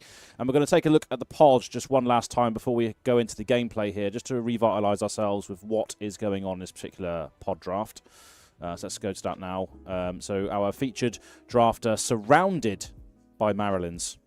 Yeah, so we have 4 Marlyns, 2 Gravies, and 2 Puffins. And 2 Puffins, yeah. And I believe the first game will be a Puffin mirror as well. So we're going to see both of these decks go against each other. And I think they're both in prime position to be powerful decks as well, right? Sitting on opposite ends of the table. Going to be interesting to see what Tim has built. Absolutely. Like, which version of Puffin is Tim on versus Emad? Because we saw a lot of really powerful 1-for-4s going to Emad Kashy. Yeah, absolutely. Yeah. Maybe Tim has a few more of the boats, a little bit more of that 3-for-7, 4-for-9 kind of synergy. Value maybe some game plan. But here we go. Puffin Hightail versus Puffin Hightail. Both 3-0 going into round 4. I bet not exactly what Emad Kashy was expecting to see in his first round of draft. But especially after getting all those powerful cards as well, thinking, oh, I'm eating good here.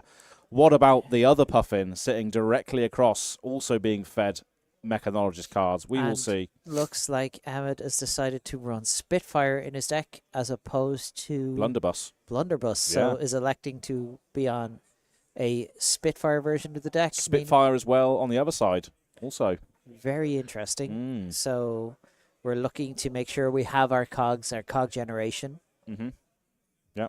And we definitely saw that in the picks. It was all those Goldwing turbines and the pinion and everything else in between. A bunch of different ways to generate cogs. Yeah. When we looked at that cog list, there was quite a lot of stuff in there. So good to have that consistency. Pretty good. Emad Kashy, we saw at one point, passed a red card to take that unicycle. Yeah. Looks like it might have paid off because the only other Puffin in the pod doesn't have a legs. Yeah, nice. Love to see it. Because that would have been, there's no way that would have made it all the way around the table. And and that's why Emad Kashy is a national champion. He recognized that. Yeah. Being like, I'm not going to wield this one. I need to take this now. This drafting business is such a skill to have, being able to read where the other players are, what you're picking, what you're denying your opponent, not only in the draft, but in Treasure Island as well. But yeah, it's going to be fun to see how this pans out. I will be interested to see what approach these players take to Treasure Island. Are we going to be playing the treasure denial kind of game? Or the allowing the player to get the gold? Are we going to be like, yeah, you can have one, I'll take one, you can have one, I'll take one? Which is very different to, we saw at the world premiere, for example, people were ending up with 6 or 7 counters on Treasure Island. Yeah, there was a lot of that going around. And then if you ever end up in a position where you have to give up the hit, well, your opponent's set for life with the amount of gold they've just got. Yeah, exactly. And obviously that gold can translate into card draw with this hero as well, being able to crank those golden cogs that you generate off of the gold to give you extra things. Not to mention just being able to pitch into them, draw those cards, and it lets you set up a nice, powerful pitch stack towards the end of the game. 100%, yeah. Gold being a vital part of this game. We're seeing some turbines in the hand of Tim as well, so looking like could be fairly... and is that a Zeppelin as well, yeah? And a saltwater swell. So a little bit more generic heavy here is Tim. Tim looking like he's the one going first here. To Treasure Island. No counters just yet, but the first attack is going to get that ball rolling, get that treasure piling. Worthy to note as well that you get the counters equal to the damage that you deal as well. Yes, and we've got that red battalion bark. Yeah, so we are seeing the boats. Now, we're either going to arsenal that, or we're going to park it into our pitch zone. Be like, do you know what? This is going to be a surprise that will help us later. Yeah. Always an interesting one in High Seas Limited as well. And yes, we are in fact going to overpitch this to make sure, don't worry, later on I will have a battalion bark. Yeah. But such an interesting part of High Seas Limited is, do we attack on turn 1? Yeah, that's the thing, isn't it? Because obviously the limited format, your cards are a much more bigger resource. You don't want to waste cards that you're not going to get any value from. We don't want to put the extra counter on Treasure Island. You don't want to put counters on Treasure Island. Absolutely, yeah. Just choosing to arsenal, drawing up. Got our Coast Guard, and we are seeing the Tighten the Screws coming in here. So, again, this is what I was saying earlier. Pitching a blue into the Tighten the Screws, giving the next thing +4, and then what's this going to come after it? Is it a Cloud Skiff? So this is going to get +4, which is insane. Just a big, massive attack. Just realizing that Patching the Hole is a Ranger. Ranger equipment. Oh, but both having a laugh about it. It's all good. But yeah, Tighten the Screws. Nice little chain start iron coming in with that Cloud Skiff. Translating that blue into a large attack through that Tighten the Screws here. So, first counter on Treasure Island as well? Yep. And this is coming in here now for 7. 7, yeah.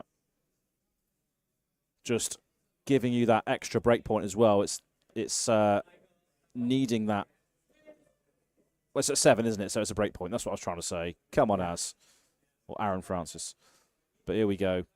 Now, again, putting it into this awkward position for Tim, where how much of this can I afford to block? Can I give you 3 cards? Can I let you have a gold? Is it fine if I let you have a gold? And this is just that inherent overhanging mini game that LSS have designed here for Treasure Island. It just makes the game so much more interesting. And I really, really hope that this happens in the future, because this just creates such a cool environment for our players to navigate. Yeah, as I said, it really encourages thoughtful blocks, thoughtful attacks. And like when you get two or 3 counters on Treasure Island, it's like, maybe I'll let you have 1. Yeah. So it's going to be interesting to see who's going to give up that gold first. And it looks like Tim is pretty committed to taking this full block here. 3, 4, 5, and 7. Giving up the armor immediately. Yeah. Denying the gold. Choosing not to galvanize his golden cog and turn it into a golden cog. Perfectly legal game action. I don't know what you're laughing about, Az. We lose the counter on that cog. And we got a big Zeppelin in our arsenal here. Yeah. So we're going to start with this Goldwing Turbine by the looks of things. Yep. Which will allow us to get another golden cog and buff our next attack. So, yeah, and assuming choosing to crank this because we're not just going to pass the turn. No, exactly. So we're going to gain our action point back. And then, of course, the Rust Belt is available to be used now, right? It is, yes. Yep. So we can obviously come in with that Zeppelin now if we activate that Rust Belt resource. And obviously the armor has been used already. The other option, obviously, is to go Spitfire for... Or, yeah, it's next Mechanologist attack, I guess. Yeah, that's right. So that's having a bit of a think here. No players lost any life yet. No. Just taking a lot of time to think about this one, making sure to extract value. Because one of the big parts of High Seas is it's not just about drafting. It's like you really need to know how to navigate your games of limited. Looks like we are going to be cracking that. Yeah, we're just going to go for it. Just going to go for it. And I don't blame Tim. This is a big attack coming in now. This is what now? 9. 9, of course. Yeah. Potentially 10. Potentially 10 if you tap the other one. Yeah. Treasure Island now on 2. Yeah, we're presenting quite a number here for Emad Kashy to have to deal with. And I guess it was a decision to be made as well, because you could just leave that in your arsenal for future turn and just send the Spitfire in, but just choosing to just go big here in this turn instead. Yeah, you're never guaranteed to have those golden cogs either. No, so. Exactly. Yeah. And obviously with the armor, Emad Kashy has 2 block and armor in Battle Worn. The thing about that bandana of the Blue Beyond and the Swift Water Bracers. Swift Strike Bracers, Swift Strike Bracers, they don't block. No. They're just there for the additional synergies if you happen to draw the composition of your hand that allows you to do the thing, right? Just little pickups from the draft itself. But Emad just doing some counting. Always makes me nervous when my opponent starts tapping the table like that. Yeah. They're like, oh. You're just clearly a better player than me, mathing out. Yeah. No, the scary thing is when they do that and then they say no blocks. And like, oh. Yeah, oh no. Oh no. This game is going to just go rapidly downhill and I don't know why. Yeah. Well, it looks like Emad is already under a little bit of pressure, is thinking about this 9 because it's, 9, potentially 10, right? Yeah, so like still hanging over. Tim, in his first attack of the game, being like, here is half of your life total. Yeah, it's... How many cards can I get? We are going to be taking, by the looks of it, the damage, but obviously makes sense to just tap this cog and use it, because it's going to disappear.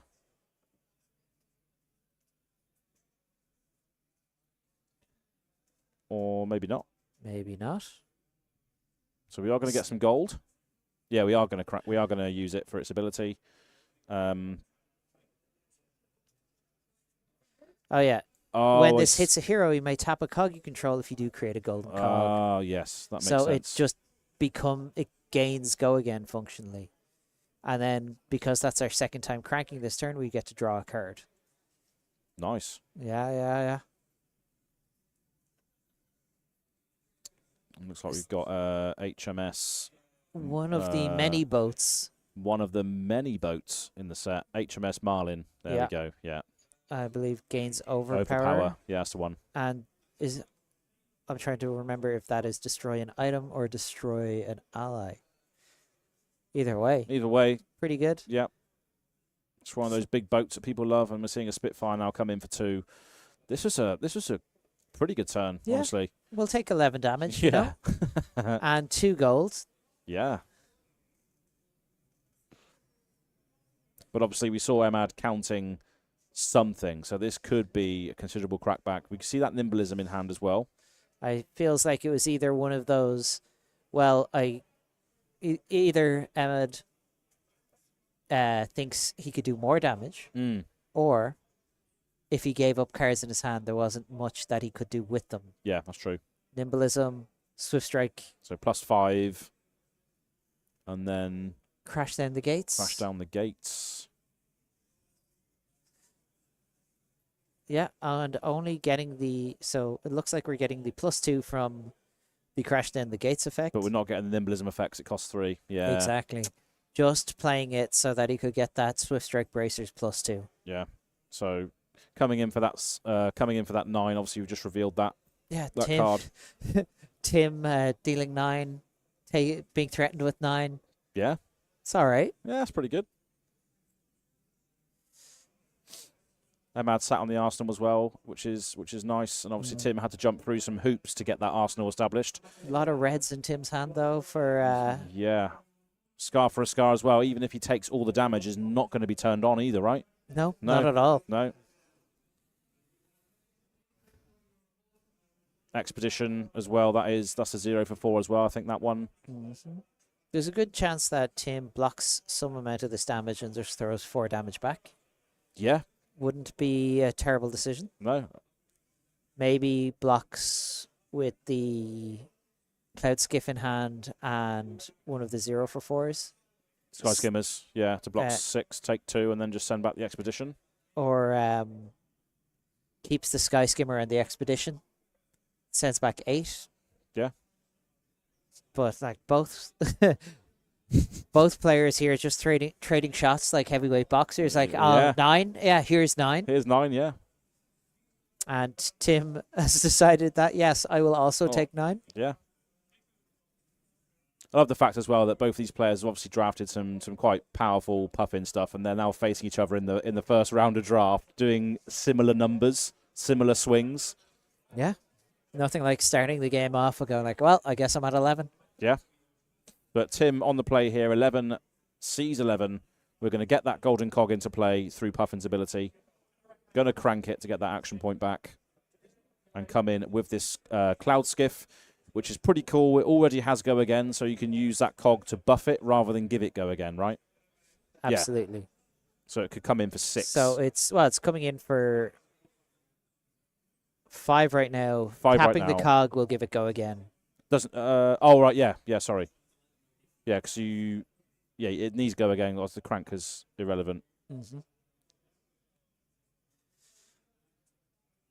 So the cog representing the go again here. My bad. Tim pitching away that Scar for Scar, going like, do you know what? Do you know what? I don't think this is going to come up this game. No.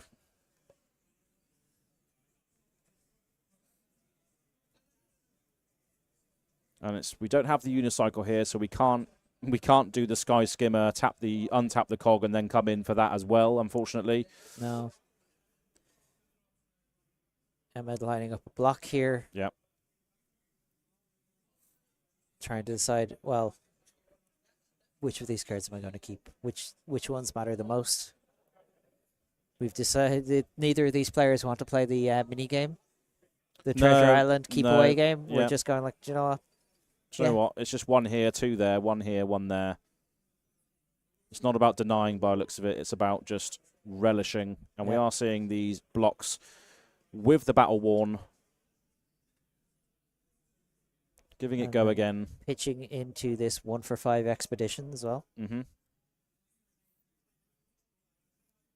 So just coming in for 5.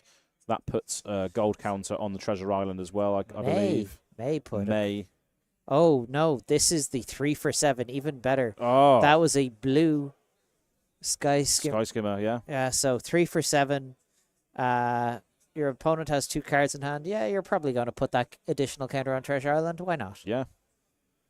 But Tim, Potentially. having a bit of a think about it. Yeah. I was like, do you know what? Yeah, we will. Why not? Let's do it. Let's do it. Why shouldn't I have it?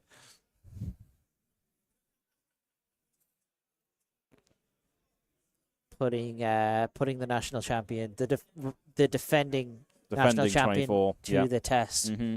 And Emad Kashy immediately taking 7. Yeah. Damn, we're just going for it. We're just going for it. We are here for a good time, not for a a long time. Yeah, baby. Not for a second cycle kind of game, anyway. Right.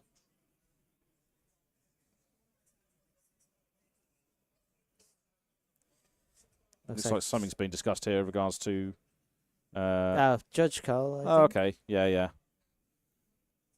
Something's going on. But again, we've got all the time in the world here. Yeah.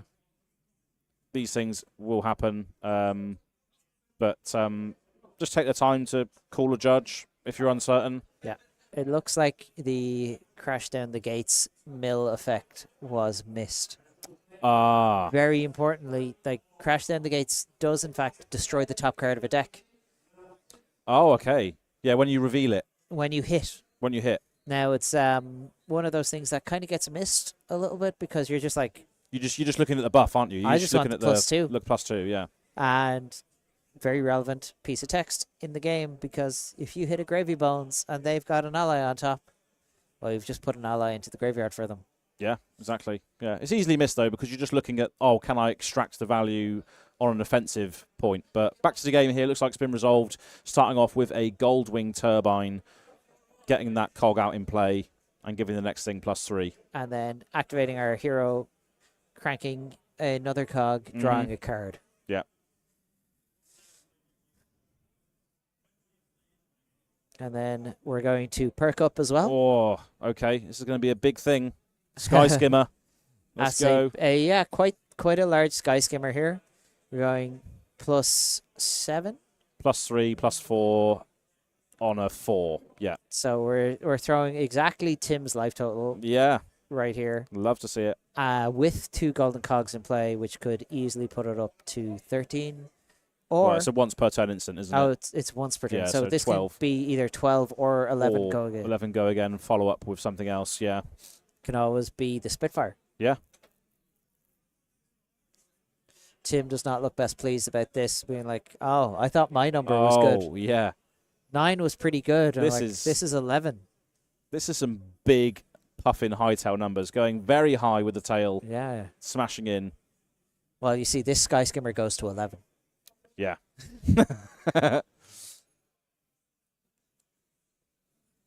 Yeah, of course. Cogs still in play, so we can either put it to 12 or give it go again, depending on what is sat in the arsenal. Or we can use Spitfire, of course, to chuck forward some more damage. Yeah. Tim definitely lining up at least some amount of blocks here because otherwise you would, lose the game. Yeah, and we got a tough old wrench there as well, which I think cashes in one of the cogs to give you a new one.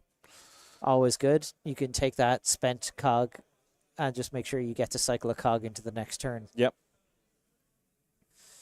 If you could somehow get another cog as well, it means you could draw a card, but I'm not sure if that's going to be... I don't think that is overly possible on your opponent's turn. It's very rare that it would be. Is Puffin's ability an instant? I don't believe so.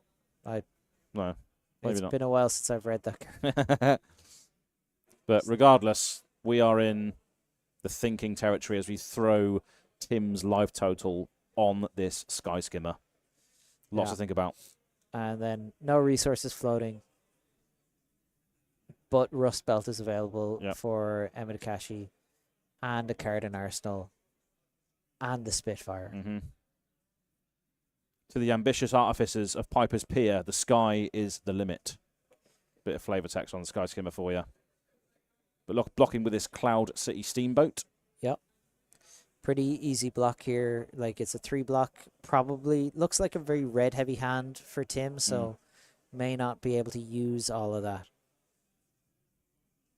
Looks like we're just taking the rest. Yeah. Going to down. 3. 3. Yeah. Yeah. Let's tap this cog. Get go again. Close the combat chain. Get some gold from the Treasure Island, of course. And we're going to be untapping that cog, tapping both cogs, and coming in with a Spitfire for 3. Okay, yeah, just pushing the life total. We have now twice presented Tim's life Tim's total. life total, yeah. In its entirety. Look at that. That is pure maths, if I ever saw it. It's decent. And look, let's have a look at Tim's hand here for blocks. We've got red, red, red. Chart course is 2, isn't it? And then drawback is also 2, I believe. Yeah. And I do believe the card that is currently face down on the table, the Tough Old Wrench, is also 2. Yeah, that's tough. That's tough. Yeah. Now, we only need to be able to present 4 damage here.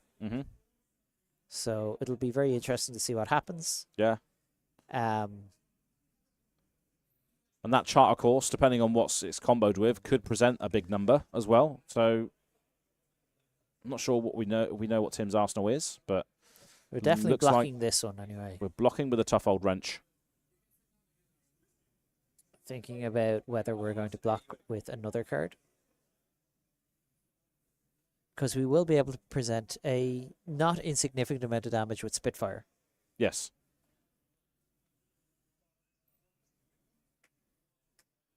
But it's not even like we can go digging with this gold either because it's reds.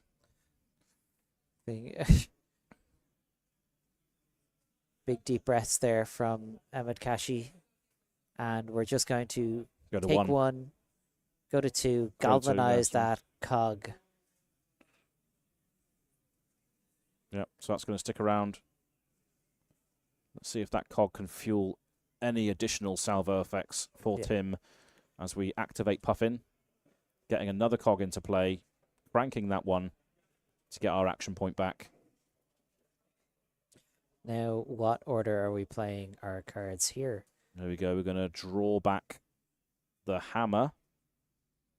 It's going to give our next Mechanologist attack +4, and obviously we can tap 2 cogs to come in for 7. Pretty good. That is pretty good, yeah. So we're going to send in 7. Again, presenting another breakpoint to Emad Kashy. Yeah. That's good stuff. You know, we're going to have to give at least 2 cards here. At the minimum. Yeah. Both of these players playing with these drawback the hammers, perk ups, you know, tighten the screws, all these 1 for the +4s, really making a mark when comboed with their weapon in play. Yeah, really showcasing the power of Spitfire in this matchup. Yeah, just having those additional cogs on board from your synergistic effects, just giving that extra +1. But we are going to be galvanizing here just to refresh that cog again. Yeah, and just choosing to fully cover this Spitfire shot. This is a pure grind back and forth between these 2 decks now at the moment. Keeping those cogs around. We still have that boat in the arsenal of Tim as well. Yeah, the HMS Marlynn. That is not really seeing a huge amount of play because it's not really a lot of blues. No, but we're seeing the Rust Belt be used here to fuel a drawback the hammer, which then is going into a Spitfire for 6. Yeah, we're sending in 6, but importantly, Tim can, in fact, block this one out. Yeah. Pretty comfortably, I think. Because we've got at least 5 block in hand fairly easily. Because we have a Mechanologist attack. in the steamboat or the cloud boat. Yes.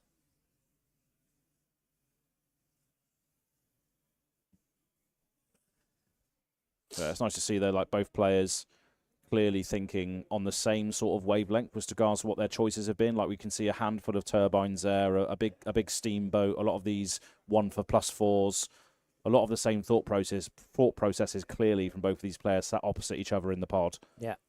And as well, while there's a lot of intense thinking going on, there's a little bit of banter, a little bit of chat back and forth. Yeah, we've seen loads of that today, which is lovely. Yeah, fabulous to see. Like, really love to see it. Tim lining up those blocks. I'm seeing a walk the plank and a turbine being chucked under the bus of this Spitfire. Both of which block for 2, right? I'm going to go out on the limb and say one of them blocks for 3 there. Yeah, okay, all right.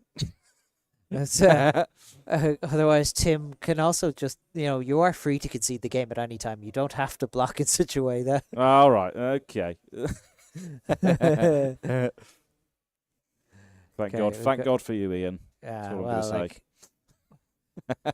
not all. We can't all just be the pretty face, Exactly. We've got between this Goldwing turbine, 1 resource floating, got 2 cogs. Yeah. Oh, cloud skiff. It looks like it. Yep. So Wow, we're able to send in an 8 that could be more than 8. Yeah, cloud skiff also giving you the choice, that modality of giving it go again or +1. So obviously in this instance, probably going to be coming in for 9. I would think 8 go again into Spitfire. Or 8, yeah. Yeah, you're right again, Ian. What can I say? You should, please don't inflate my ego. Just be like, oh yeah.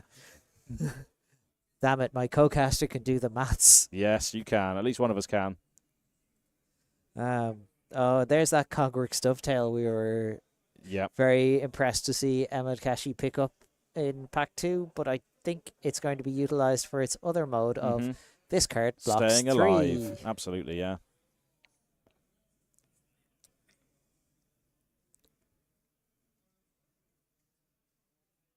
Yeah. Just catching the Treasure Island trigger. Making sure to remember our Treasure Island.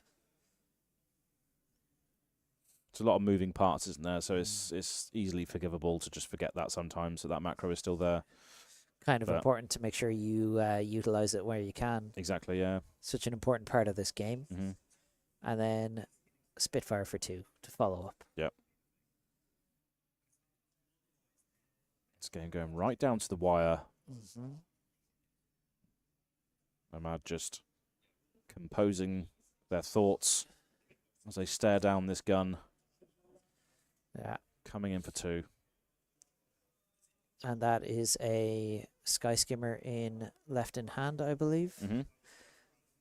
It's not the most useful card on its own. It's a 0 for, I believe it's a blue Sky Skimmer, so it could draw you a card. You never know what that's going to be. Yeah.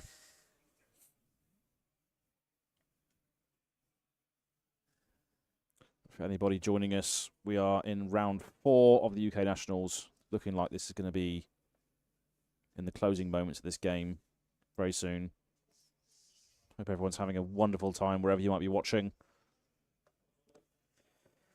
Thanks for joining us. And yeah, we're just going to be sending in that Spitfire. Yeah, pew pew for 2. Pew pew for 2. Very familiar. As mechanologist as it gets. Yeah. Gun for 2. Pew pew for 2. Absolutely. Remember though, as we learned many years ago, pistol's not a gun. It's not. No. That's why. Tim looking at 2 blues in hand. Which might finally unlock that HMS Marlynn.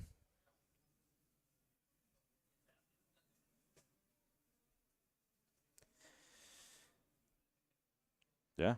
And like 7 overpower could be a very quick way of closing out this game. Absolutely, yeah.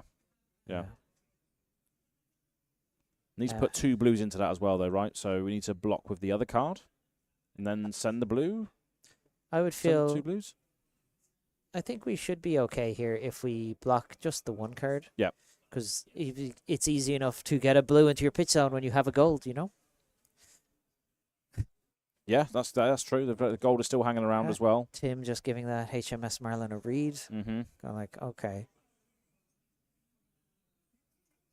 Is it big boat time? Are we going to be boarding that HMS Marlynn to send it into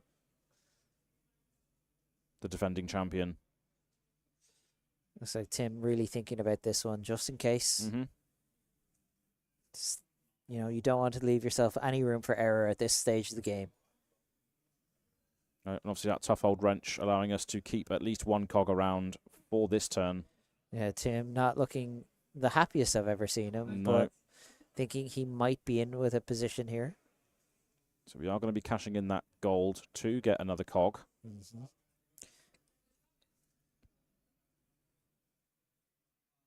And then we're going to steal a gold. We're going to steal a gold. Interesting. Which gives, I believe that's the +2 mutiny. Yes, battalion bark. So +2. Oh, okay. Which is pretty good Nice. when you're threatening a big boat. Yeah. So And we are going to be, by the looks of it, cracking this gold as well. yeah, time to draw a card. Draw a card, have one resource floating. And looks like Tim might be looking to close this one out. HMS Marlynn. Coming in for 9. 2 blues, so high tide is enabled, That is and it. that's the game. Wow. Okay. Whoa. Now that's some patience right there. That is some patience there. Yeah. And we see the prevalence of overpower and evasion coming through on that boat. Just letting you close in that game and just holding on to something like that HMS Marlynn for when it comes in handy. Yeah. And we were talking about the boats in the draft, weren't we? We didn't really see any boats for Emad at least, but it looks like Tim was picking up all those boats. yeah, pretty strong for Tim. Great way to close out the game and hand the defending national champion his first loss. Yeah. So Emad's going to be taking that on the chin and carrying on in the draft rounds. We're going to have a look at the standings for the draft portion as well now, so we're going to transition over to that. Yeah, been really enjoying this so far. At the moment, we're just swimming through the high seas. Yeah, that was a pretty big game there for Tim, moving to 4-0. Yeah. Just exactly the kind of position you want to be. You're feeling pretty confident. Mm-hmm. So And, okay. we have a lot of Marlynn in the room, but we do have 4 We do have stowaways. some 4 stowaways. Yeah, absolutely. So Marlynn is an interesting one, right? Because obviously there's a lot of ways to build that deck. You know, obviously you can go with a big harpoon cannon or the red spine manta as well. So maybe a few players just picking up on those things as they come around. 55 Marlyns, 42 gravy bones, 36 puffins, and 4 scurvs. 4 scurv stowaways. Drinking that rum to sort of enhance their game plan. I wonder how many of those scurvs have not so fast. Yeah. Let's have a look at the Living Legend board as well here as we go on through the weekend. Armory Deck Legends, sorry. Here we go. These can be picked up at the Comic-Con, which is a big thing for us, Flesh and Blood, to go to, right? And Gen Con as well. One And of the Gen Con as well. biggest gaming conventions in North America. Yeah. I am so excited for these. I bet Anyone you are. who knows me knows I love Viscerai. Yeah. And knows I love the Living Legend format. Yeah. One of my favorite things in Flesh and Blood right now is Living Legends. So Yeah, well, you did well in a Living Legend did format. all right. Did all right. Yeah. Big fan of these, and I would love to see more of these Living Legends Armory decks. Absolutely, yeah. It's just a blast from the past, isn't it? You know, allowing players to play with what used to be the high contenders in Classic Constructed, now coming back in this Living Legend Armory decks, which are really, really cool. Viscerai, one of the first of the original 8 heroes to hit Living Legend. Prism, Flesh and Blood's first illusionist, a divisive character in the game. The people who love Prism. The people who don't really don't. Yeah, you got that right. But yeah, we're enjoying ourselves here. It's going to be round 5 of draft very, very soon. So make sure you join us and see all the action unfold for the UK National Championships. We'll see you soon. We'll be right back.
once was a ship that put to sea, and the name of that ship was the Billy O.T. The winds blew harder, bow drip down, blow me bully boys blow.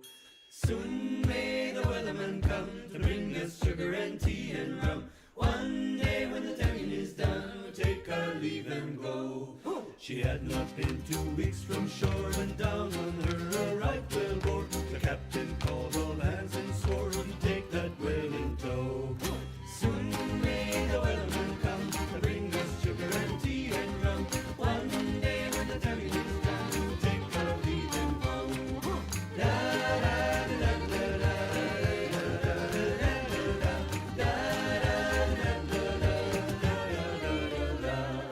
Before the bonehead hit the water, the whale's tail came up and caught her. All hands to the side, harpooned and fought her when she dived down low. Soon may the wellerman come to bring us sugar and tea and rum. One day when the diving is done, we'll take our leave and go. No line was cut, no whale was freed, and the captain's mind was not on greed, but he belonged to the whales and agreed. She took that ship in tow. Soon may the wellerman come to bring us sugar and tea and rum. One day when the tonguing is done, we'll take our leave and go. Da da da da da.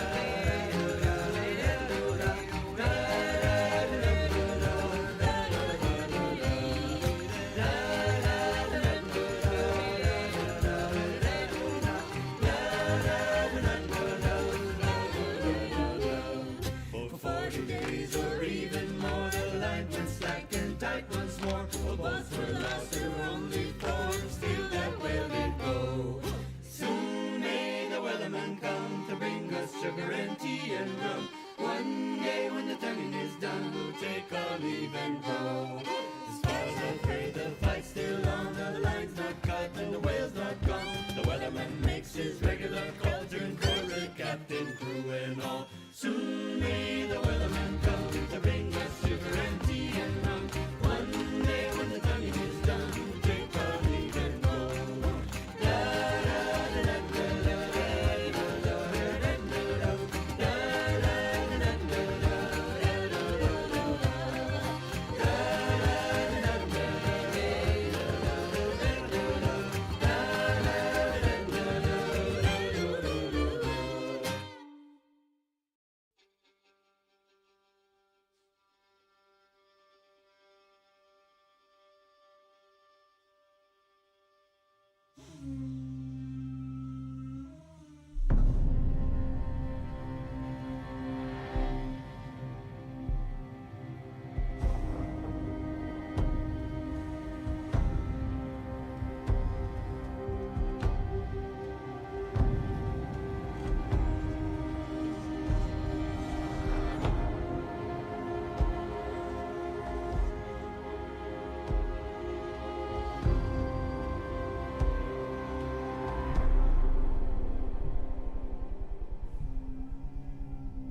So hello and welcome back to the Flesh and Blood UK National Championships here in Wakefield on the YouTube channel Flesh and Blood. How's it going, Ian? Not so bad. 4 rounds in, and we have seen our defending national champion take their first loss. Yeah, take their first loss in draft, and we got 5 more rounds of draft to go, so it's going to be a good time seeing how these best minds in the UK have built their decks to go forward. Tim going undefeated, and I believe we're playing Winner Stays On. Winner Stays On. Yeah, so we get to see the Puffin deck that we just saw defeat the defending champion go into round 5 here as well. So, yeah. Be interesting to see how the rest of that draft pod shapes up. As well as that, we've got Tim, obviously moving to 4-0. Yep. I believe he is the undefeated Azalea in Constructed as well. Oh, that's right. Yeah, we did see the stand-ins earlier, which that Azalea was at the top of the bracket there. That's Tim. Maybe we're having a very interesting change to the UK. Maybe we're not Ninja Runeblade land here We're anymore. Lightning land, which you love. He loves Lightning. I did, but the deck I was playing is not there anymore. But you still have the Lightning cards. I do still own those Lightning cards, and maybe after this I'll be asking Tim for some tips on how to play Azalea, you know? Yeah, I mean, it's a very, very explosive deck, can do some absolutely degenerate things. So maybe we'll see some stream on that tomorrow for more CC, but you're stuck with us for another 5 rounds here in the UK National Championships, and we're having a great time. As we try to navigate the limited in the high seas. Yeah, speaking of the high seas, we're going to be going straight down to the table now for round 5. And as we can see, we got Tim back again as he claims that 4-0 from the previous round, taking the scalp of Emad Kashy. And I believe there is a bounty going around as well in the room, like a little thing that they've organised, where if you take down Kashy, Clements, Anton, or who's the other fella? I can't remember, but there's a bounty going around, so Tim's going to be able to claim a little bit of that. Yeah. Just for a little bit of fun in the room. So. And facing off with Isaac Murray. Yeah. As I said before, when we saw the draft pod, one of the well-known players in the UK. Definitely. And one of the 4 Marlyns in this draft pod. Yeah. So it's going to be interesting to see what cards Isaac has feasted on or famined on here. But going 4-0 into this draft, I'm looking forward to seeing how they've built their Marlynn deck. Yeah, it looks like we have a hammerhead for Isaac anyway. Hell yeah. And Let's go. Full set of equipment, including that old knocker, which for my money might be one of the best chess pieces in the entire draft format. Yeah, absolutely. So a run back of the Puffin Hightail list that we just saw a little bit of in the last round, coming in against this Hammerhead Harpoon Cannon. One of a few ways that you can build this Marlynn deck. I would be wagering we won't be seeing anything nearly as explosive as the last game, where both our players were trading 9s and 10s. Yeah. There might be a little bit more defending going on here as we set up.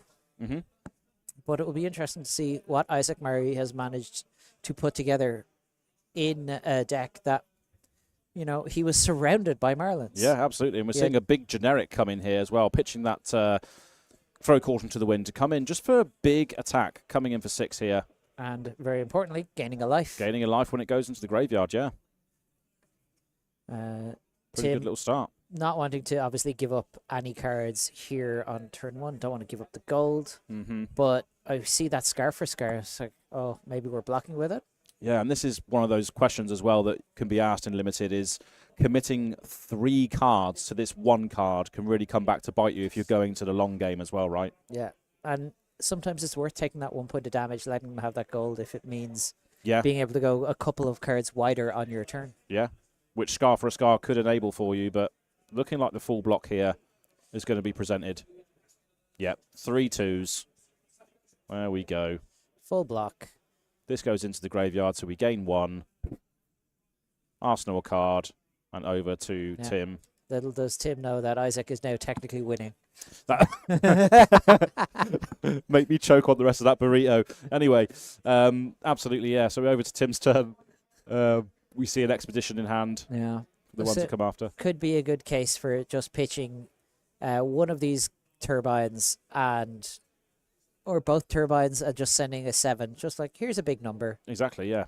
Big number followed by big number. What can go wrong? Both players just having a laugh. That's what it's all about here in the UK National Championships. People just having a laugh, playing games, having fun with a lot of stakes. If you're joining us, this is round 5. Second round of draft. Yeah, be interesting to see how this shakes out now.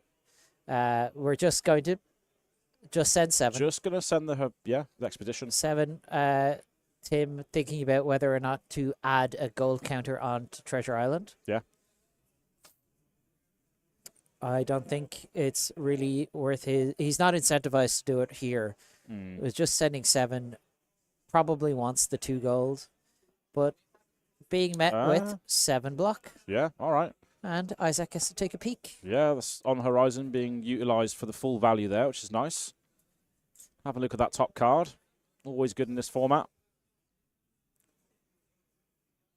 And, yeah, nice clean block on that expedition. A couple of cloud skiffs in hand for Tim. But we are seeing a bluefin harpoon come in here. Yeah. But no hammerhead activation. No hammerhead activation. But, a 4 on hit. You get to have a look at your opponent's hand and, well, or if they discard a blue. You haven't activated a cannon, so on hit, Tim would have to reveal a card. If it's a blue, discard it and then create a gold. But also, we don't want Isaac to get just 3 gold out of this one, so we're definitely going to have to block an amount of this damage. Yeah. And also, very importantly, Isaac Murray putting a yellow headshot away. Going like, well, if that gets put into the Arsenal face-up later in the game, that's just a clean 5 damage. Yeah.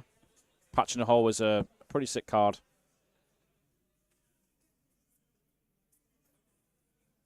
Yeah, blocking, full block there. Using our battle-worn chess piece on the side of Tim. And here we go. Turbine. Turbine, here we go. Here comes the engines. Making a cog.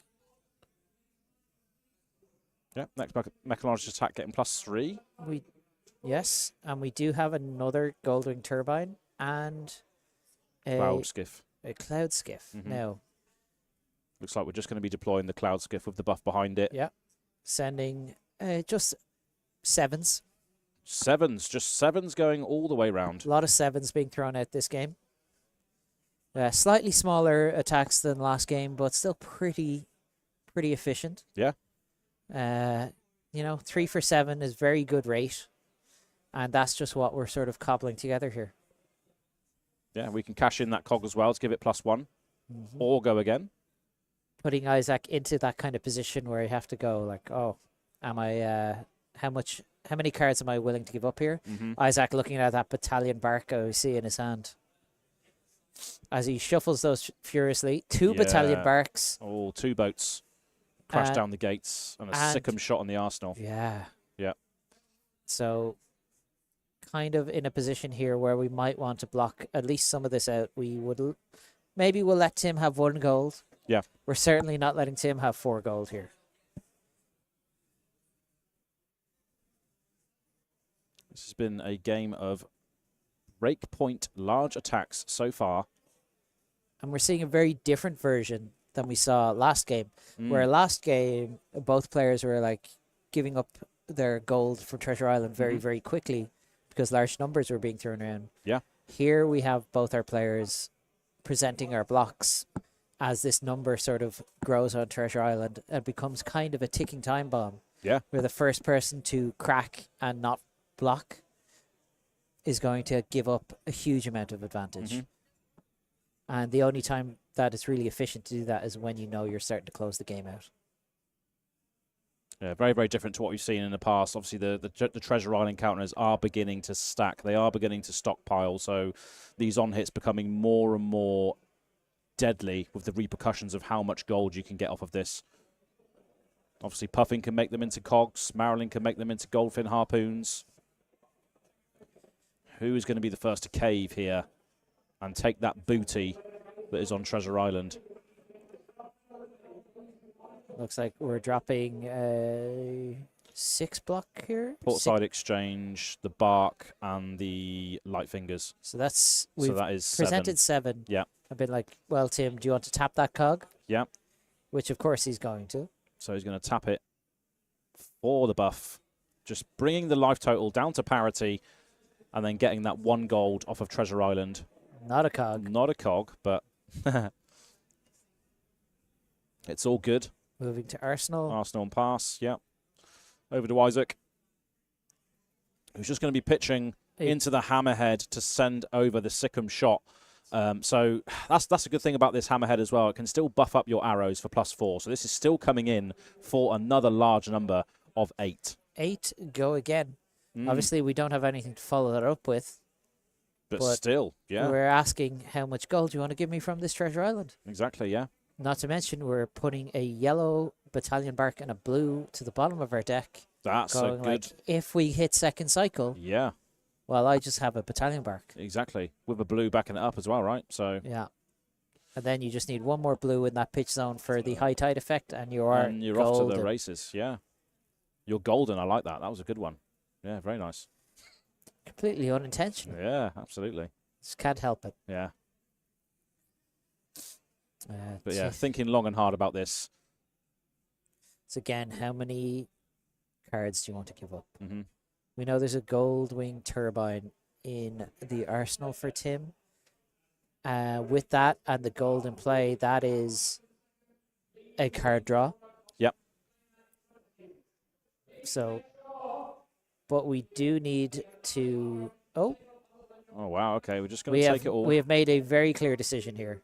Yeah. Yeah, take 8. Take 8. You can have the gold for the goldfin harpoons if you so need them. Take 8, feel great. Take 8, feel great. Decided we don't want to play this Treasure Island minigame anymore. No. We're just going to take the cards that are in our hand and do something with them. Here we see a Cloud Skiff going into the pitch zone to play out this gold wing turbine. Getting that cog into play. Cranking it. To carry on the assault here from the skies. Yeah, turning the gold into a cog with Puffin to draw a card. To draw a card, absolutely, yeah. Drawing a steam boat, cloud boat. Pretty good. Yeah.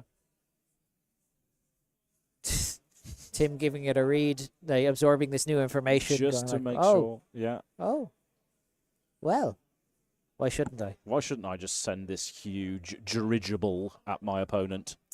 Good word. Yeah, I like that. It's a good word, yeah. This is brand new information, and now Tim was like, oh, maybe my turn has gotten a little bit different. Mm-hmm. With that card draw, it's just kind of changed exactly what he needed from his turn. Yeah. And now we're going to steal a gold. Nice. And now that we've stolen the gold, we get +2 to our next attack. That's pretty efficient. So Tim happy to take that damage, happy to have less gold than the opponent to capitalize on this extra +2, plus the buff from the gold wing to then send in something. We've got to chart the course as well, so this gives you the first attack +3, right? Yep, and we're putting a counter on Treasure Island for it. Yeah, because this attack here is going to come in for quite the considerable amount. All things being considered, this Cloud City Steamboat is going to be getting +2, +2, +3, 13 damage coming in here. Whew. Wow. That's, that's all right. Yeah, that's all right. That's pretty good. And obviously, you can give it an additional +1. Obviously, if it hits, you can untap a cog you control as well and keep your other cogs around by putting a steam counter on it. Yeah. I'm loving the, like, casual, just like, that we got from Isaac Murray. Yeah. Just being like, oh, yeah. Yeah. All right. Yeah, fair. All right. That's a good number. And Tim just being like, yeah, I had this the whole time. Don't worry about it. Yeah. Don't worry about it, opponent. I had it the whole time. The whole time, yeah. Yeah. That's exactly what I was planning to do when I took that 8 damage. Yeah. So just going to Is show. that another battalion bark in Isaac's hand? There's a sloop. There is another Sikkim shot, a sloop. Looks like the Sikkim shot is going to be used for the 3 block in this particular case to soak up some of this Aerial Assault. Yeah. Dealing 10. Dealing 10. Getting ourselves 2 gold. And we get to untap a cog here. Yep. On hit. Untap. Yeah. We're putting it to 14, I believe, there. Yeah. And then on hit, we get to untap a cog. And if you do, or you may tap a cog control if you do put it to team counter. We've decided we to just send the damage. We'd rather get the game over with. Yeah. Tim probably seen the same thing that we have. We've been like, oh, it's a lot of battalion barks being pitched into the. I don't really want those in. I don't want to have to deal with that second cycle. Exactly. Yeah, just trying to just get the game over with as soon as possible to not deal with those ridiculously valuable big boats. Yeah, drawing a card off pitching call the big guns. Now we have a potential Marlynn trigger. Yep. So we could potentially get a card. Or either that or it is just being used to fuel one of these battalion barks. Or Could maybe well be. a sloop.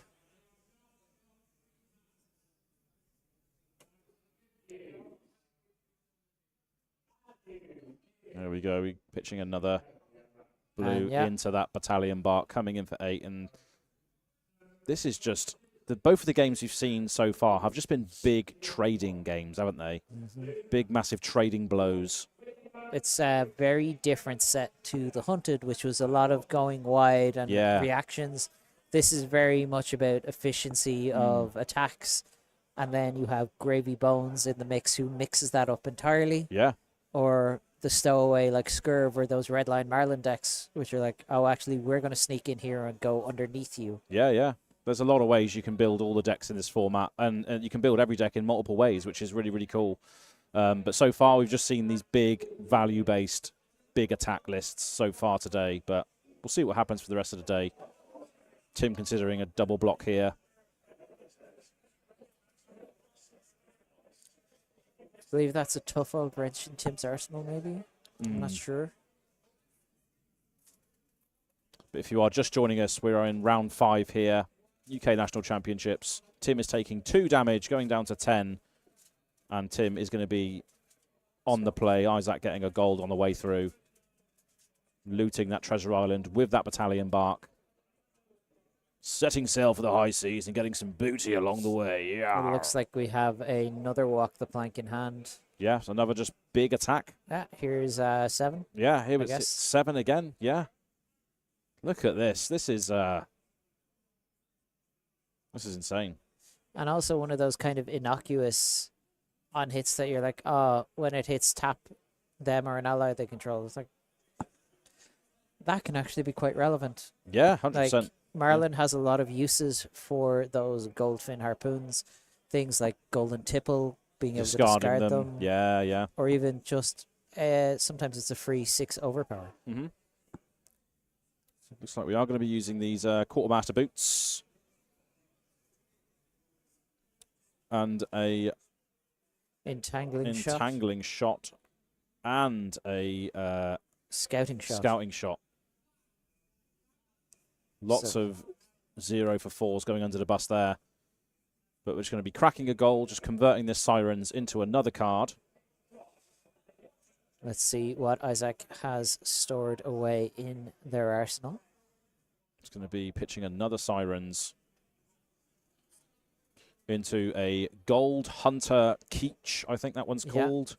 Costs less if you have less gold than your opponent. But obviously with Tim being a little bit broke. No, Tim has 3 gold. He does have. Yeah. On the just by cracking that 1 gold, he's like, oh, yeah, this is free. This is 2 now. Yeah. Yeah, but Tim has it over where his headpiece would be. That's right. Yeah, no, it's easily missed. Yeah, so we have 2 for 7. 2 for 7. Yet again, just constantly throwing these big numbers out. Absolutely. No, here's. Is that an on the horizon? No, that is a cloud skiff. Cloud skiff. So we have a cloud skiff, a Goldwing turbine, another cloud skiff, and a Rally the Coast Guard. Yeah.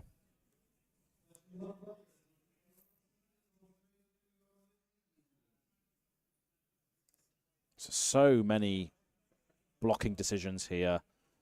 This breakpoint being offered.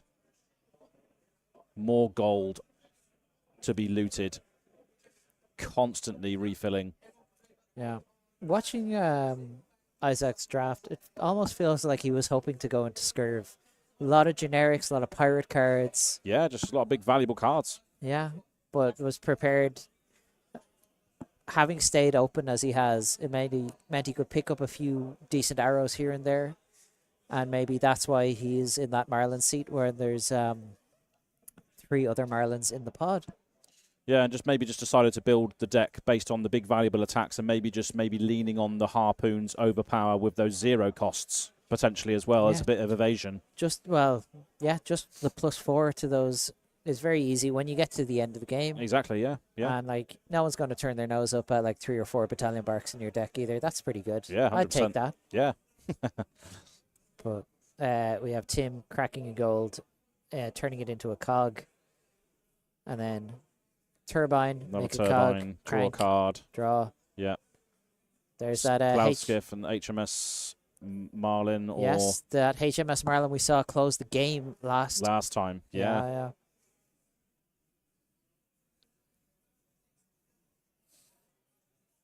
But of course, probably wanting to utilize the buff on the mechanologist here. Just deciding whether it wants to be gun or skiff. Or this mystery card. Or this mystery card. It could be anything. Could be anything. Could even be a boat. But looking like it's going to be the skiff. Yeah, coming in for 8. Coming in for 8 with the possibility of going again or giving +1.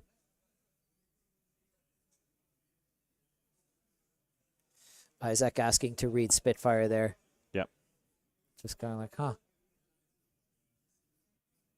So we can at least come in for No, if we give this go again, we can then only come in for 2, can't we? Yeah. Looks like Isaac has another on the horizons there in hand. Yeah.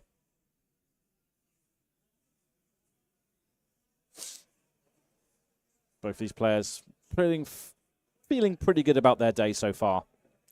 I mean, I certainly would be if I was in either of their positions. Mm. Nothing like starting your day off 4-0 at a big event. Absolutely.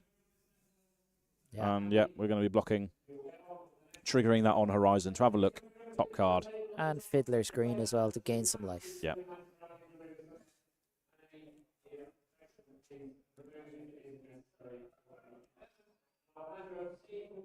Yeah. So, blocking 5 total, I believe. Yeah, taking 3. With the Fiddler's Green and then gaining the life when it goes. Yeah.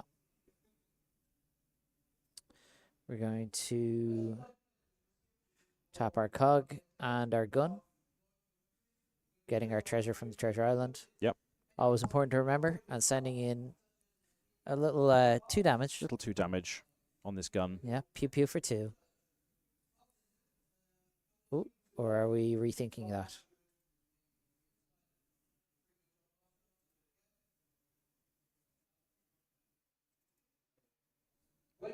It's going to be a little bit of a reconsideration here. Yeah, kind of in a tough spot here. Going to be very hard to force any more cards out of Isaac, who also still has 2 armor left. Mm-hmm.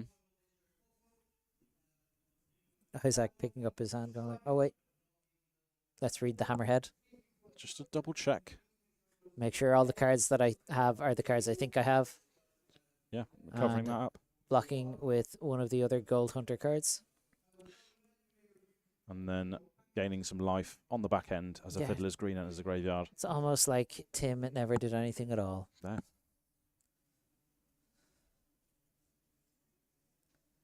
A lot of life manipulation cards in this set as well. Nice little addition to this set.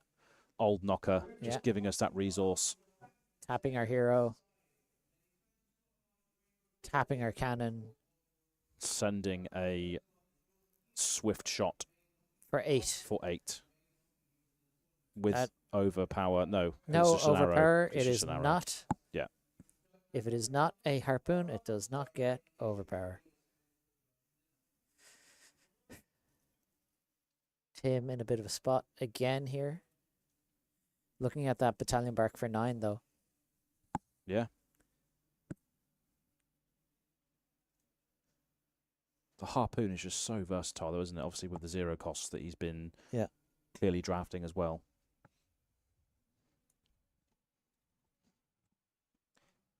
So it'll be interesting to see what Tim decides to do here.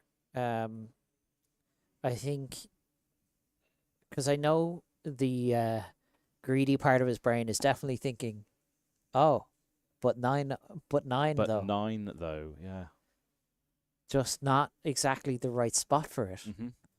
Like, you really want to see that when you've been given a little bit of space, and Isaac has not been letting up. He has not given Tim any space at all.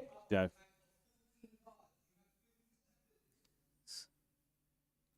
This is a long and hard block.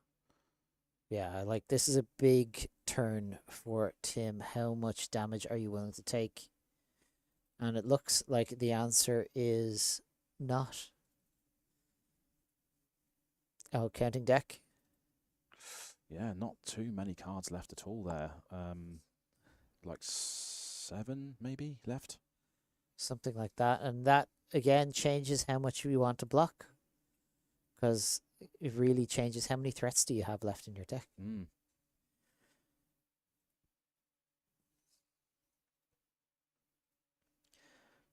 Yeah, tough one here for Tim.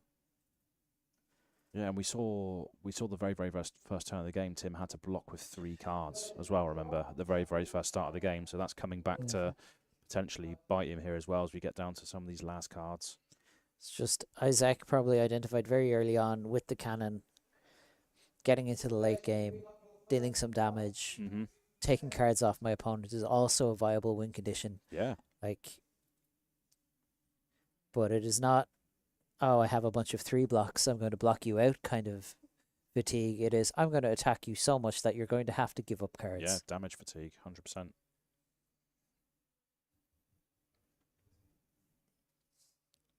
Isaac is, just still on the play here, just trying to decide what to do with this 8 damage coming in. Never a number that you are happy to see. No. Not when you're at 5. Not when you're at 5. Maybe when you're at 40, you can be like, oh, well, yeah, it's all right. Like, it could be worse. Just a little bit of extra room, yeah. It looks like we're definitely giving up 1 card. Looks like we're definitely giving up Light Fingers. Yep. And just going to elect to go to 1. Wow. And Isaac gets himself more gold.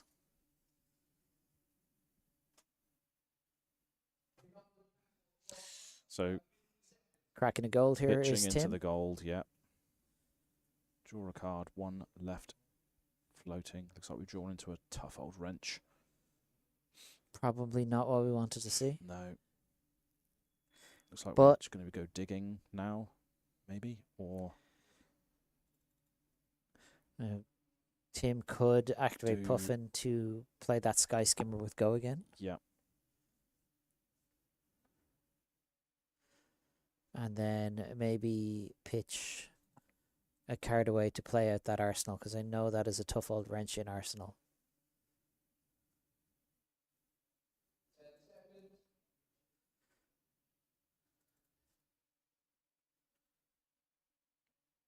Eight life differential between these 2 players in a round 5 UK National Championships. Just going Just to sending in go, do you know what? the big boat. Here's 9. Give me at least 1 card, please. Mm-hmm.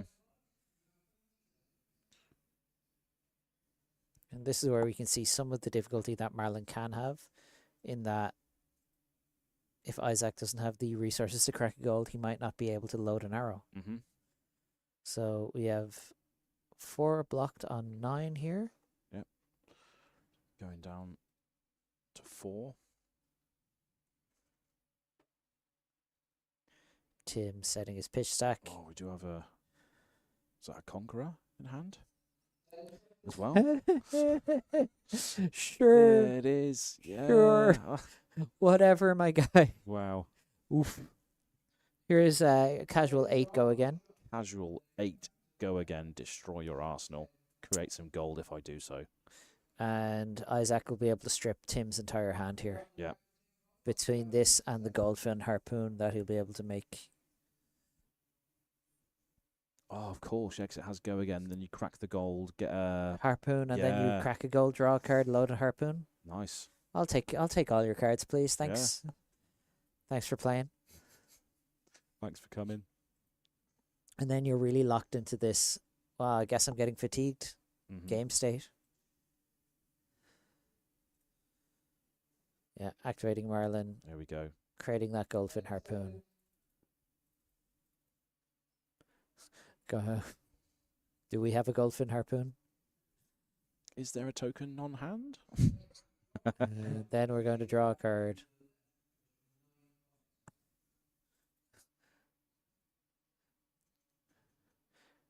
Yeah, and then pitch into another gold. Draw on One another floating. card. What have we got? Probably looking for another blue. So that we can just go, do you know what? Here's my hammerhead. Overpower. 6 overpower. I've got 3. That's the game. Wow. Wow. And yeah, not much you can do about that when No. 6 overpower comes at you. You can only block with 1 action from your hand. Fortunately, Tim didn't need to worry about which one because he only had 1 action in his hand. Yeah. Not much choices available then to the end of the game there, but wow, what a slog. We just saw 7, 8, 7, 8 constantly for that first section of the game there. Yes, and Isaac Murray moving on now into the Round 5. 5-0. 5-0, yeah. So for round 6, we'll have Isaac Murray, I assume, if we're still winner stays on. Winner stays on, yeah. And So I wonder who he'll be taking on in the last round of our first draft. High Seas draft. There is another one still to come. Yeah, absolutely. So we're gonna have a look at some of the gem packs that you can get here as well, from going to your local armories and your local game stores, showing up to those when you can to crack these gem packs. And there is some awesome stuff in these gem packs now, isn't there? Now, you as an Azalea fan, gotta know there's full micro text box Bolton shots in those gem packs. Oh, yeah. I bet that is one that you will be after. I know a lot of the Ranger players in Ireland are a huge fan of these. They really want those red Bolton shots. I myself, look at that nimblism. I got that cold foil claw of Dracai, and ooh yeah, I think I need some of those micro text box nimblisms. I'm a huge fan of this new art.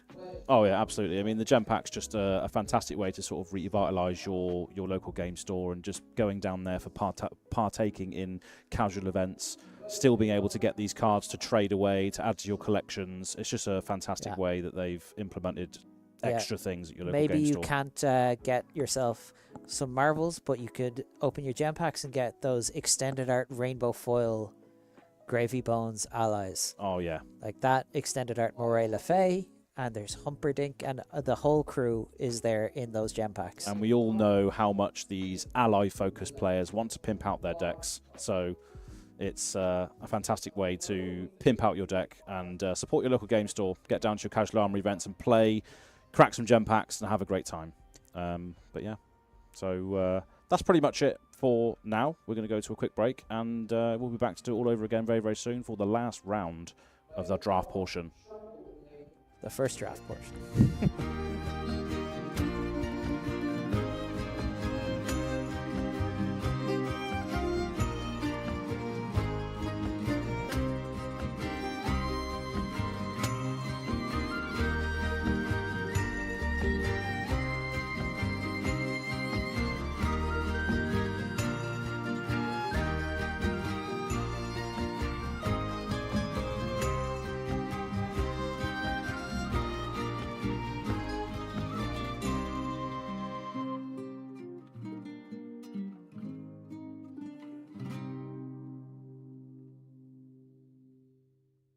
There once was a ship that put to sea, and the name of that ship was the Billy O.T. The winds blew harder, bow dip down, blow me bully boys blow.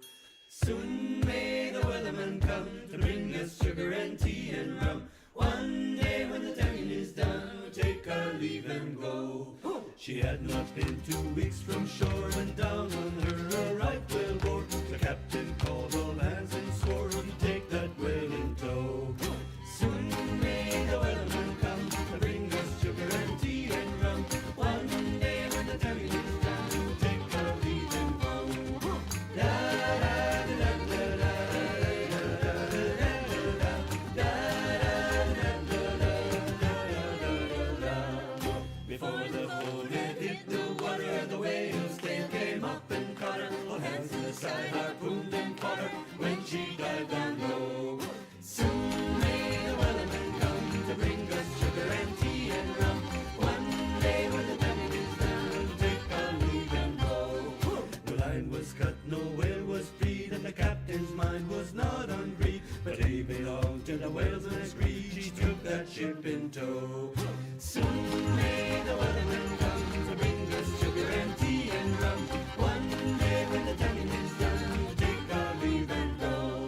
So hello, welcome back to the UK National Championships. We are in the last round of our first round of draft, if that makes sense.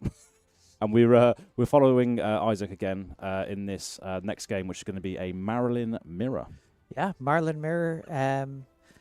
Going to be an interesting one. See, there was 4 Marlyns in the pod, so obviously we're looking at probably the 2 better of the Marlyn decks that have come out of that. Isaac's obviously was very impressive. Getting a Conqueror of the High Seas is a hell of a card. Yeah, and just throwing a lot of, those pirate attacks and generic attacks and stuff to really, really just sort of close out the game towards the end there. Just seeing more of a value-based build. But maybe we see some more arrows, some more harpoons in the Marlyn we're going to face now. Absolutely. There's only one way to find out, though. There's only one way to find out, and that's to throw it down to the gameplay, which we're going to go to right this moment. Here we go. We've got Isaac versus Jack Raven here. Jack is. I think Jack's been known to play a lot of Ranger as well, to be fair. Oh, yeah? Yeah. So this should be an interesting one. But yeah, 4 Marylands in this pod. And we can see that they're both on the Hammerhead Harpoon Cannon as we kick this off. That's round 6. I would wager that Jack has this slightly better equipment with the chest piece that just creates a resource. And that Glidewell fins, really, really Very powerful. good. Yeah. And simply going to Arsenal and pass. Yeah. No Cattons on Treasure Island, just setting up. And we can see a call in the big guns here. Speaking of setting up. Yeah. Isaac absolutely calling in the big guns here. Loading in the Sikkim Shot, which is the 1-cost go again arrow. Looks like we are just going to fire that. Yeah, so we're going to send a 5 go again here. Very funny. It almost looked like he was preparing to draw, as if he was activating Death Dealer there for a second. Maybe tomorrow, we'll see. But yeah, we'll coming in for 5 with go again. Yeah. Looking at a couple of free blocks in hand here. Saltwater Swell, Headshot. Jack running a lot more of the 1-cost arrows like Salvage and Headshot and what have you. So that's interesting to see. But we are choosing to block with the blues here, just being cashed in for their 3-block value on these arrows. I think we could safely assume there that Isaac wasn't going to be following that up with just 1 card in hand and no way to load an arrow. Yeah. Looks like Jack has a trade in his arsenal, though. That's good. Yeah, pretty good. So that from Arsenal has go again. It does, yeah. And allows you to discard a card, draw a Loot card. a card, yeah. Absolutely slamming it down there. Yeah, it's such a nice card to put in your arsenal. Is he going to discard here? I would imagine it's a good chance. It is a May. Nope. Just choosing to go for the go again. Yeah. Counters beginning to stack up on the Treasure Island already. Yeah. And we're immediately met with this Battalion Bark here. Yep. It's being cashed in for its 3-block value, of course. That's why it's such a strong pick. What is the follow-up going to be from Jack? Both of these players on kind of different journeys here. Obviously, Isaac being 5-0, Jack being 4-1. But we're seeing the glide fin being cracked here. Immediately sending in 7 with this headshot. 7 damage, yeah. At the same time, you're kind of missing on a point of value there by not getting to block with that battle-worn equipment. Yep. And we are seeing a full block with the Sirens also going to gain some life on the back end as well here. So a full 7 blocked here. Isaac saying, you know what, we'll just get him next time. Yeah, let's get him next time. Yeah, here's 4. Here's a 4. Jack looks to have a lot of arrows, but I think we're going to be kind of struggling to find a way to load them. Yeah.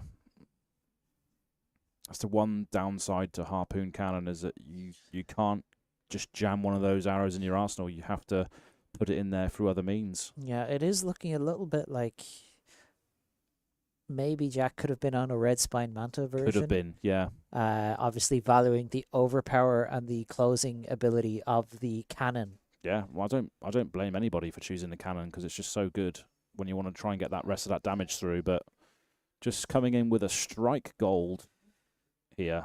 Yeah, nice. Just a little poke, just a tap. Just a little poke. Just a little poke. I could see Isaac probably just going like, do you know what? Nah, you can't have any gold. No, sorry, not today.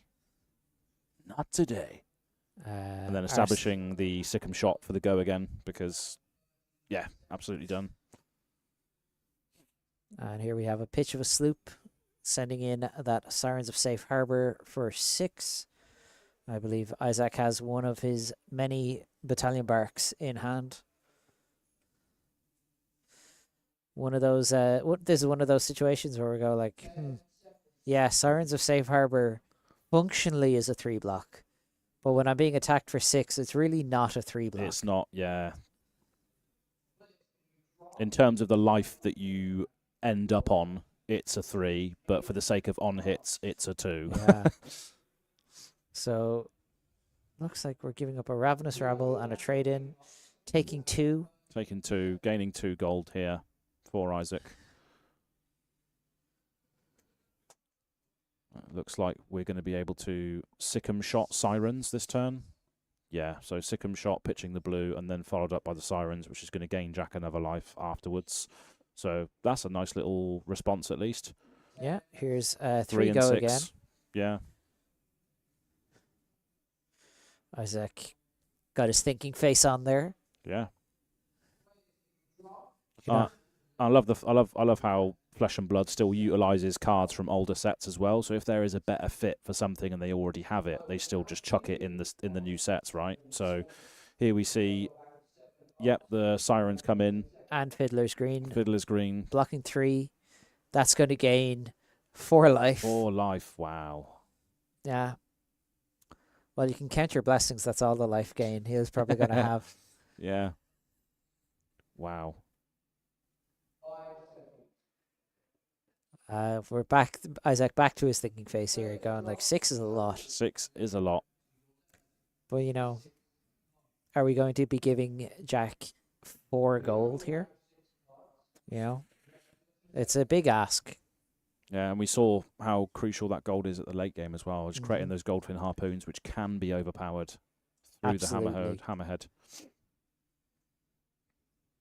Like, that's the real benefit of that hammerhead harpoon. Yes. Just being able to go like, actually, this 0 for 2 harpoon that I've just created, it's actually 6. It's actually 6 with evasion. Yeah, Isaac blocking 3, taking 3, giving Jack 3 gold, but you know the combat chain closes, and Isaac goes back to 23. Starts, Wow. just goes a life point higher than he started this turn before he was attacked. Cracking a gold here is Isaac. Yeah. Setting up for that battalion bark. Cracking another. Nope. No, just sending it in. Here's a boat. Here's a boat.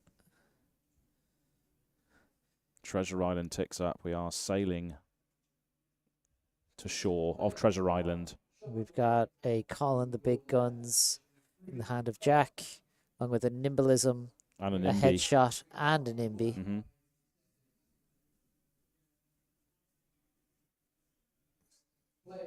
Kind of putting him in a tough spot here, though. Like,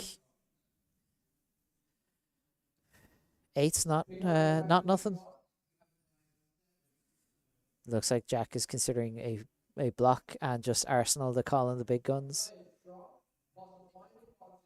Yeah, I mean it's such a good card to smooth over your follow up turns, isn't it? So why not just conserve some life, maybe Arsenal a card, and then see what we can crack back with that. Call in the big guns. Yeah, looks like Jack has decided we're just going to block that out. Yeah. We're going to make a harpoon. Can't just Arsenal it. Okay. So, yeah, we're just going to send in. Yeah. Send in 5. just a poke here. Obviously feels the need to start taking some cards off Isaac because that call in the big guns could have had other uses further down the line as well. Yep. But trying to keep Isaac off gold where possible. Going Treasure Island, sticking at 2 again after Isaac takes 1 point of damage. Taking 1. Yep. But for everything that Jack has done, Isaac is still at 22, and in comes this Gold Hunter catch, That's right. which we saw last game. Nice 4 for 7. That is, now that Jack has 3 gold, is in fact a 2 just for 7. being able to play that off of 2 reds as well is just absolutely pivotal to that turn here as well. Just playing these big valuable attacks and just manipulating that gold Jack's to deck his advantage. Seems very flush with arrows, I would say. Yeah, lots of red ones as well. Bit of a struggle finding a way to load them consistently. Yeah. That's where, of course, this Marlynn hero ability. Yeah, absolutely. So just deciding what to do with the Marlynn trigger here at the moment. As you've cracked that gold, load that headshot in, gets +2 because of the placed face up into the arsenal effect. Activate cannon, fire it for 10. Yeah. Not bad. Not bad at all. Big number. Now, Isaac's still sitting pretty on a bit of a life differential here, a bit of a life gap that he can use to his advantage. Counter goes on Treasure Island, of course. Let's see. Isaac blocks out for 6. Yeah, taking 4 damage. Says, Jack, you can have the gold. He doesn't seem too concerned about it. Yeah, I mean, the gold is pretty much on parity at the moment, so nobody's really ahead in that race. And as we see Isaac going down to 3 as well to crack a gold, putting that Sirens in there, 1 floating. Yeah, Got a sloop in hand. That ability of, when you have a number of gold and blues, just that ability to cycle through your deck is so powerful. Yeah, 100%. Yeah, we're seeing it happen again here to draw another card. It looks like got a sloop and a scouting shot. It does appear to be. Now, I'd be curious to know what Isaac's arsenal is. And are we going to draw yet another card? Do we just continue digging for this gold stack that we've got here? Yeah, just checking through the deck there. Going like, What can I draw from this? What is still available to me? What did I draft earlier which I can use? Can I dig for something? Yes.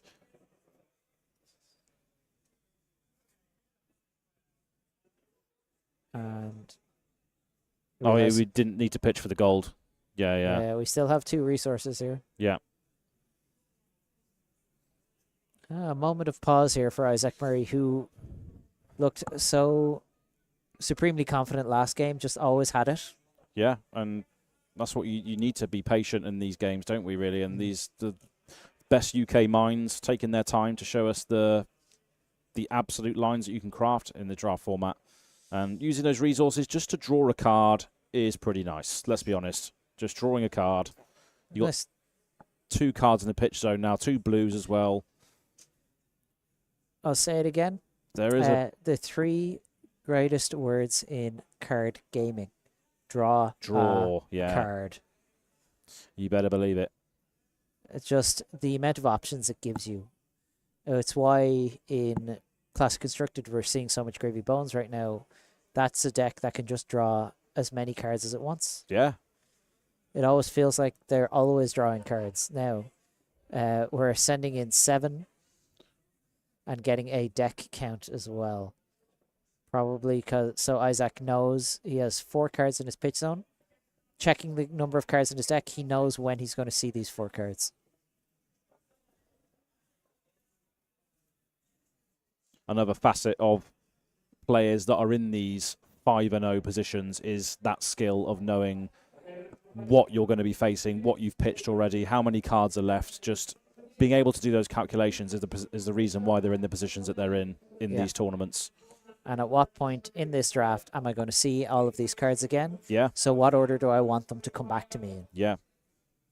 But this is a nice little response here, coming in for 7 on this expedition, pitching that murderous rabble. Yeah. Sending in just a good old-fashioned 7. Isaac going like, yeah. Another clean block on the horizon. Wow. Just denying that value. Yeah, That's you a could good do card. 7. I could do 7. I can do 7. Yeah. Some good stuff. And back over to Isaac now. 2 cards in hand here. 2 cards in hand, 1 on the arsenal. Looks like we've got a throw caution to the wind. 2 blues. 2 blues. Is this going to be What? his Conqueror of the High Seas again? Oh, yeah.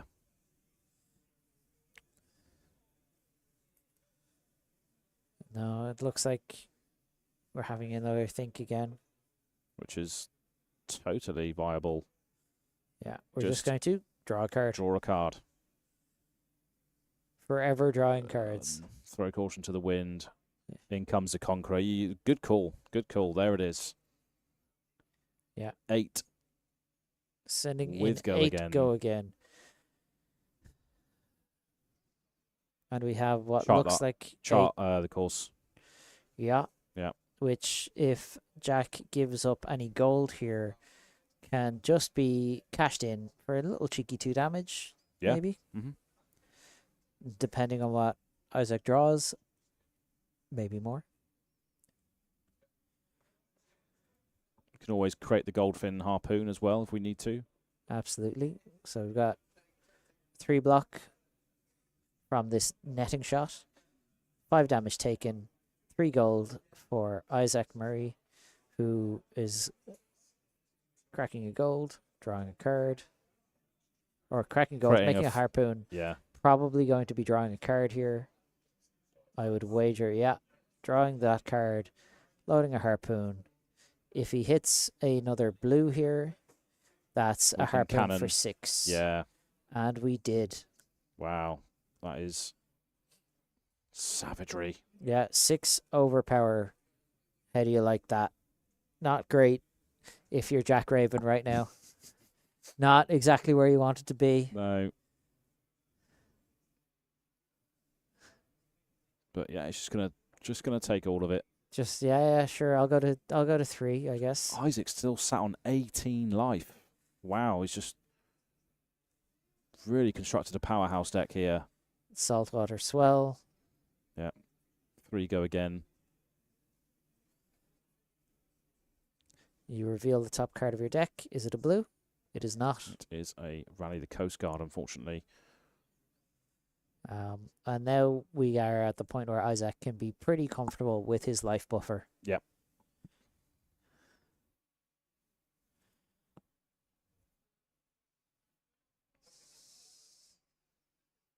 Just seen Isaac just throw value after value and soak up some really big attacks as well, like just cleanly blocking things.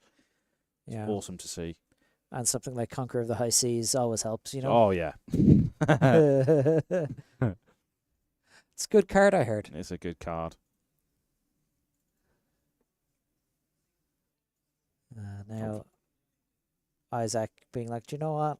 Yeah, I can afford to go to 15. Yeah, I can. I've got a little bit of room here. I've got some resources. I got a little wiggle room here to go to 15. Now, Jack creating that harpoon. Cracking a gold. Drawing a card. Loading. Calling the big guns. Come in for Yeah. 5. Fire in the hole, even. Which Fire in the hole, sorry, yeah. untaps your bow.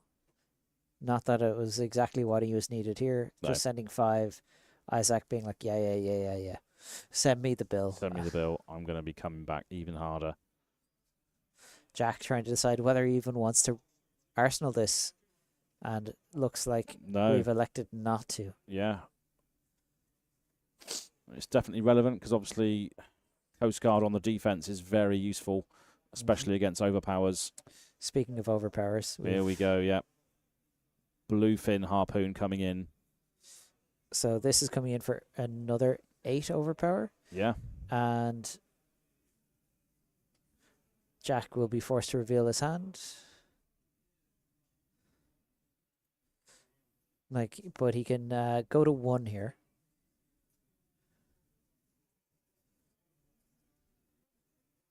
By using that Rally the Coast Guard ability. Yep. discard a card. So we can still stay alive. We will, however, be going to one life. And looks like we'll be left with 2 blues in hand, which Isaac will be more than happy to take one of and turn into a gold. Yeah. Yeah. Taking 2. Which of my 2 blues would you like to take with your Go Fish ability? Mm-hmm. And Isaac deciding, yeah, it's going to be the attack that you can... the headshot. Yeah.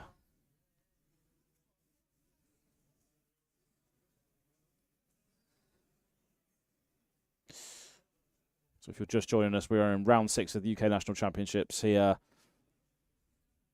on what looks to be one of the closing turns. Yeah.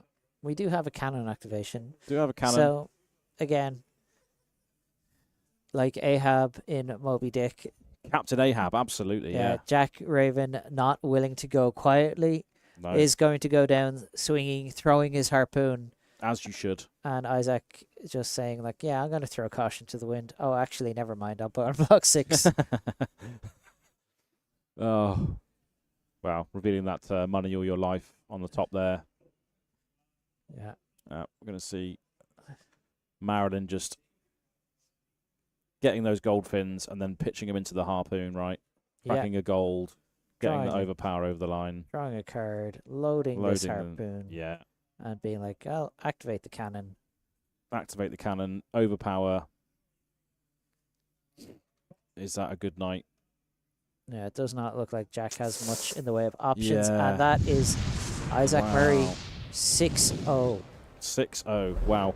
Yeah, that deck is pretty amazing. Like there's not many harpoons in there, but it's just like when you get to the end, you got that gold there, you can use those golds to turn them into the harpoons to then overpower through the cannon. Yeah. So, yeah. And just seeing all those valuable attacks being constantly thrown, constantly blocked as well, all that value being extracted is why Isaac is now 6-0. Yeah, it reminds me of what Michael Hamilton used to say about Icelander. Yeah. Those big attacks are your softeners. And then you get to the point towards the end of the game where you're just like, you know what, 6 overpower.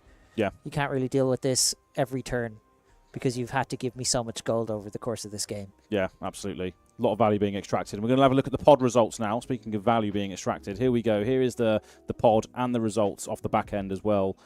So we can see Isaac Murray 3-0ing that particular pod. With both Gravy Bones hitting a 2-1. Yeah. Both Puffins hitting a 1-2. And the other 2 Marlyns, the ones we didn't see there. Yep. 0-3 in this pod. So, Gravy Bones showing a lot of strength, as always. Yeah. Good to see Isaac just absolutely take it down though. That was a more amazing result.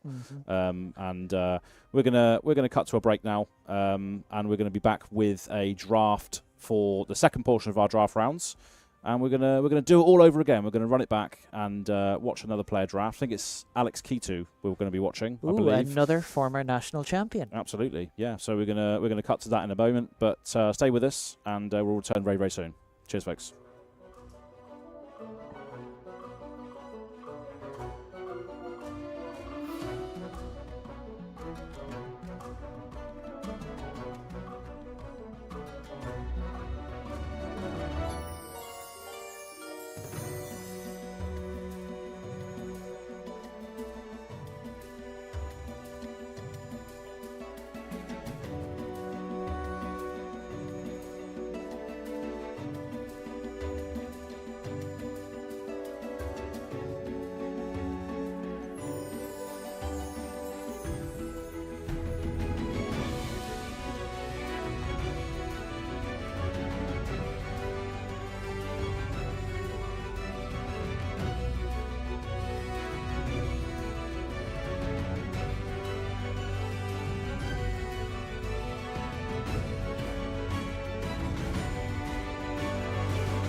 So hello, welcome back to the Flesh and Blood UK Nationals here in Wakefield, live on the Flesh and Blood YouTube channel.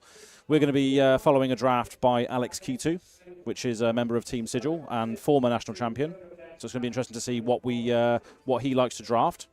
And what way he likes to draft. I know the Team Sigil players, I know they love limited preparation. Yep. So it'll be interesting to see what sort of plan Alex has gone in with. We saw Emad Kashy lock into his hero pretty early on into the draft. Yep. Got pretty well paid off for in terms of his deck.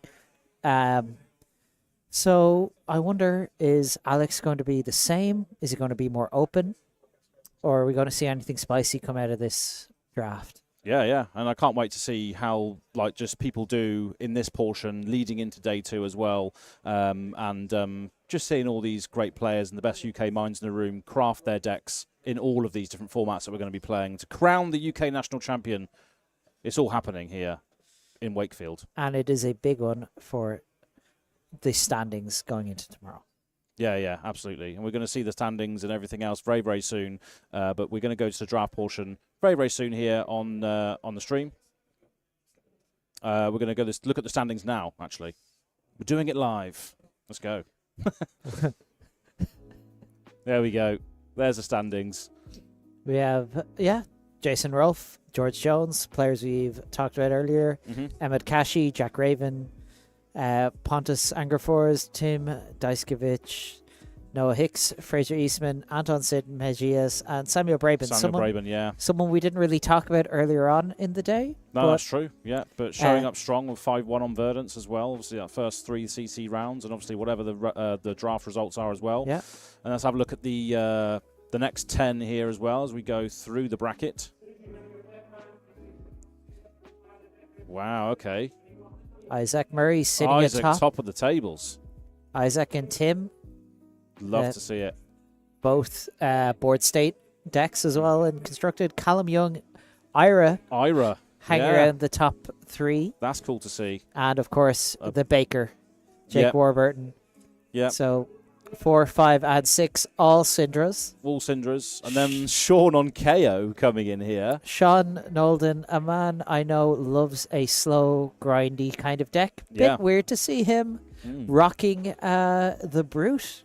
Yeah, that's awesome to see. And then followed up by Gravy Bones and then a Prism as well. So that is looking like a cool meta game, looking into the following day, which we're going to be here to do all over again very, very soon. But a couple of surprises coming out there with the Ira and the KO. Yeah. Didn't expect to see those at all, but yeah, fun times all round as we progress through today and get through this last draft. We're going to be following Alex. Obviously, he's in position 6 at the moment in this particular draft, which we're going to go through. But yeah, good day so far. People are having fun, and we've seen a lot of people on stream as well, just having a great time, despite what's at stake here as well. The energy in the room is good. Everyone seems to be pretty happy about how things are going. Yeah. But we're gonna form it over to the draft very, very soon. So stay tuned. Yeah, we're still going. We're still live, baby. We're still in the room. What else are you looking forward to? I'm looking forward to CC tomorrow. Oh yeah, that's the big thing for me. I want to see what I especially want to see what Callum and Sean are doing. Yeah. What are they cooking in this metagame? Because like Gravy Bones, known quantity now. Cindra, that's here going like, right, we're going to bully Gravy Bones. That's what we're here to do. It's the layer beneath that, isn't it? It's the layer beneath that, like we said earlier about the Prisms and this Ira, this KO. What are they doing? How have they got to where they are? I mean, did Sean show up going like, well, everyone's going to bring Prism and Victor to beat up on the Cindras, so I'm going to bring... Yeah. Oh, this is the new draft pod. Here we go. This is what it's looking like we're going to be following into these next 3 rounds of draft. And there's some strong players there, as we've just seen on the standings. Some big names. And we have, of course, Alex Chitu is our featured drafter. Yep. Using that gorgeous harmonized Kadachi play match. Yeah, absolutely. So, Team Sigil feature here for Alex, previous defending champion. Counting out those cards, ready, preparing to draft. Yeah. And some tokens being slung across Just the table. Someone thinks they're Gambit over there, just throwing those cards. We need those tokens out of the way. Out of the way. Yeah.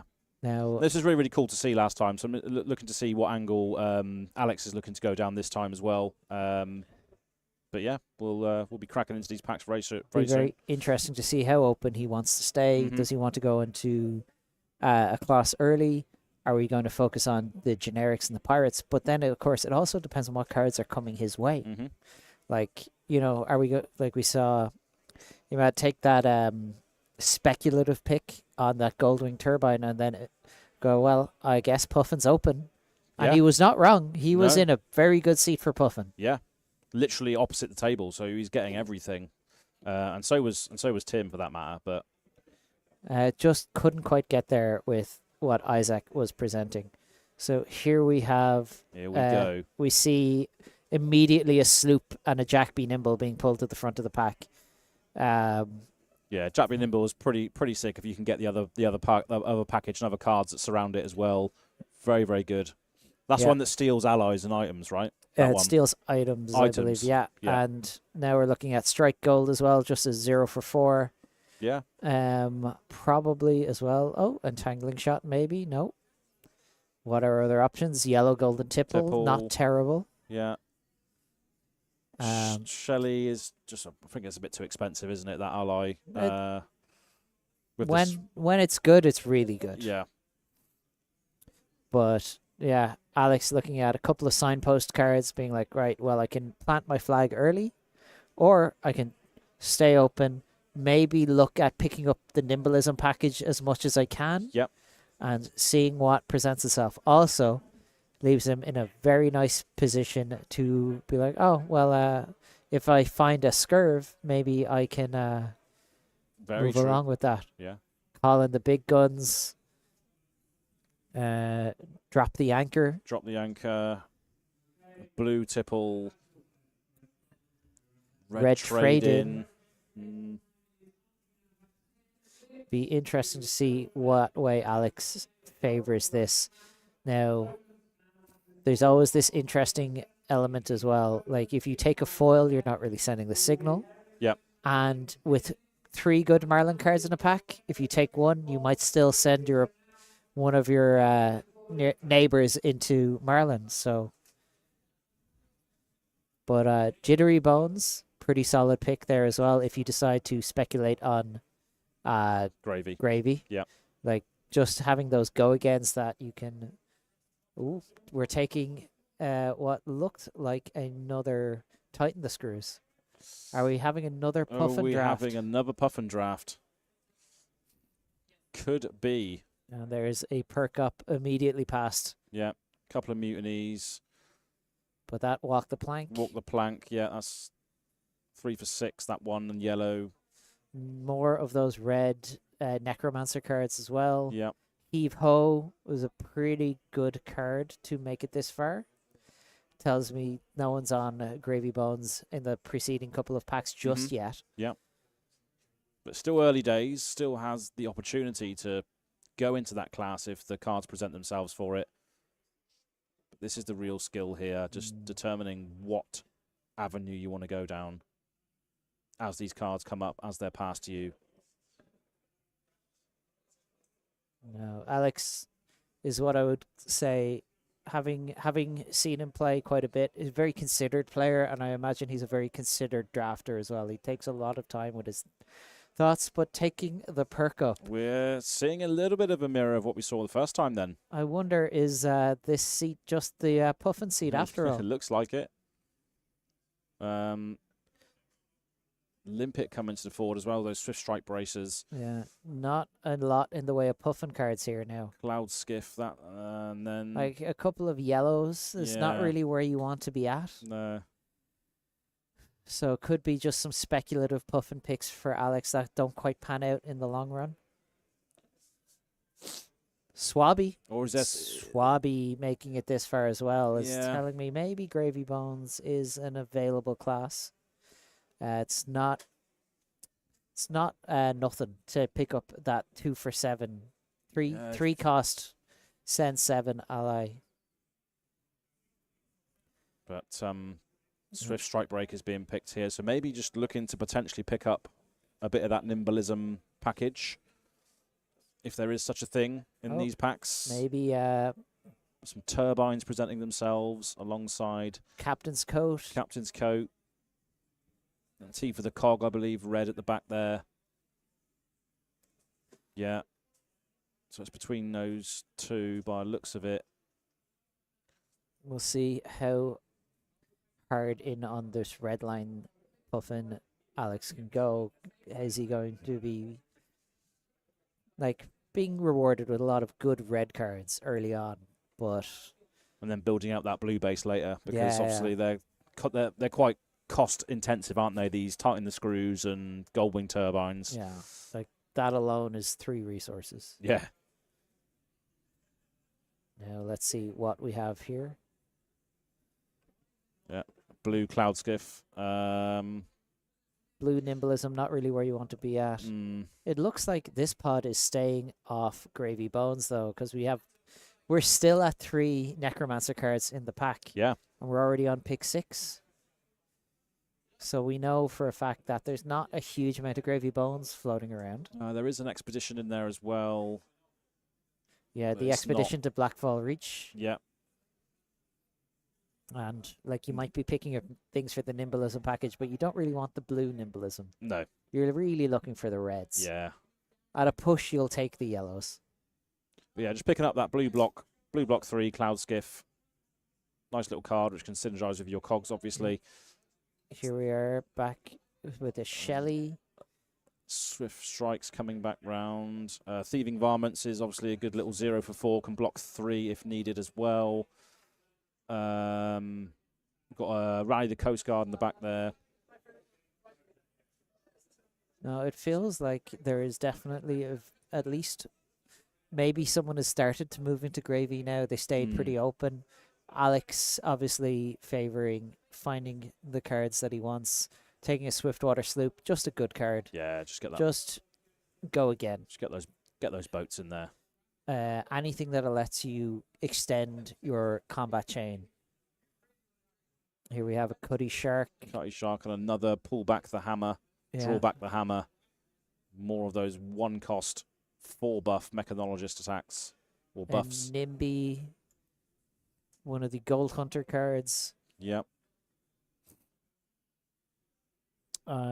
It's going to be obviously between Tough Old Wrench and Draw Back the Hammer. Draw back the hammer. Just the value proposition of Draw Back the Hammer is so much higher. It is, yeah. The great thing is, as well, as obviously it's mechanologist attacks. Obviously, it can do your guns and everything as well, can't it? So here we are back to Alex's initial pack. Yep.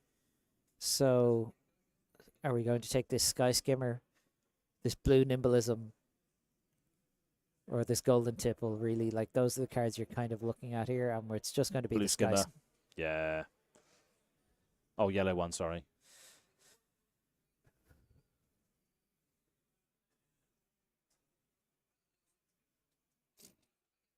So building out the deck, seeing yet another Puffin be created before our very eyes here. Yeah. For the cog blue.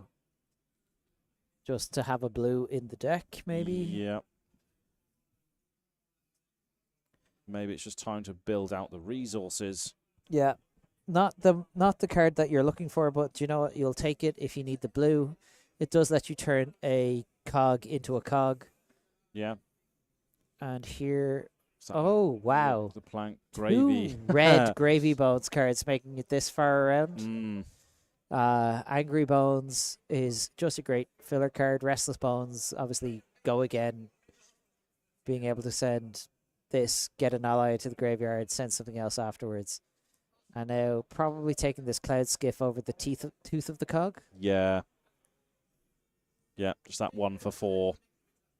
1 for 4 with go again, or +1, depending on what you want to do with your cogs. Yeah. And then here we have a red teeth of the cog. Red teeth of the cog. And let's see what Alex gets paid off with in his last pack. Angry Bones. Yeah. Okay. Like I said, there does seem to be less gravy at this table. than I would have expected. Yeah, and we're seeing the same sort of build here as well from Alex Chitu, which is interesting to see. A lot of those draw back the hammers, perk ups, just valuable mechanologist swinging cards. Yeah, and there's another thing about it is there's this impression, I know, among a lot of players that Gravy is kind of overdrafted. Yeah. So maybe Alex has decided that, do you know what, I'm not going to go down that route. I'll let the other players fight it out over Gravy Bones. Yeah. I'm just going to zero in on Puffin. Rightly so. Yeah. And so far it looks like he's being paid off for it. Yeah. A lot of those the skiffs and the skimmers and all that sort of stuff coming in, all synergizing well with cogs and the perk ups and everything else that he's drafted in this set as well. Looking good. Looking good. I'll take a bunch of 1-for-4s, I guess. Yeah, absolutely. Yeah. But we're going to be following Alex all the way through, hopefully. We'll see what happens. But having fun here in the UK National Championships. If you just joined us, we are in the first round of draft for the second portion of draft. And, yeah, we're having a good time. What are you looking forward to tomorrow? I want to know what everyone's doing. Oh, I want yeah. to know what the constructor is going to look like tomorrow. And here we go. The second pack. Yeah, we have pack 2 here for Alex Chitu. Be interesting to see because we have obviously established a pretty strong Puffin base, and we want to know, is that going to keep paying off in the right passing? So we're passing the other way this time around. It'll be interesting to see where sort of the other Puffin, if there is another Puffin in this pod, what they're taking instead. Yeah, absolutely. Yeah. So We're just ready waiting to rock and roll on this pack. Waiting on the draft commands here. So for anyone who hasn't done one of these sort of comp level drafts before, a judge is calling the commands. So you are not allowed to look at your pack until the judge instructs you to do so. And we see immediately a pull back the hammer, which is kind of what he's been doing already. Red Tipple, a chum in that pack as well. Oh, there's going to be one happy Gravy Bones in this pod. And Ravenous Rabble and the Cloud Skiff in blue. Yeah. Battalion Bark as well. Another big boat, yeah. Alex somewhat short on blues, though, for something like that. At the moment, yeah, very much so. Very much just collecting these huge upfront buffs. Yeah, turns out it doesn't another really, one. Yeah. Doesn't really matter when your gun is just a mechanologist attack. So there we have another drawback to hammer for Alex Chitu. Passing this pack to his right side neighbor this time. And taking 13 cards. And let's see what is available to him. So red strike gold. Sky Skimmer coming to the front of the pack and a gold wing turbine. So pretty good stuff to see. Yeah, presenting two very good options here. Yep. Sky Skimmer is just such a sunken treasure as well. Yep. It's hard to ignore that one. Yes. Just that 3-block turn one of your allies face down. No, thank you. Yeah. Don't need to worry about that, Gravy Bones. Could be a nice blue to add to the base here as well. But we are going for the skiff. Yeah, or take the Sky Skimmer, the 0 sorry. for 4. Yeah. Potential go again. Let's see what happens. It's just a nice bread and butter card, isn't it? 0 for 4, modal. We'd love to see it. Sometimes it's a 0 for 5. Sometimes it has go again.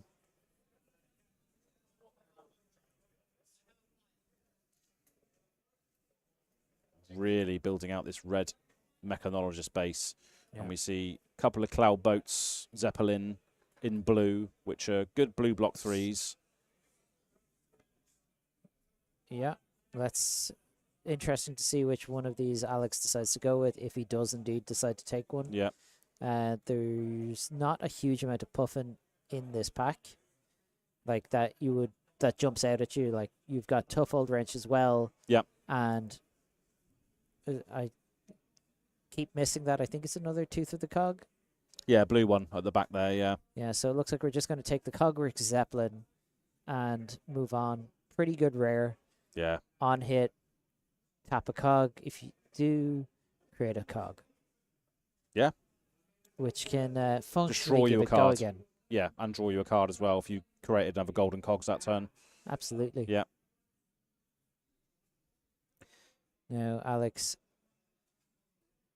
moving on to pick 5 here.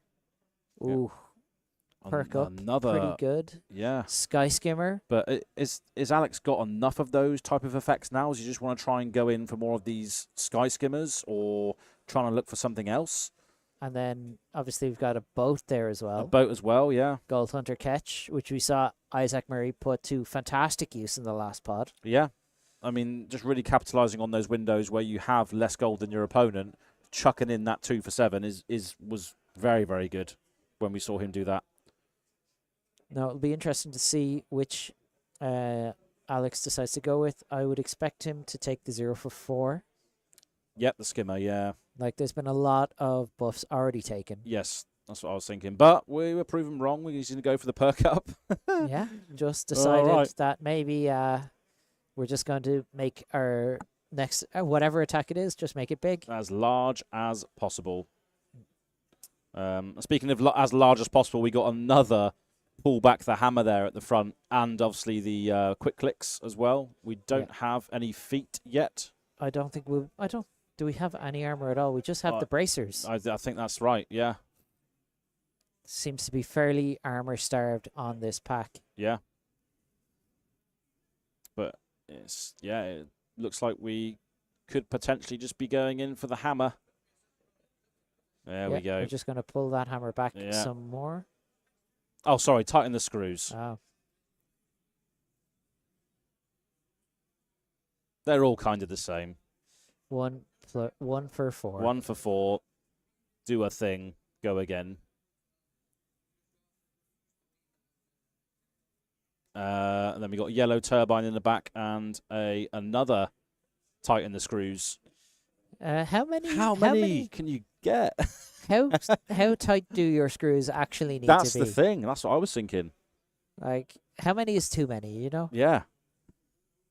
Really depends on what you set up your turn to be. But Alex is just like, do you know what? I will continue to tighten the screws. Going for it, yeah. You're really going to try and put the screws to his opponents now.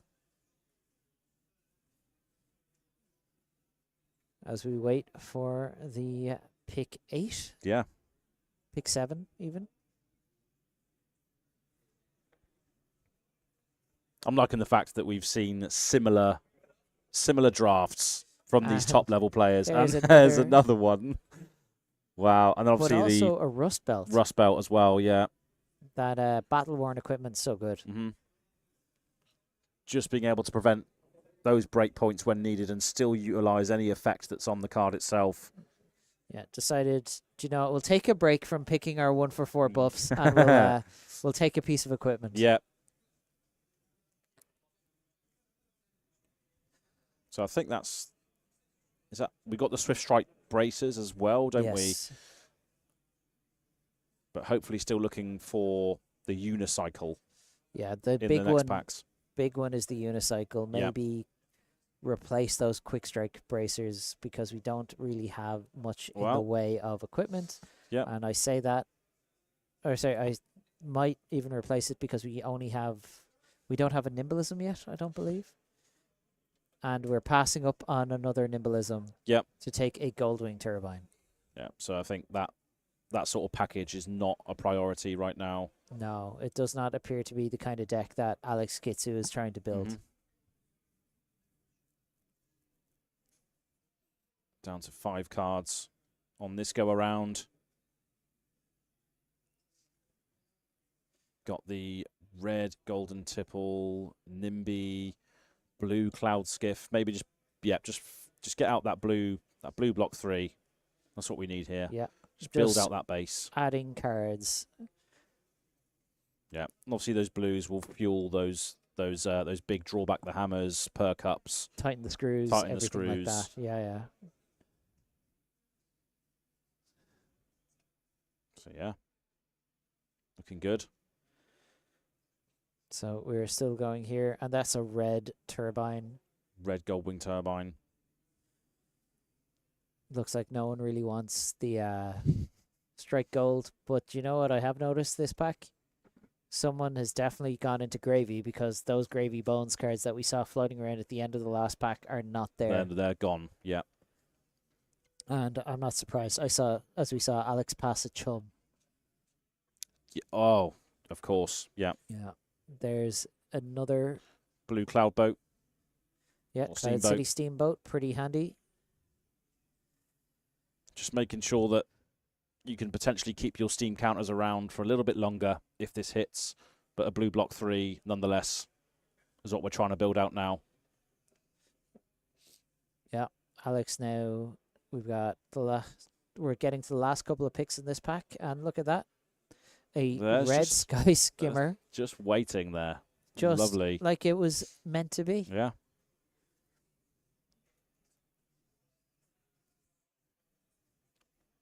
And obviously with the one blue, the perk ups or the tighten the screws, plus one of those 2-cost boats, you can really just come in for a load of damage with some on hits. Deciding we're going to take this Nettling shot, because Yeah. we're not letting a Marlynn have it, and taking a chart the course. Yeah. So I think if you're Alex, you're pretty happy with the seat that you're in. Yeah. Lot of very good red buffs for Mechanologist. All these 1-for-4s. Yeah, we saw how relevant it was for Kashy when he drafted those as well, right?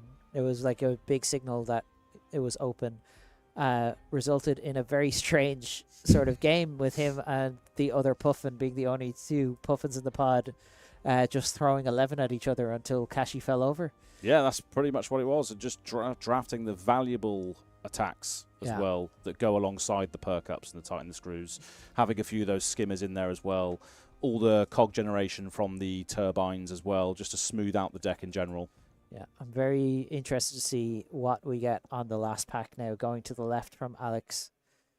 Yeah. What do you try and build out of this last pack now? What is it that we're looking for? We got a load of those 1-for-4s. I think we're looking for Unicycle.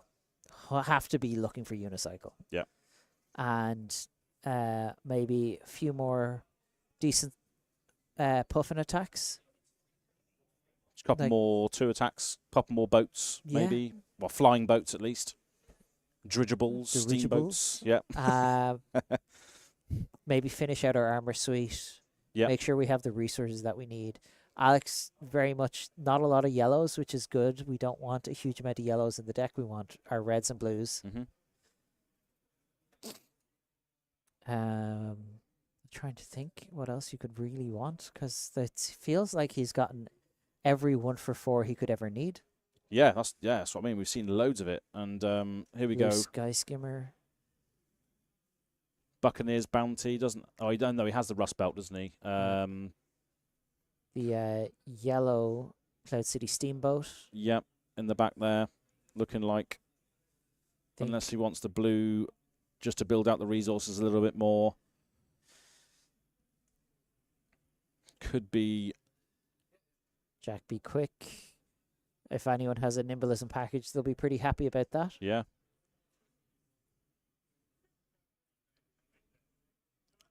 It's looking like it could be this blue skimmer. Yeah, just trying to do the classic flesh and blood drafting, as they used to say, avoiding the bananas. Yeah. Avoiding the bananas. I don't want too many yellows in my deck, but you never know. Yeah. Taking that blue Sky Skimmer, blue block 3. Yeah. I always think of that when I'm drafting. If I don't know what I'm going to take, if there's nothing that's jumping out at me, it's like sometimes just take the blue block 3. Yeah, yeah. And there's a lot of them for Mechanologists as well, which might be the reason why people are influenced. Ooh, now there's a good one in the red Cloud City Steamboat. Yeah. And a skimmer as well. And a tough old wrench, all in red. Quite a lot of options here for Alex, as well as that armor, either the Quartermaster boots or the Helmsman Peak. Yep. Obviously still holding out hope for a unicycle. Yeah, the Peak is obviously a headpiece that we're we don't have available to us right now, and allows us to look at the top card of the deck when it's defended, use it to defend.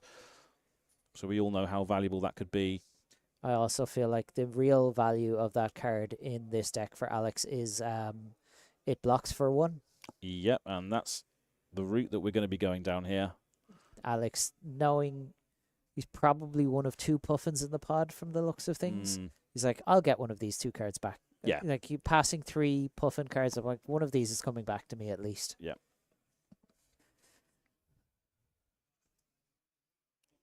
Yeah, so And there's there's- the unicycle. There we go. But a red Swiftwater Sloop as well.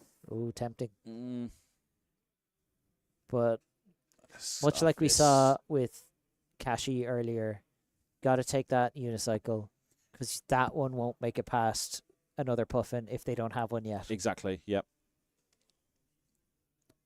Just so critical, and having access to Battle Worn in Limited is a game changer. Yeah. And that effect is just so pivotal sometimes. It's so being unique able to, as well. Yeah. So Just gives me those vibes of Dash.io, because Dash.io likes to do tricky things as well, right?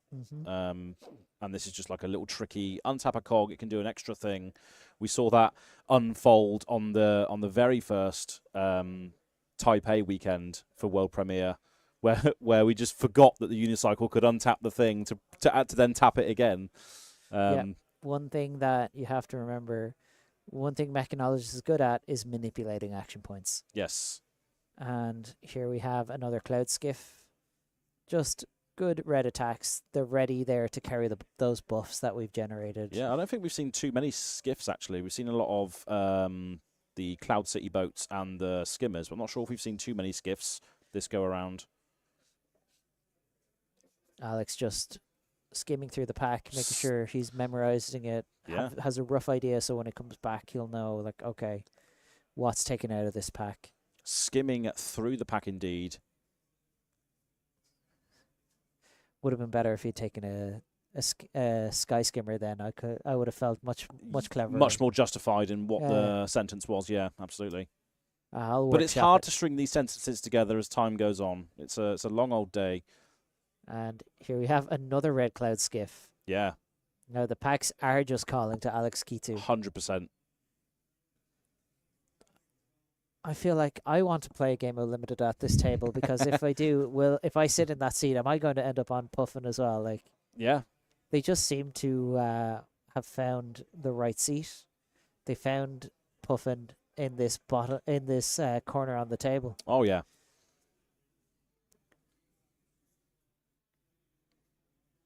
And here we go on to pick 6, 9 cards remaining in the pack. I don't know what else Alex Chitu could possibly want from this. I mean, take a few more buffs, I guess, maybe? Yeah, why not? Just be greedy. Why not? Let's just go full pull back the hammers. Yellow Sky Skimmer. Yellow Sirens of Yellow Safe Harbor. Sirens. Tough old Wrench in there as well. Not much else by the looks of it. Well, we can see Alex has not pulled that tough old wrench to the front of the pack, so he's not really in his consideration here. No.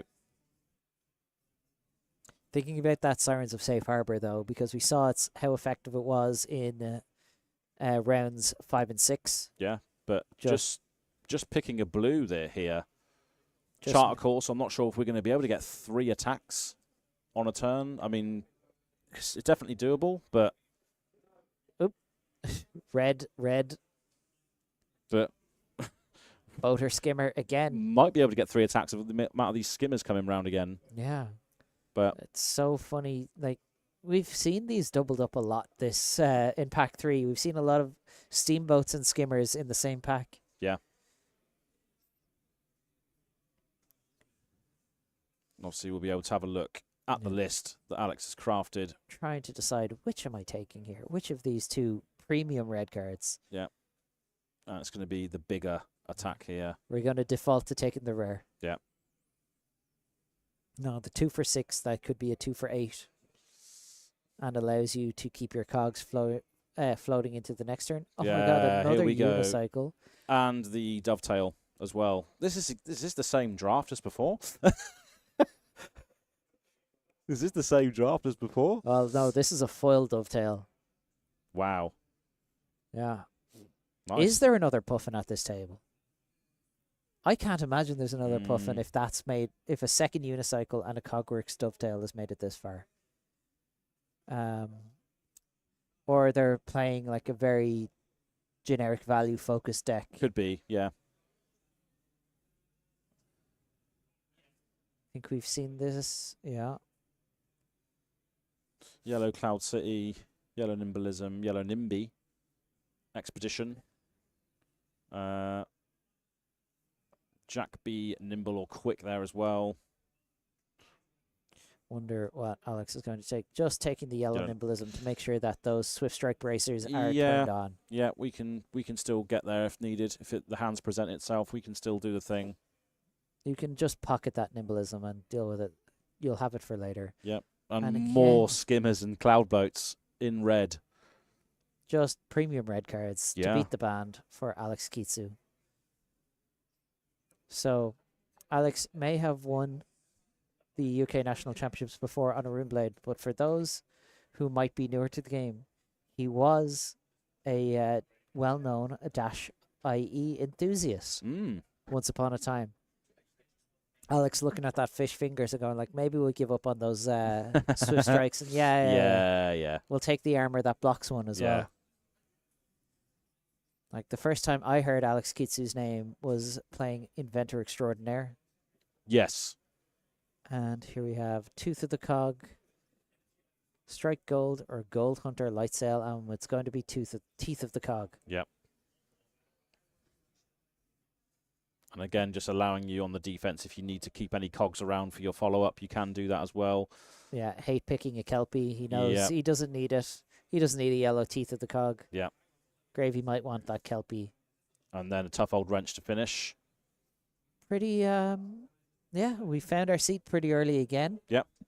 Got a full set of equipment now. Yeah. Can't really ask for much more than this, can you? No, not really at all. And we're going to have a look at the deck list very, very shortly here. But it's just funny how it's kind of mirrored to what we saw earlier as well in this Puffin deck. And here is the list here. That's looking pretty strong. Draw back the hammer ×2, tighten the screws ×3, perk up ×1. So loads of those +4s on your mechanologist attacks. 3 red sky skimmers, 2 red sky skiffs. Oh, sorry, 2 perk ups. Yeah, but yeah, that's looking pretty strong in the red section. 3 tighten the screws, 2 Goldwing turbines, 2 draw back the hammers. Yeah. Wow. We're going to be sending some big numbers by the looks of it. Yeah. I don't think Alex is going to be hurting for cards to put in this deck anyway. Yeah. It's nice to see that we could round out that equipment suite as well. Obviously, the unicycle, the fish fingers, the helmsman's peak, the rust belt, all coming in. I get a feeling that Swift Strike bracers is just getting cast aside here in favor of the fish fingers. Most likely, yeah. Just giving that +1 and having that armor by default is probably more useful than that one of nimblism you drafted. Yeah, our 3 pirate cards here probably play the Swiftwater Sloop just because it is a solid one. With 9 blues, we might be playing that charter course as well, just to make sure that we have the resources to pay for what we need. Yeah, absolutely. And there's a couple of generics here. Obviously, the little nimblism package there, but not enough to really care about it too much. And no, I'll take a 3 for 6 that taps your opponent. Yeah, water plank, very viable. The other reason, of course, to play Nimblism and Jack B. Nimble is the fact that it has 3 block in the Jack B. Nimble. Yeah. A lot of Goldwing turbines, Teeth of the Cog. 1 tough old wrench probably isn't making the deck, I wouldn't think. But the Zeppelin almost certainly is as a blue 3 block. Yeah. Like 28 mechanologist cards here. Yeah, we went all in, didn't we? Yet again, we went all in and got paid off for doing so, getting that Cogworks dovetail. So many premium reds in this deck. Yeah. 3 tighten the screws, 2 Goldwing turbines, 2 perk ups, 2 drawback the hammers, 2 cloud skiffs, 3 sky skimmers. There is a lot going on. That's just the reds. Yeah. We're going to have a look at just the reds. We're going to have a look at the pod now as well as we transition over here. So, Alex Chitu, the one of Puffin in the pod. I figured it out. Once I saw that foil, there's no way that got around. We're back on 4 Marlyns. Yeah. Isaac Murray back on Marlynn. 3 Gravy Bones, Thomas Harrell, Callum Young, Jake Warburton. Jake Warburton 2-1 the last pod on Gravy. Yep. Probably looking to do the same or better this time. Edward Catling was the other Gravy Bones in the last pod, has moved over to Marlynn. Very weird seeing 3 Marlyns in a row, though. 3 in a row, yeah, just cannibalizing each other almost. But Alex in a prime position just to pick up all of those Puffin cards and is off to the races with some great picks, I think. Absolutely. Yeah. I imagine there's 1 or 2 other hero players out there who sort of picked up some Puffin cards speculatively and just decided that, no, it's not for me. Yeah. But we've got some awesome names in there as well. As we saw, Alex Chitu, Callum Young is the chap piloting Ira, so that'll be interesting to see going forward. Yeah, looking forward to this. Be interesting as well. I imagine Alex obviously passed that chum on pack 2 going to the right. Yeah. Which, if by reading that pod means Jake Warburton probably saw that chum and went, that's going in my deck. That's going to my deck. Thank you very much. Yeah, absolutely. I'll take that. Yeah, I'll take all that. day. Now, if we're following our feature drafter in the next round, that means we'll be seeing him taking on Jake Warburton because we play cross pods.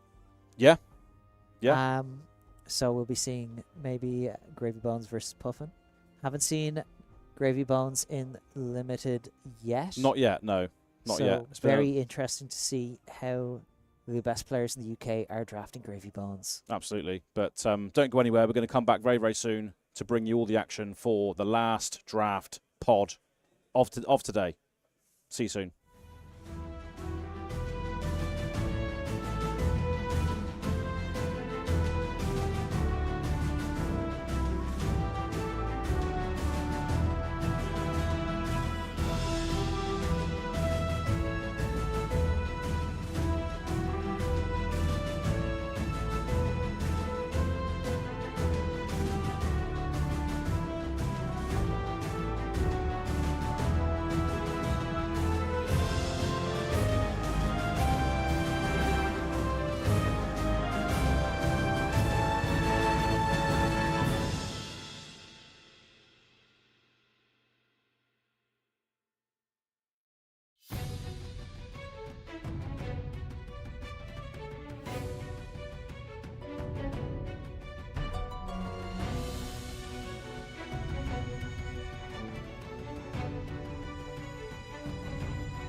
So we are back to do it all over again for another round of draft as round 7 kicks off here at the UK National Championships. It has been a blast so far to see these Puffin decks just absolutely rinse.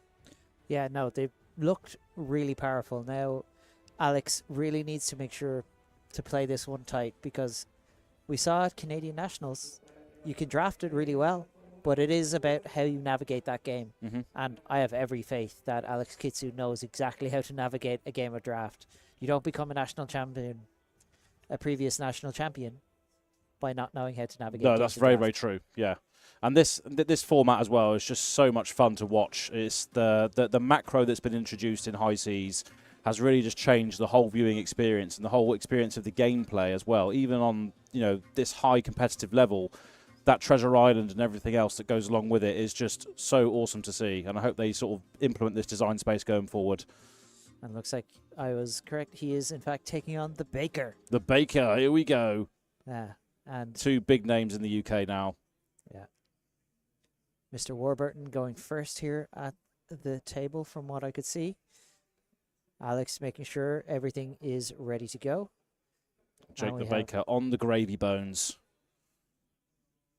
Gravy Bones, just one of those interesting decks in draft. There's a lot of different ways to build it. We have 3 gravies in this pod. Yeah. So I'll be curious to see how Jake has managed to construct this one. What sort of cards he picked up along the way. Because we don't need to worry about what Alex has picked up. We know what Alex has picked up. Yeah. And a lot of 1 for 4 buffs. A lot of 1 for 4 buffs. But yeah, it's just like every hero can just be built in so many different ways. It's so cool to see. Yeah. Only 3 pieces of equipment being picked up by Jake by looks of it. No feet. I think, at least for Gravy Bones, the feet are the least important, the least relevant part, unless you can get your hands on a Quartermaster's boots. Yeah. Which can do a slightly more expensive Mage Master boots impression. Yeah. But, you know, what you really want to make sure you do is you want to get that washed up wave and that headstone. Those are super powerful pieces of equipment. Allow you to just turbocharge your deck. And Old Knocker, like I said, one of the best chess pieces you can get. Yeah, so Jake's pretty happy with his equipment suite, and Alex obviously built out his as well in the draft, as we saw. Over to Jake to kick us off here in round 7. Looks like we have a Rigor Mortis in Jake's hand. Yeah. And blue golden tipple. ooh, pretty good start. Yeah. Pretty good start. Sending in a golden tipple, getting a gold right away. Being able to ditch that Rigor Mortis. It's just such an engine of a card, isn't it, for Gravy, both in draft and CC. Yeah. Now, there's every chance that Jake could just Arsenal a card as well. Yeah. So you never know, really. You set that tipple in Arsenal and just be like, oh, we'll get him. We'll go next turn. Yeah, we saw that happen on Jack Raven's side, where he's just like, yeah, I'm just not going to put any counters on Treasure Island. I'm just going to Arsenal this card, which was the trade-in, which started off well. So it's always something that you can do. But coming in with this golden tipple, pitching away a Chowder, discarding that Rigor Mortis. So all of the things have been done. We're going to draw our card, Draw the card make our gold. Yeah. And the other thing about... So what we've seen here, Chowder and Rigor Mortis, such powerful cards. Yep. You're like, oh, are they really that powerful? Look, yes, you have to answer Chowder because it just recurs value every turn. Yeah. If you don't attack, if you can't say attack with multiple allies, you can just like, oh, just passively gain some life. Yep. Which we saw some of yesterday. And then Rigor Mortis, obviously, just 1 for 6. Yeah, it's just extremely efficient, and it's just an absolute menace. Paying 1 attack to bring out this Rigor Mortis. Looks like we might send in another card here. But before we do... Why not just have a look? Cutty Shark on the top as well. Remember, we lack critical information until we've seen exactly everything that's available to us. Yep. And now that's one of the Bones cards in Jake's hand. Could send it and also flip that Cutty Shark into his graveyard. Or we can just send Rigor Mortis. We can just send a 6, pitching that Angry Bones. Now, had that been something like a Restless Bones or a Jittery Bones, maybe we see it get sent. Yeah, yeah. But happy just to establish this ally on turn 1 and swing for 6 is not a bad place to be. And tell Alex, hey, I've just put a 1 for 6 into play. What are you going to do about it next turn? Yeah, yeah. Are you going to have the go again? Are you going to have the cogs to deal with that? Yeah. And we saw that obviously a lot of the stuff that Alex drafted is a buff to the next attack. So do you want to be wasting that? Yeah, especially when you're a Spitfire. Sure, your weapon will deal with those. Yeah. But it needs cogs in play. It needs cogs, for it to do anything. And sometimes that means maybe you want your blunderbuss slightly more. Yeah. But we have a Gravy activation here. Chucking that Cutty Shark away. Making sure we don't draw it next turn. Got an Arsenal. Feeling pretty good about our opening hand here. Establishing a threat on board. And asking Alex, what are you going to do about it? Yeah. It's a couple of those picks just chucked away to block 2, block 6. 2 cards. Over to Alex now. Perhaps Alex is going to have to just eat his medicine and take care of this Rigor Mortis, you know? Yeah. You got to eat the vegetables. I think Like, it's causing a lot of problems leaving this Rigor Mortis in play. Yeah, it's too much. It's too much value to extract, isn't it? You do have to try and get rid of this as soon as you can. Just turn over turn, just building up. But yeah, a blue sky skimmer could be what we need to just send this blue into the 1 health ally. Yeah, stay disciplined, Alex. Keep those allies cleared. Yeah. And we'll just keep on ticking along. Yeah, so And that's going to Jake go. Going like, yeah, well, that's face down now. Yeah. Happy just to take that out with the blue sky skimmer and Arsenal on pass, drawing into red sky skimmer, a couple of skiffs there as well, and what looks like to be tighten the screws. We're going to be very familiar with the names of all of these mechanologist buffs by the end of this. And hopefully all of you at home as well will be familiar after this display. Big fan of both of these players, but yes, they're very considered players as well. So yeah, there's going to be a lot of time spent planning out our game actions. Everything is taken very purposefully with both of them. Yeah, and that's why they're in the position that they're in at the moment, you know, in round 7 here. Take their time to figure out all of the possible lines that they could be running into. Yeah. But we have compass activation. Jake goes, all right, yeah, that's on top. Yeah. We have what looks like a few different bones cards. I believe there's a blue burly bones in hand. Paddle. Looks like an ally. Yeah, and there's a paddle faster as well, I think, in the hand as well. Downside of paddle faster is obviously no ally on the board, right? Absolutely. So, but coming in here with a what's this?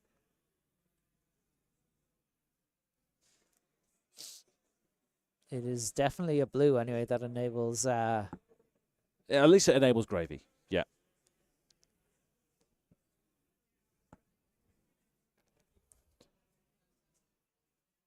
Regain composure? I don't think I've ever seen this one in limited now. No. But stumped us all. I'm sure chat's going mad. But here we go. Cutty Shark. Getting Cutty Shark into play means we can paddle faster with Go Again. Yes, absolutely. Which means we can do something else as well. We decide to. Cutty Shark Quick Clip can attack and buff itself if you want. Yeah, but here comes the paddle faster, tapping that Cutty Shark to give it Go Again. Yeah, so we're going to present 4 damage with Go Again. 0 for 4 Go Again. Pretty good.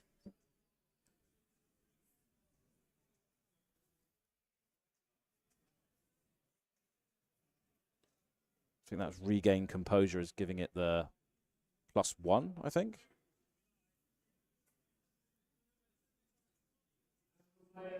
But yeah, coming in with this paddle faster, Go Again. There's going to be something that follows this up.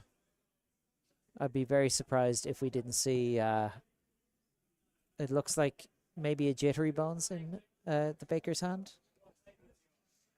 Yeah. Oh, when this hits, untap your hero. Pretty good. Yeah. Could use that then to generate a resource using Old Knocker. Yeah. And then untap it.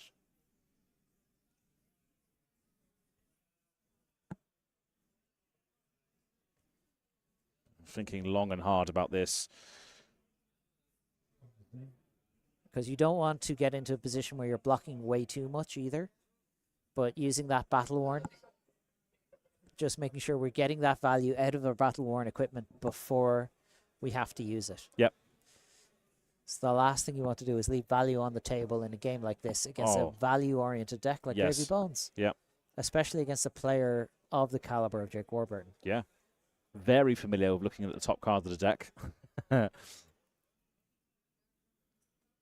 I don't know. I saw him as a Cindra player today. What are you talking about? That's true. Yeah, I just saw the judge jury mat that he was carrying. I was like, come on. No, it was Cindra, but fair enough. Coming in with Angry Bones for 5 now. Yeah, establishing another Rigor Mortis in the graveyard. Yeah, and that will be ready to come out at some point. Yeah, and just Alex taking the 5, 2 gold to Jake Warburton. And now Gravy is really off to the races. You get to start using your hero text to the fullest of its ability. Yeah. And here we go. Let's tighten the screws. Tighten the screws, and Cloud Skiff. So coming in for, what's that? Just a casual, like... 12? +4, 5? Yeah, not bad. Yeah. 13, sorry. 13 damage, not bad at all. Yeah. Do you know what? If I'm Alex Kitsu, I'm like, do you know what? Yeah, I'll take 5 damage. Here's 13. Seems like a good and fair balanced trade. Yeah. Really putting it to the baker. Like, what are you going to do about this? Yeah. That is a pretty large salvo being thrown back now, with both those tighten the screws coming in clutch to just buff this up massively. Not a small amount of damage by any means. No. Now, obviously, Jake has Headstone, has the Washed Up Wave, which is a combination is a 3-block amount of armor. Yep. We can see a on the horizon in hand. Yep. And I believe an ally. Yeah, Swabby, blue on the horizon, Ray the rear guard, and a golden tipple yellow. Not the highest blocking hand in the world, but that Rally the Coast Guard is 5. How many cards do you want to commit to this, though? Mm-hmm. Like, are you going to just hope that Alex can't do this again? This is almost Azalea like what Alex Kitsu is doing here, going like buff attack. Yeah. Although you couldn't possibly catch Azalea pitching. Just pitching in general. Yeah. Oh, no, you pitch one to load Death Dealer. Yeah. Easy. No, we've yeah. Oh, okay. Jake's like, yeah, I'll go to 7. What? 7. Excuse 7 me. seems fine to me. Wow. Okay. Yeah, we must have some sort of plan here. Well, we do. We know we have some sort of plan. Alex drawing buff, dovetail. Dovetail and Goldwing Turbine, I think. But not a lot of blues in that hand. No. Yeah, golden tipple. Golden tipple. Discard Swabby. 2 resources floating, making a gold, drawing a card. Such an engine. But also means we will be able to potentially establish Swabby this turn. Yeah, that's an Avasti on top of the deck. Oof. Will we be able to do much with it, though? Because we are short on resources here. Yeah. Now, obviously, we've got a Gravy Bones activation. We have the ability to Old Knocker for a resource. We might be able to draw a blue off the top of the deck. Get rid of this Rally the Coast Guard in our hand, and then we'll be set. Yeah. But the information isn't known, right? So it's just a little bit of a can we draw into it situation. We're flying by the seat of our pants. Our compass is tapped. It is out of order. Yeah, looks like the fish fingers. Captain Birdseye. Captain Birdseye, yep. And the helmsman's peak here.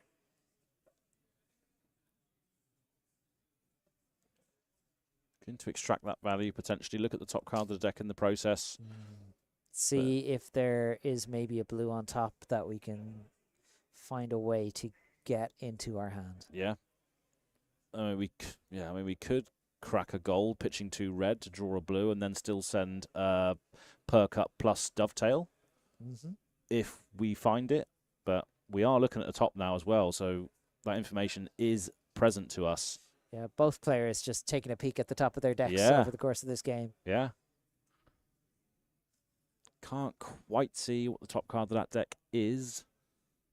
I would wager it's a Mechanologist card. Yeah, I would say so. That's what I'm here for. I'm here for the insight. Yeah. Now, Alex going like, okay. All right. Ooh. Yeah. Trying to plan out what he's going to do with all these reds. I mean, that's what I mean. The deck itself and the last turn looked so good off of a blue, but if you've got all these reds, it's just like you can't utilize everything, sadly. And there we have Jake Warburton drawing a card. Doing the gravy tings. Yeah. Not even thinking about it. We're getting rid of that Rally the Coast Guard. Yeah. Means we've probably found the resources that we were looking for. Or have we? Or have we? Indeed. Yeah. This is what top level Flesh and Blood looks like, just in the tank, just making sure that everything is accounted for. Goodbye, Rally the Coast Guard. Yeah. Here's a Vasti. Playing out that blue. Not only are we now able to play a card from our graveyard with Watery Grave, it will have Go Again when we attack with an ally. Yeah. And we're going to use it to play out Rigor Mortis. This will have on hit, get a gold as well for the next thing we attack with. So our next attack is actually liable to give us 2 gold here. Yeah. The Gravy Bones allies just trying to pillage as much gold as possible to further the Necromancer's plans to raise an army. So we're going to send in our Rigor Mortis. It's going to come in here for 7.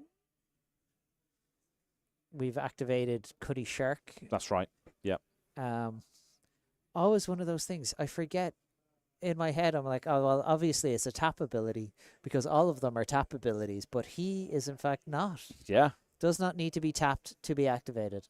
So we have 7 Go Again on hit. Give me a gold. I'll also take another gold from the Treasure Island. Yeah.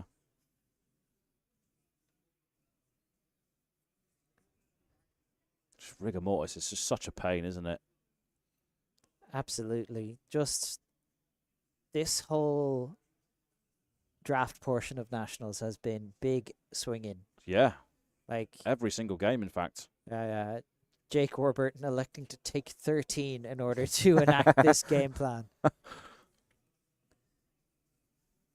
But it's like we sort of said earlier, when you get that critical mass on board, it's then such a bunch of decisions to try and work your way through that and what you commit to those allies as well. It's just such a hard thing to do at this level. Absolutely. And like if you don't have that Go Again, like Alex Kitsu has not managed to generate any cogs yet. No. And without those cogs, you don't have the Go Again. Without the Go Again, you can't clean up the allies and pressure your opponent. So you have to make a choice. Yeah. And it looks like he's made the choice to take 7, give the Baker some gold. Extra golds, yeah. And with our extra resources, I am guessing we might see Cuddy Shark get into the mix as well, or are we going to draw a card? Draw a card. Walk the plank. Okay. Pretty solid arsenal. Nice 3 for 7, but Instead, we're just going to send in Cuddy Shark. Yeah. So in this comes for 3.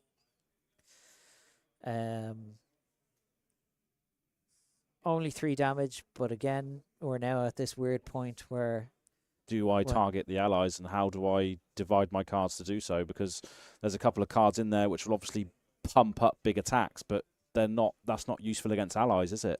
No, and we do need to deal 4 damage to Cuddy Shark, so... Yeah. That is annoying as well. That 4 life is extremely annoying. Just that, like, slightly out of reach of a lot of the sort of smaller attacks, so you have to give up a real card to do it. Yeah. And yeah, Alex said, all right, 5 it is. Yeah. Taking 10. Taking 10 that turn. Just... Yeah, Jake managed to establish 2 allies on board. Just slightly too short of also getting that, or being able to get that Swabby into play instead. Let's see what Alex can do with this bit, this hand composition that he's got here. That's a lot of reds. Yeah. That's a lot of reds, you know.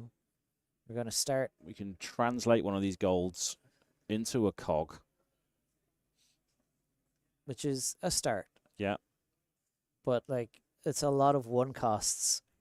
Yeah. And a lot of reds. It's not the combination that you really want to see at all. No, especially when facing down 2 allies as well.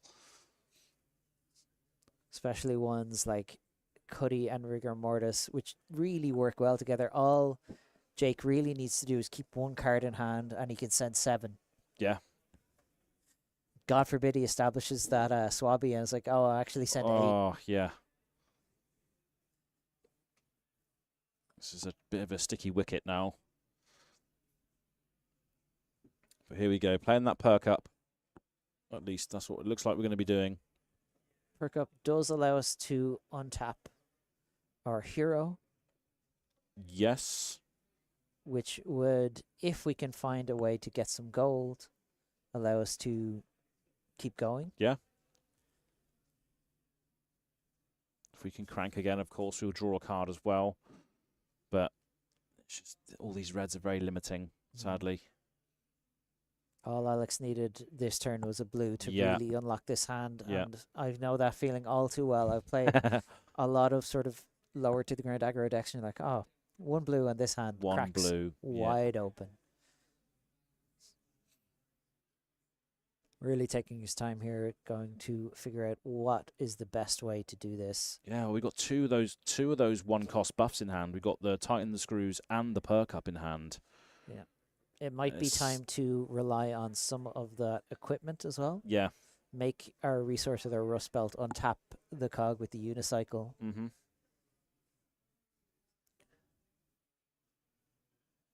I have a funny feeling, though, with these 4 reds in hand, that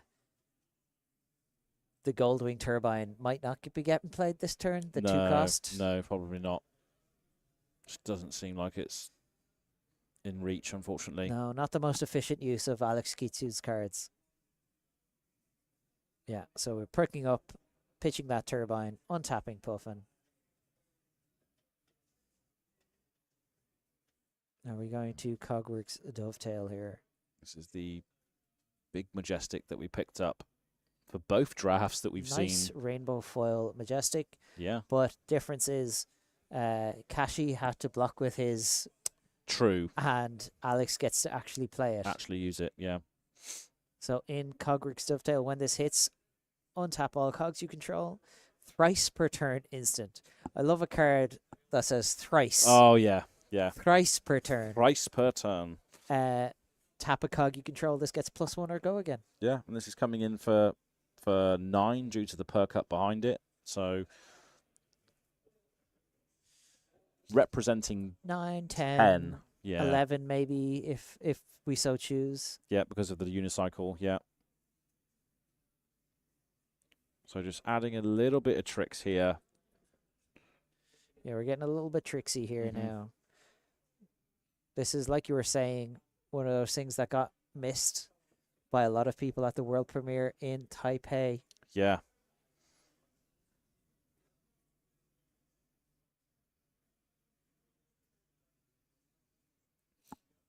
Let's see what Jake has. We have an On the Horizon. Yeah, Jittery Bones on the horizon, Blue Nimby, and then a Blue Mutiny, I think. Yeah, and really all we need to hold on to here is the Mutiny. The Jittery Bones is a block 3. The On the Horizon is a block 4 if it's a red one. Yeah. And Headstone blocks 1. If we know what's on top of the deck, we can also use our washed up wave. Just hanging on to a blue here and there is all Jake really needs to be able to go Rigor Mortis for 7. Rigor Mortis 7, yeah, activating the Cutty. It's just a solid position, isn't it, really, to have those 2 established and just keeping, as you say, keeping 1 card to activate Cutty and swing Rigor is just, 2 for 7 with those 2 comboed there, isn't it? And it looks like that is exactly what Jake has in mind here. Yeah. And failing that, he could give up the entire hand, use the old knocker, and just attack for 6. Yeah.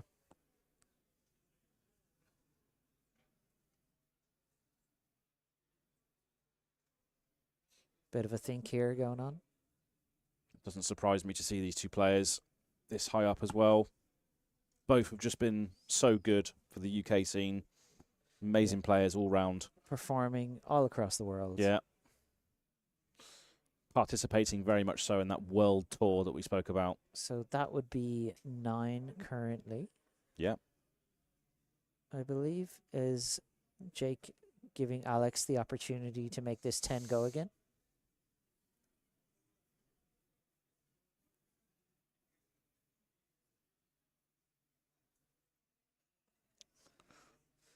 So just going to be putting it up to 10. Then we can crack the unicycle. Yep. The joys of thrice per turn. There we go. Yeah. Cracking the unicycle. Untap that untap cog. that cog. Tap that cog. So this puts it up to 11. Yep. And then on hit, untaps it. Untap it again. And then in while you're still in the damage resolution, you can do it again. to give it go again. To give it, Yeah. yeah.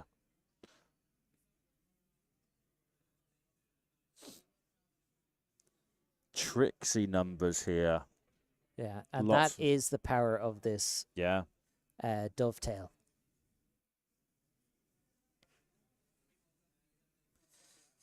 So on hit, Jake takes 2, Alex gets a gold, and we're going to tap the cog again for the 3rd time to give it go again. This is why it being an instant is so relevant. Mm-hmm. And can we activate Puffin again? No, he didn't give it go again, did he?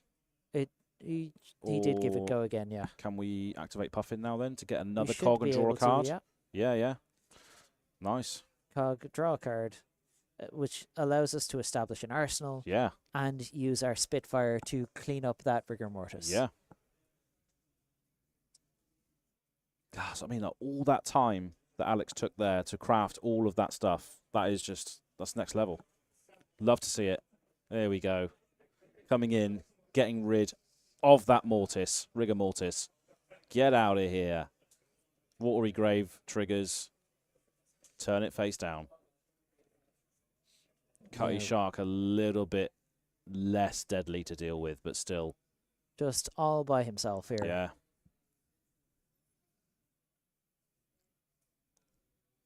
We Another can bunch still of reds. send 4. That is Yep. the upside here. Yeah, not just a bunch of reds, but that steamboat is a 2 cost. It is, yeah. And Alex really navigating this game so well. Yeah. All right, pitching a blue here, cracking a gold, leaving us with 1 resource. And again, this is what I talked about before. When you have that gold, it actually, you can turn your blues into other cards. Yeah. Yeah, just turns into a resource and turns that blue into something else. Maybe that can craft a different line for you. Just good stuff all round from the gold. Looks like Jake has drawn a trade-in. Yeah. I could see us potentially using Old Knocker to gain a resource and sending in Cutty Shark here for 4, Mm-hmm. making a break point, threatening some gold from Treasure Island. Looks like we're doing exactly that. Or at least considering it. I think we're just going to hang on to the Old Knocker now and just send in 3. Just ask Alex for a card, please. Looking at that sloop in his Looking arsenal. at- yeah. The reds in his hand going like, excellent. Yes, exactly what I wanted.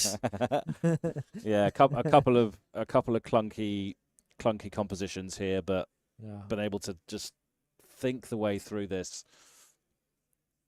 Like, by the balance of averages, Alex should be looking at 1 blue per hand, Yeah. really, and just kind of not quite getting exactly what he's looking for. Yeah.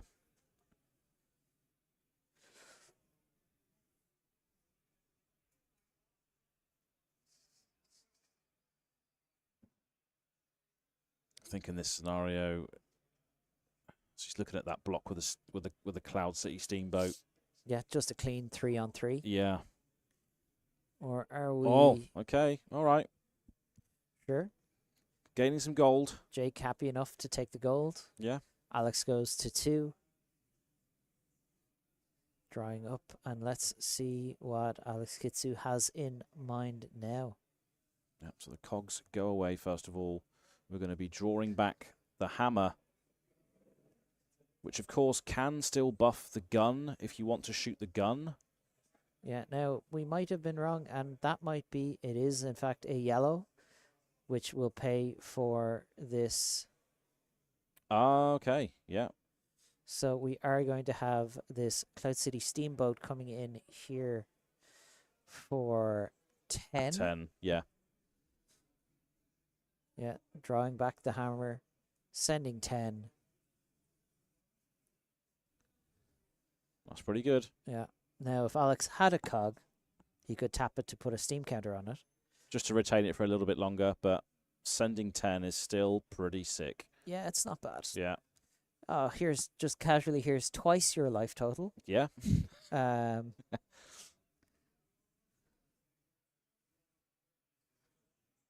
Completely missed that yellow in hand there. That's changed the whole turn. Now, I'm sure Alex still would have preferred it to be a blue, but, you know, we'll take very it. much so. Yeah, yeah. Yeah.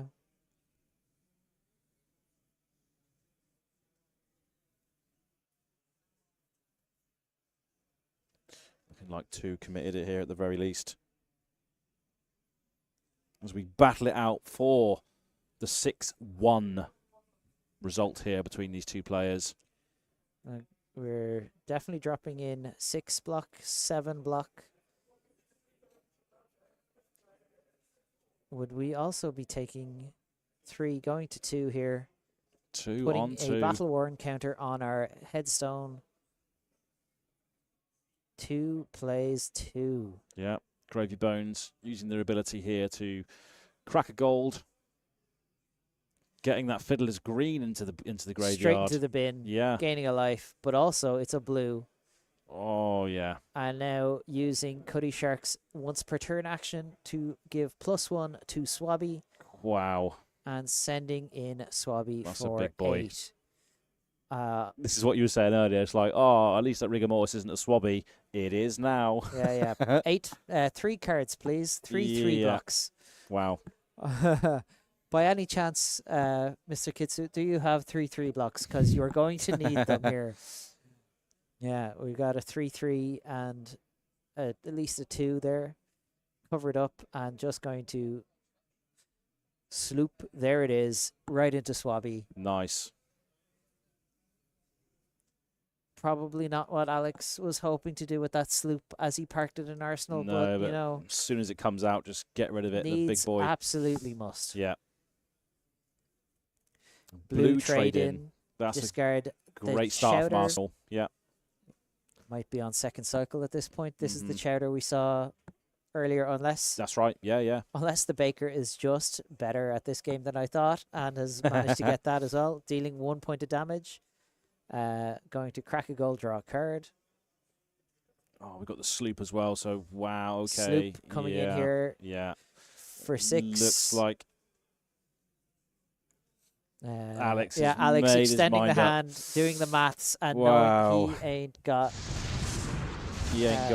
what it takes to survive that. Sadly not, but no, very unfortunate for Alex Kitsu, but congratulations to Jake Warburton.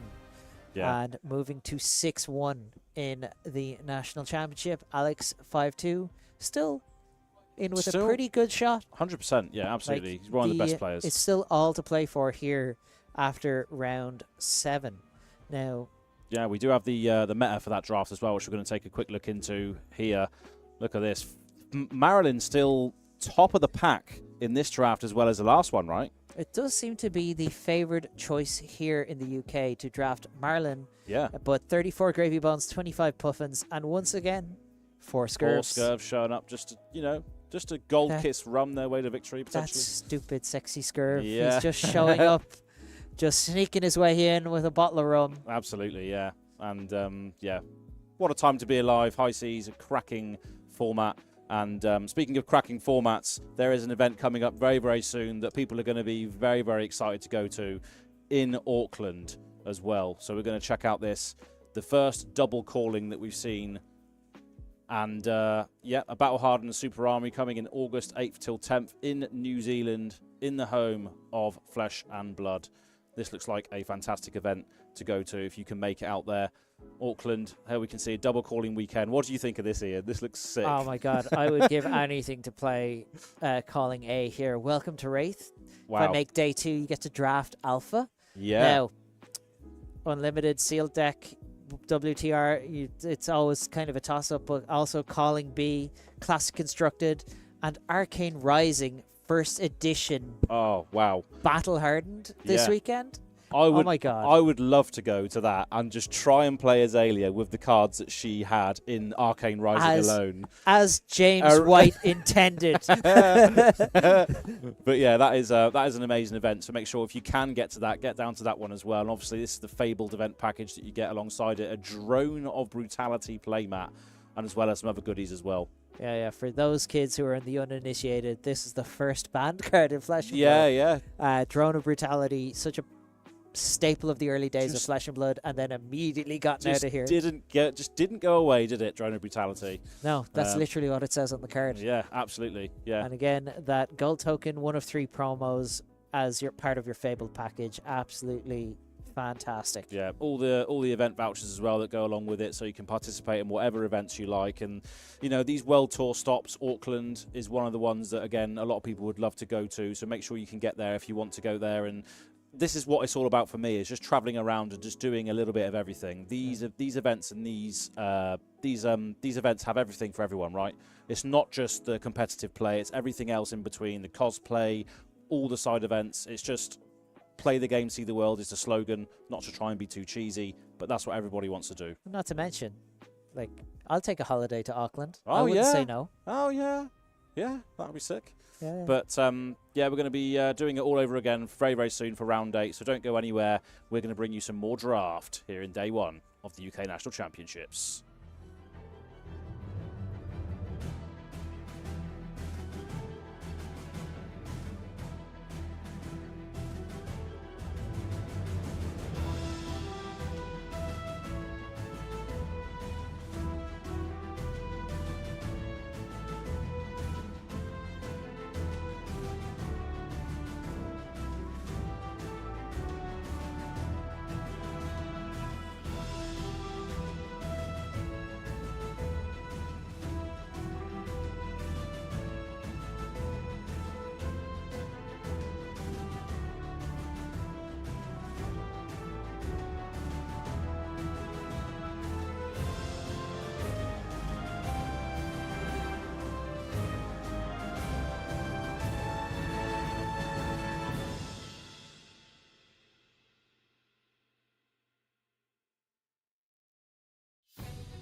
So hello, we're back for round 8 of the UK National Championships. I'm here with Ian Holland. You enjoying your day? It's been pretty interesting so far, seeing some of the best players in Europe. Yeah. Now, Not just the UK, just in Europe in general, in the world in general. some big names out there. We have obviously Jake Warburton, Rob Catton's out there on the tables, and plenty others besides that. Yeah, absolutely. And we're going to be following Jake. It's basically winner stays on with these draft rounds. So obviously we're going to be seeing Jake with his gravy deck taking on Marlynn as well in this next game. Sean Knowelden on Marlynn. Yeah. So should be good. We're going to go over to the gameplay right now in this moment in time. Jake sitting pretty with what was a ridiculous board state. That Cutty Shark just giving that rigor mortis, that 7 power, and then the follow-up with Swabby as well was just something that was too valuable at that point in the game, just being able to just keep that one card and throw damage. Now, it'll be interesting to see how Sean Knowelden plays this. I've played against Sean in a Pro Tour myself, and to the best of my understanding, he is known to love a Decimator Great Axe style warrior deck. He wants to present 72 cards and see if he wants to make a bet that his cards are going to last longer than your ability to kill him. Yeah. Now, let's see if he decides to play that kind of fatigue style Marlynn deck, which is a viable deck in this format. Oh, yeah. You can load up with 3 blocks and 4 blocks and really just try and grind out a lot of advantage. Those Sirens of Safe Harbor and Fiddler's Greens. Yeah. But it's very hard to do something like that against an ally-focused deck like Gravy Bones, because you try and grind them out of cards, we're like, well, my threat's on board. Exactly. 7. Yeah, you've already established it, and it's, completely different game. Yeah, but pretty good equipment here for Sean. Yeah. Glidewell Fins, the Tricorn, the Buccaneer's Bounty. Yeah.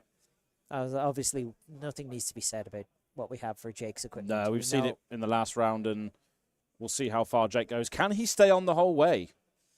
We'll see. But he's got his work cut out for him here. Yeah, not taking on an easy one at all in Sean Knowelden.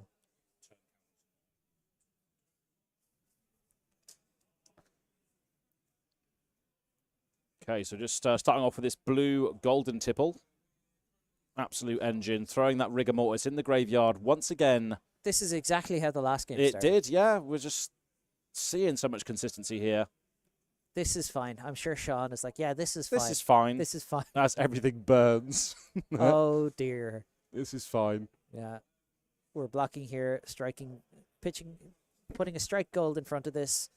Looking over at Sean's hand, I see a HMS Marlynn. Yeah. Some big, valuable attacks there as well. Blocking Jake out. Holding another Rigor Mortis, probably thinking, do I play this one from my hand? Do I play this one from the graveyard and pitch into it? What's the best course of action? Do I activate Gravy Bones maybe? Draw a card and get rid of this Rigor Mortis. But we're going to... That's a bit of a surprise reaction there from Jake Warburton going like, wait, what? Huh? Is this in my deck? One sec. But no, Jake, using that compass, taking a look, thinking now, do I want to sacrifice this gold I've just put on the board immediately? But 2 Rigor Mortis is a pretty good place to be when you've drafted a Gravy Bones deck. Very much so, yeah. Um, Which does us so much work, as we saw last time. Yeah, just throwing 6 damage. But no, we're just going to pitch this one for now. And send in 6 damage.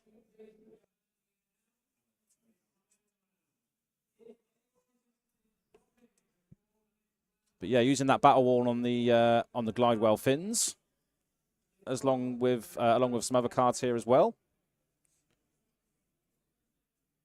Yeah, just dropping 6 block in front of this and the Sirens of the Safe Harbor. Yeah, gaining that life. Nice.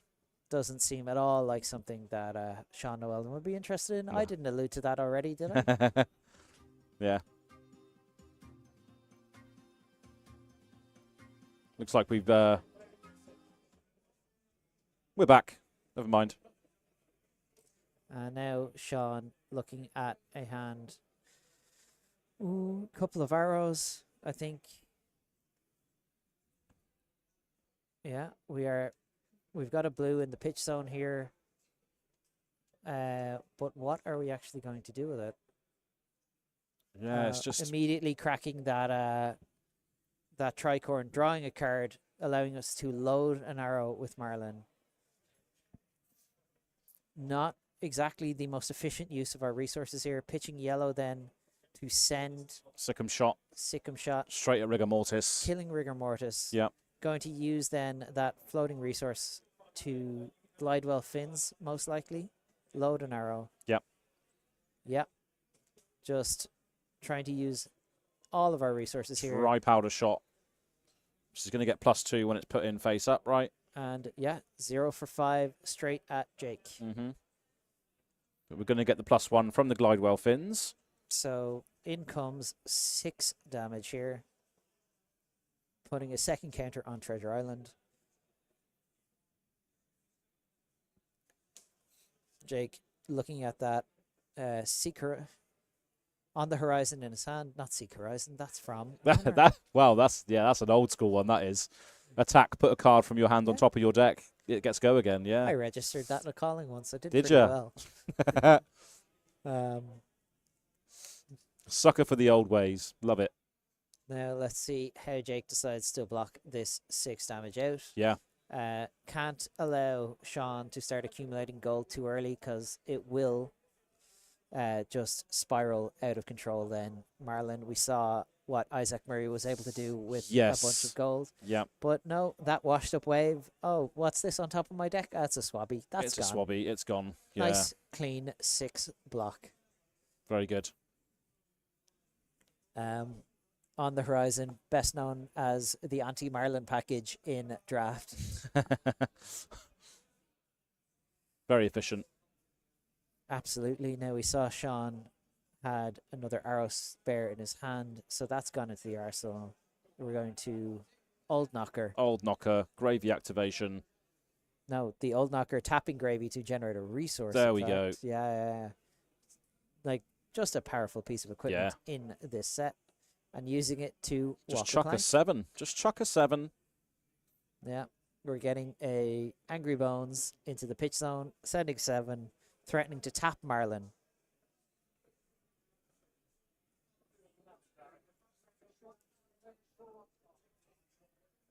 This set just full of these large attacks. We've seen a lot of it this weekend so far. Yeah, that looks like a yellow on the horizon in Sean's hand here. 2 yellows and the Buccaneers Bounty. So blocking 7. Looks like we're going to see one good turn deserves another because that's a Rusty Harpoon in Sean's hand and a Rally the Coast Guard. Yeah, so 7 sees 7. You want to send 7? I can also do this. I can also do this. Now, Treasure Island. yeah, I think we missed a dice on the macro, perhaps. Yeah. So up to 3. But here we go. And now it's 4. Now it's 4. Sean, the only one without any gold at the moment, contesting Coast Guard, are arriving on the shores of the Treasure Island to maybe strap some gold for themselves here as we come in for 7 against the Necromancer. I imagine Jake is going to block some amount of this. We're not going to let Marlynn just have 4 gold. No. But I say that knowing full well he took 13 off Alex Chitu last game. And proceeded very much so to style on him that turn by double allying and everything. You know? Yeah. So who knows what's going through the baker's mind right now? Yeah, he's cooking or baking. Yeah, he's got his stone-faced. That man has a poker face when you play against him, so it's very hard to read. But he's always thinking. He knows exactly what he's doing. And activating the compass, seeing a Seek Horizon on top. Oh, you've got that. You got Seek Horizon in my head now. It's on the horizon, not Seek Horizon. The curse of knowing too many Flesh and Blood cards. Yes. No. Sean probably trying to work out what he's going to do if this Swabby comes into play. Mhm. Because, it poses a not insignificant issue. But there we have looks like a 7 block. Yep. Yeah, blocking with an Avasti. One of the Burly Bones or Angry Bones cards and our Headstone. Yep. Now we have a trade-in and a Mutiny in hand. Yep, we're going to be activating Gravy to draw and discard, drawing and discarding immediately that on the horizon. Yeah, looks like a blue on the horizon. Yep, so we've fulfilled that criteria. That gold would be destroyed, yep, Yeah. absolutely. But now Jake is able to play out this Swabby. And send swing. 7. Yeah, yeah. A lot of 7s. But I see a life for a life in Sean's hand. If he takes this damage, he can clear the Swabby Yep, with... gain some life back as well on the hit. Is it on hit hero or on hit? I With life believe for a life? it is on hit. I think it is on hit. Yeah. That classic fab templating that we got Yeah. back in the early days of the game before allies even existed. Mhm. So haven't seen too much of this. Haven't seen too much of this life manipulation cards be relevant in the drafts and the games that we've seen today. Things like life for a life, things like scar for a scar. Haven't seen too much of that, No. but they're still very, very good cards. Yeah, and one of my favorite mini games in the early days of Flesh and Blood was manipulating your own life with Arcanite Skullcap. Yeah, that's And we're getting the new school version of it here and the High Seas. Yeah. So Sean obviously going like, well, I can block with 1 card and still send life for a life plus something. Plus something else. Yep. So yes, we are going to block with an expedition to the Azure Keys. Mhm. Deal 5 damage. That's not a small amount of gold there for Gravy Bones. But here we go, pitching the blue into the life for a life, which is going to be immediately into the Swabby. 4 go again. Cleaning that right up. Yeah, gaining that life, 1 point of life back. Yep. Sending Swabby upside down into the watery grave. Yep. And then Sloop, there it is. Hammerheading. Hammerhead, 8 at you. Yeah, it's pretty good. It's pretty good stuff. It's all right. Yeah. Yeah. Entangling shot as well, which taps the hero When it's put face up into the arsenal. into the arsenal. Jake obviously, oh, what's the on hit? I was like, nothing. It's only when it goes Yep. face up. But still 8, nothing to be sniffed at. Like, 8 vanilla is still 8 damage at the end of the day. Yeah. And we're playing what can be a very grindy format. Mm-hmm. Yeah, we definitely experienced that today.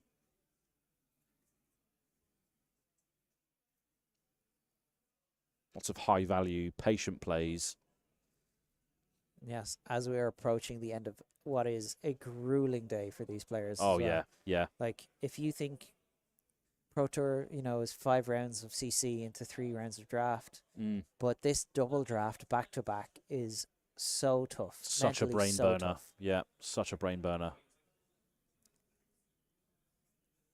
Especially because if you've practiced your CC, your deck, like a lot of the basic turns become very automatic. Yeah. These you're kind of figuring it out on the fly. Yeah. You are drafting what you hope is going to be a very strong deck. But it's not always going to line up that way because it's not perfect. It's not exactly everything you ever wanted. Yeah, it's such a different skill set. It's incredible how these players can go through these long, grueling days, multiple formats, and still come out on top. It's inherent skill. And yeah, Jake being like, okay, take 8. Yeah, all right. We've seen him do this once before. Yeah. It did pay off.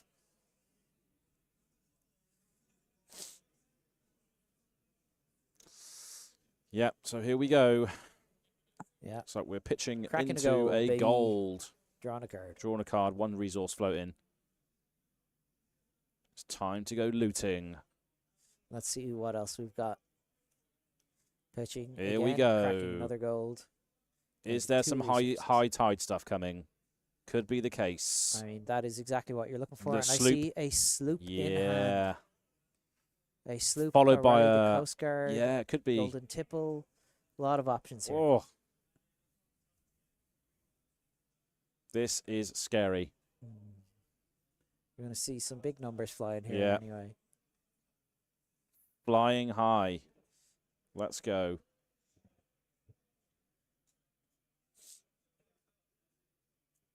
Very much in the throes of deciding who is going to show up tomorrow. We're cracking another gold. Yeah. Oh, Mutiny. don't think we need to pitch that. Oh, no, it's just an automatic card draw, isn't it? Yeah, so we can take Yeah, that we back. already had the 2 floating, so... But we can pitch for this. Yeah. That is a perfectly legal and cromulent play, you know? Here we go. Swiftwater Sloop, there it is. 6 go again if you have High Tide. Sean blocking with that nettling shot for 3. Jake getting a gold back.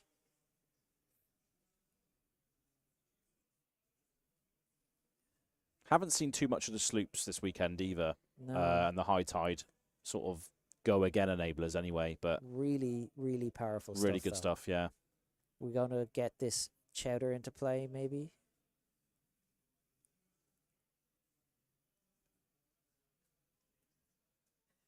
We have a yellow and what looks like a blue Nimblism in hand. Yep. So we're going to destroy our headstone to destroy the top card of our deck. Gain a life as well. Gains us a life. That's the blue that we need in our graveyard to do the thing. Just Jake Warburton finding exactly what he needs here. Yeah. Bringing out chowder. Getting out the hearty cook. And then paddling faster. Oh, paddling faster to tap the hearty cook to go again. Now this is a go wide turn Yeah. from our necromancer here. Wow. Like, who thought, oh yeah, they'll just establish a few allies, maybe send a big attack here or there. Well, Jake Warburton was like, what if I attacked you 3 times in a turn? Yeah. Seems fine, right? Look at that pitch. Look at that pitch, though. That's yeah, insane. It's going to allow Jake to set a bunch of his deck. Sean. That is ridiculous. Yeah, Jake pretty happy with himself there. He looks very pleased. And Sean, I imagine, not as happy about that one. Wow. Just Gonna doing have to everything. take some time to think here. Wow. But Sloop, paddle faster, rally. Sean Knowelden doing the Sean Knowelden thing. Yeah. Counting the deck, going like, how many cards left in deck? How many cards have I got left in deck? Seeing, can I outlast this? Probably felt pretty good about it up until he just got attacked for 17 this turn. Yeah, that's All right, pretty good. taking the damage then. Blocking 3, taking 4, going to 6. And Jake untapping here, ready to go. We're going to crack our gold, make a gold Little harpoon, and then chuck that into the crash down the gates. Yeah. So we're going to crash down the gates, send 7. Jake has to, send 6, potentially 8, depending on what's on top of Jake's deck. Yep. And let's not forget our macro, which I'm sure will be picked up now in a second. Yeah. As these players are going like, oh, what am I doing here? Looks Jake, like having a look at the top of his deck. jittery bones on top. It's not higher than a 6. Not higher than 6. I think it is 6, isn't it? It's a red one. Yes, and yes, the headstone is destroyed.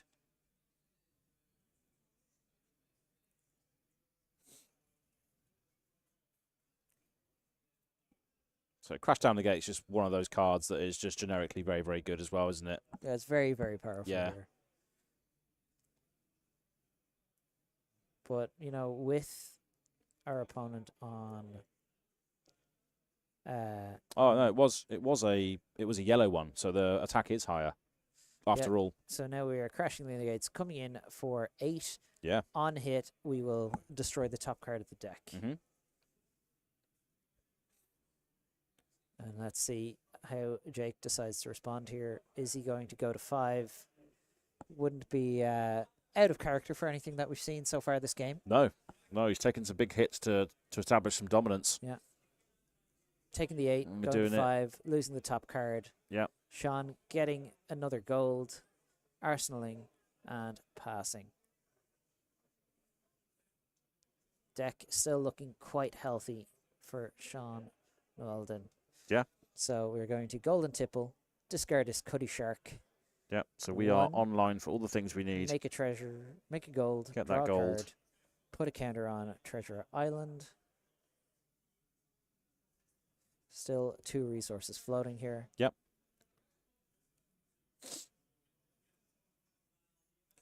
Yeah, deciding we're not going to put a card in to block that 1.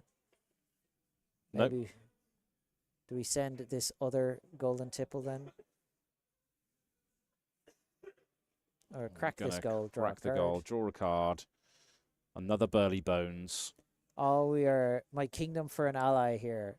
Being able to send something with overpower would be so Yes. good for Jake Warburton right now.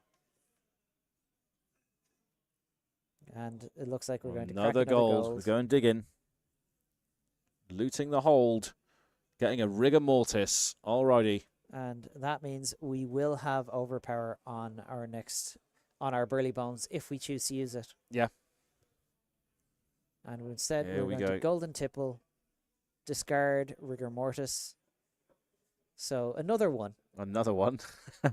Draw a card, of course, and get a gold from the yellow discarded, from the yellow in the bin.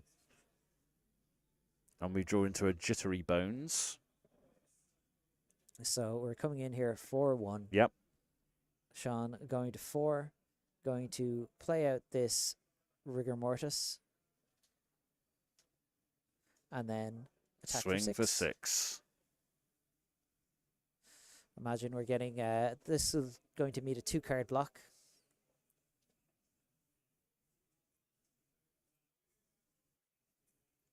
Yep. Yeah, so 6 blocked. covered here. Jake Gain just some life. getting that passive value from Chowder. Yeah. It's like what you said earlier, isn't it? If you leave it around for too long, it's just going to accumulate a lot of extra value in this late game, gaining all this life. Deck's looking a little bit thin for Jake Warburton, though. Yeah. Is he going to have it in him to be able to deal this extra 4 points of damage? Now, I feel like Sean is going to have to decide, what am I going to deal with here? Bit of a tricky situation now for Sean facing into Jake Warburton.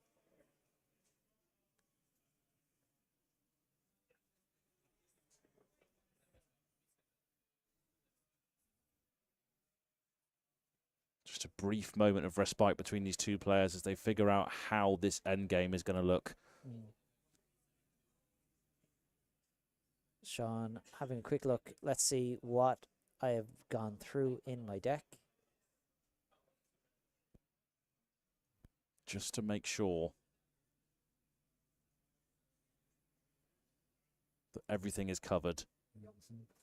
Are we going to be throwing this trade in just to clear something? We're just going to harpoon. Just going to harpoon the rigor mortis. Yeah, Arsenal that trade in. Nice. Yep, trade-in's a lovely Arsenal target. Passing it over. Leaving Jake, though, with 4 cards here. Yep. One of which is a mutiny. Mutiny, Angry Bones, trade-in, and then something behind that, which we're going to play now by the looks of it. Yeah, with 3 gold as well. That really does give Jake the ability to sculpt a lot of his hand. Yes, very much so. Especially now Sean has a gold. If you decide to crack a bunch of yours, you can be like, oh, I'll steal one as well. Yeah. Why not? Yeah. So we're going to Golden Tipple here. Pitching a trade-in, discarding A yellow. Angry Bones. Draw a card. Gain a gold. Coming in for 2 with go again. Which is not too bad when your opponent's on Half life. half the life of your opponent. Yeah. So we're coming in for 2. Sean electing to block here. Block with the scouting shot. Yeah. Fully covered. Closing the combat chain and going to draw some cards, most likely. Yep. First card draw is completely free because of the 2 floatings. Let's draw a card, see what we get. Looks like a Burly Bones. Might be used to draw another card. Yep.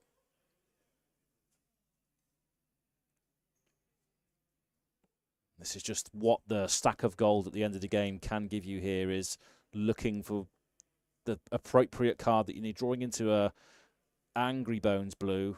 Yeah, We are which is going to be- digging.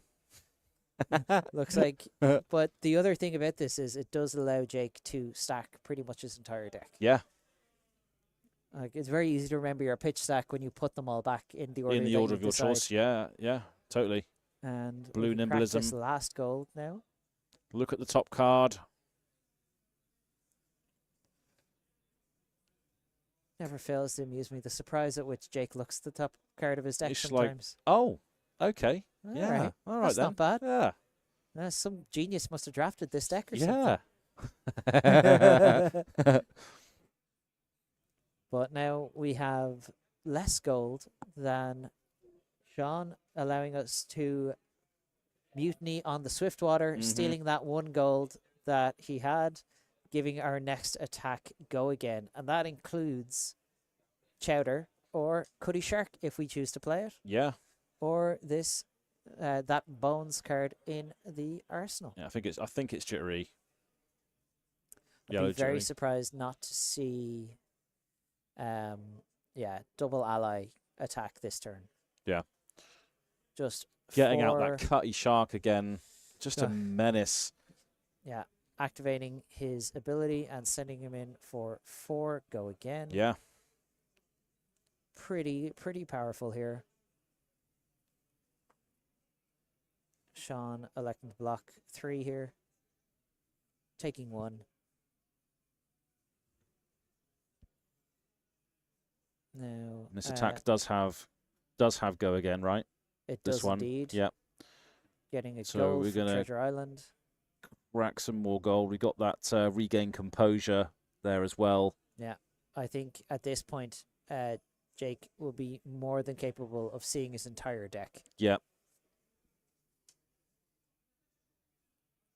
And it's the Burly Bones, isn't it? The one that gives the overpower. Yes, Yeah. only if you can discard an ally. Discard an ally. Yeah. Or a card with Watery Grave, sorry. Doesn't have to be an ally. Mm. And instead, it's just going to be an attack with Chowder. Blocking 3. Wow. Sean left with a card in hand and a card in arsenal.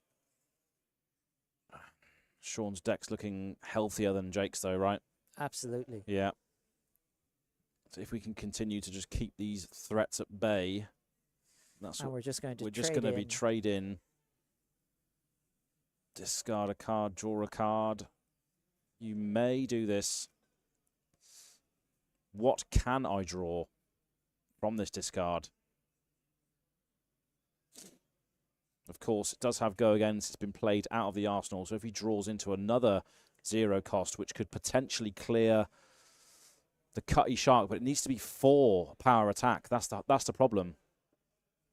Yeah, it looks to be significantly higher number of cards in deck for Sean Knowelden Yeah. than there is for Jake Warburton. Yeah. So But Sean has decided he is not going to discard to this trade-in. no. Jake's just going to gain a life from Chowder.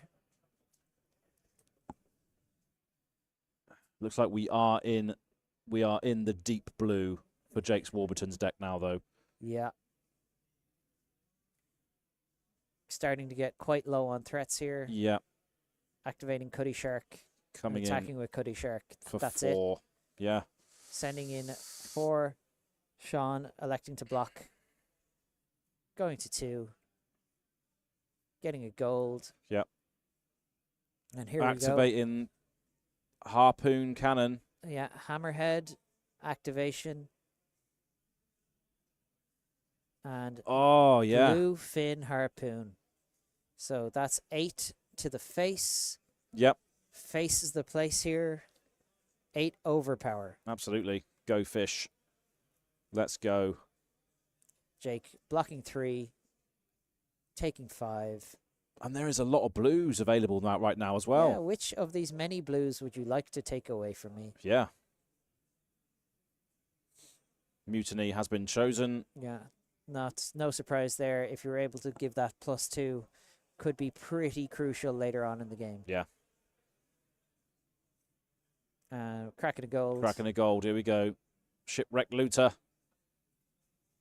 Cracking some more gold. Cracking some gold. Cracking a gold. A bit of an awkward spot here for Jake Warburton. Are these blues gonna be enough? Down to the last card. Does not look like we're going to be able to get too far there. And then looking at the bottom card of our deck as well, why not? Look at the top, aka bottom, right Yeah. now. Here is Cuddy Shark for 4 again. Block from Sean. Go down to 1, and this is... He knows if that is an Harpoon in Arsenal, he is in a pretty good spot here. Cracking a gold. Cracking drawing a card. gold. Using the Rusty Harpoon to come in with a Swiftwater Sloop, which does have go again. High Tide is active.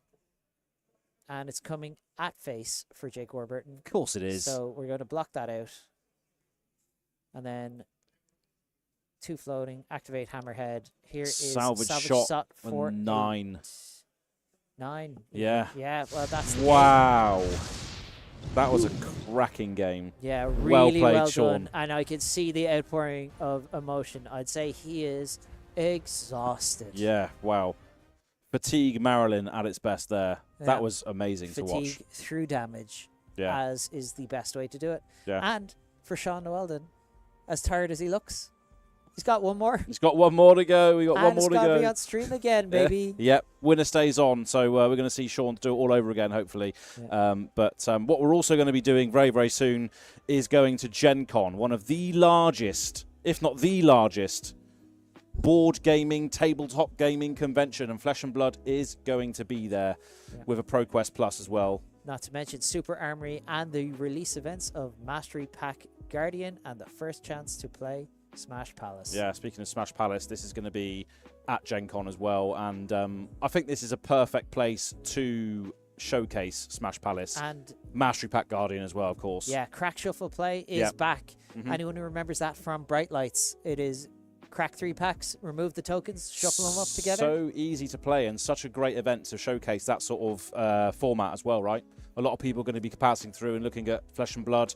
And of course, we got the Mastery Pack Guardian there as well, which is potentially looking to support Guardians now that New's gone. Guardians have come back out to play. We might see some tomorrow as well on the CC portions. Not to mention bringing a fan favorite Guardian from Volda. the Blitz format Let's all the go. way into CC. Yeah, Volda, seismic impact. yeah, we've seen some cracking Volda cards as well, and this is the ProQuest Plus events that we can see here Saturday and Sunday at Gen Con. Yeah.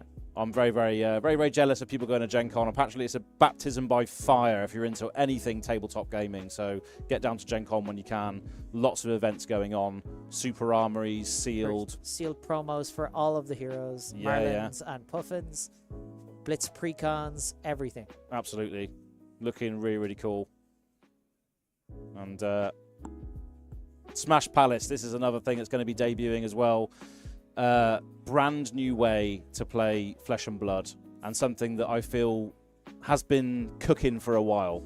Feels like sort of the new version of Ultimate Pit Fight. Yeah. A way to bring social gaming to Flesh and Blood. Yeah, and what a place to debut it as well, Gen Con. Going to be a lot of eyes on Smash Palace. Can't wait to see how that turns out as well. So many new Guardians, including Yeah. a new Bravo.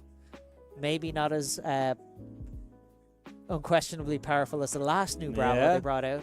Looks like a new Victor as well as New Victor. We got the first Centaur hero as well, which people are looking to play. yeah, and our first Goblin Guardian as well. Yeah, just loads of cool characters being introduced in this as well, and cannot wait to see how this is received by everybody. And of course, there we go. Bravo, Flattering Showman. Yes, our brand new demo deck Learn to Play hero Originally a spot taken up by Ira of the Crimson Haze, Yep. who has since ascended to Living Legend in the Blitz format. Yeah, absolutely. Cannot wait for Gen Con. It's going to be awesome. So if you can get down to that, it's definitely worth your time in spades to see all these new ways to play Flesh and Blood, high seas included. But Smash Palace, very much looking forward to it. We're gonna cut to a short break now as we go into round 9 for the last round of our draft portion.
So hello and welcome back to the last round of draft here on day 1 of the UK National Championships. What a day this has been.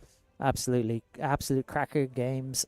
Jake Warburton taking it from Alex Chitu, who has then been taken over by Sean Knowelden. And now we're going into the last round. Yep. Sean Knowelden taking on our only undefeated player standing. Yeah, so it should be a good one. It's going to be a Marlynn mirror as well that we're going to witness as we go down to the last round of draft. But yeah, we're going to see Sean do it all over again with this Harpoon Fatigue deck, hopefully. So stay tuned. It's going to be a good one. But I'm very much looking forward to the CC portion tomorrow. I'm sure a lot of players are as well. And yeah, should be good. I mean, that's where most players shine in Flesh and Blood, is really the constructed format. Knowing your hero, knowing the deck that you're on, and yeah, should be good fun. But let's go down to round 9 now and see how this turns out for everybody. Yeah. Yeah. Tim McCarthy taking on Sean Knowelden. See if Tim can finish this day undefeated. Undefeated. Wow. 8-0 versus 7-1. These are some serious records on the line here. Hell yeah. Yeah. Let's go. Very funny as well when you think about the heroes these two guys are playing in CC, with Tim on Prism versus Sean on KO. Now Tim with that spicy red spine manta. All right, first time we've seen this one. Now we're talking. We're talking my language right here. Yeah, yeah. Got those quick clicks. Got those swift strike bracers. Swift strike bracers, Yeah. and Captain's coat and patch the hole. Oh yeah. Some really good stuff here for Tim. You know he is on some spice if he's on that red line manta version of the deck. Yeah, I mean, sometimes you just want to jam an arrow in your arsenal with no questions asked, you know? Especially with some of the new additions that we've seen in the set as well. I'd be very surprised if Tim was too interested in playing that Treasure Island game with this kind of deck list. Yeah. Yeah. Azure Keys coming in immediately. Just seeing a clean block on this red on the horizon. Yeah, there's a lot to be said here for the ability to just cover something like that. And there we see our first nimblism. Yeah. And there's a lot to be said about the fact that Tim is using 5 sleeves in this red spine manta build as well. Yeah. Maybe a little foresight into what's to come.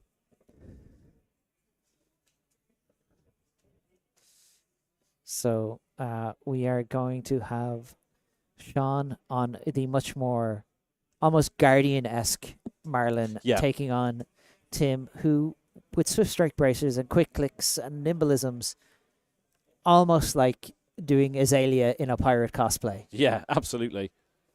I know I played this deck in a couple of drafts and I've sent 17 damage in a turn. Yeah. It's been like, oh, this is what Azalea is like. I remember this. I remember what she can do. Yeah, so it'll be interesting to see what Tim decides to do and how much Sean decides to block as well. Yeah. Are we going to get into a Treasure Island war? Or is Tim just going to be like, yeah, have the gold, it's fine, whatever. I'm just going to send the damage. Yeah, I think you can do that if you're running the red line, the red spine manta list. I think there's a lot of if you've drafted like Ravenous Rabbles and Scar for a Scars and Life for a Life, so you just want to go 4/4/4 and just not care about denying gold. You just want to do your thing as quickly as you can. Yeah, my game plan is entirely agnostic of whatever you want to do. Exactly, yeah, that's and we are loading a... Oh, my goodness me. Speaking of Azalea, that is 3, 6, 8, 10, what, That's a 15 damage headshot on turn 1? What on earth is going on here? Sure. Yeah. Yeah, fatigue this, I guess. All right, yeah. Wow. Yeah. Jeez. Spicy one. That is a spicy one. No, 13 damage. Yeah, not too bad. Yeah. You can't turn your nose up at that in a game of Limited. Just go and look at your hand and go, yeah, this is 13. That's fine. That's converted very well there. Yeah, dealing a couple of points of damage there. Getting our 2 gold. Good use of those Swift Strike bracers there. Really being able to sort of lean into that nimblism package and make sure that's going to get the full value, and 2 gold established as well. I feel like it's very easy to lean into a nimblism package when you're playing 2 nimblisms. Hell yeah. Yeah. Sean being like, well, at least I have this Life for a Life. Yeah. Using his Buccaneer's bounty to just gain a resource and send in 4 go again. Now let's see how right we are. Is Tim very much on the, oh, well, my game plan is entirely agnostic of what you want to do?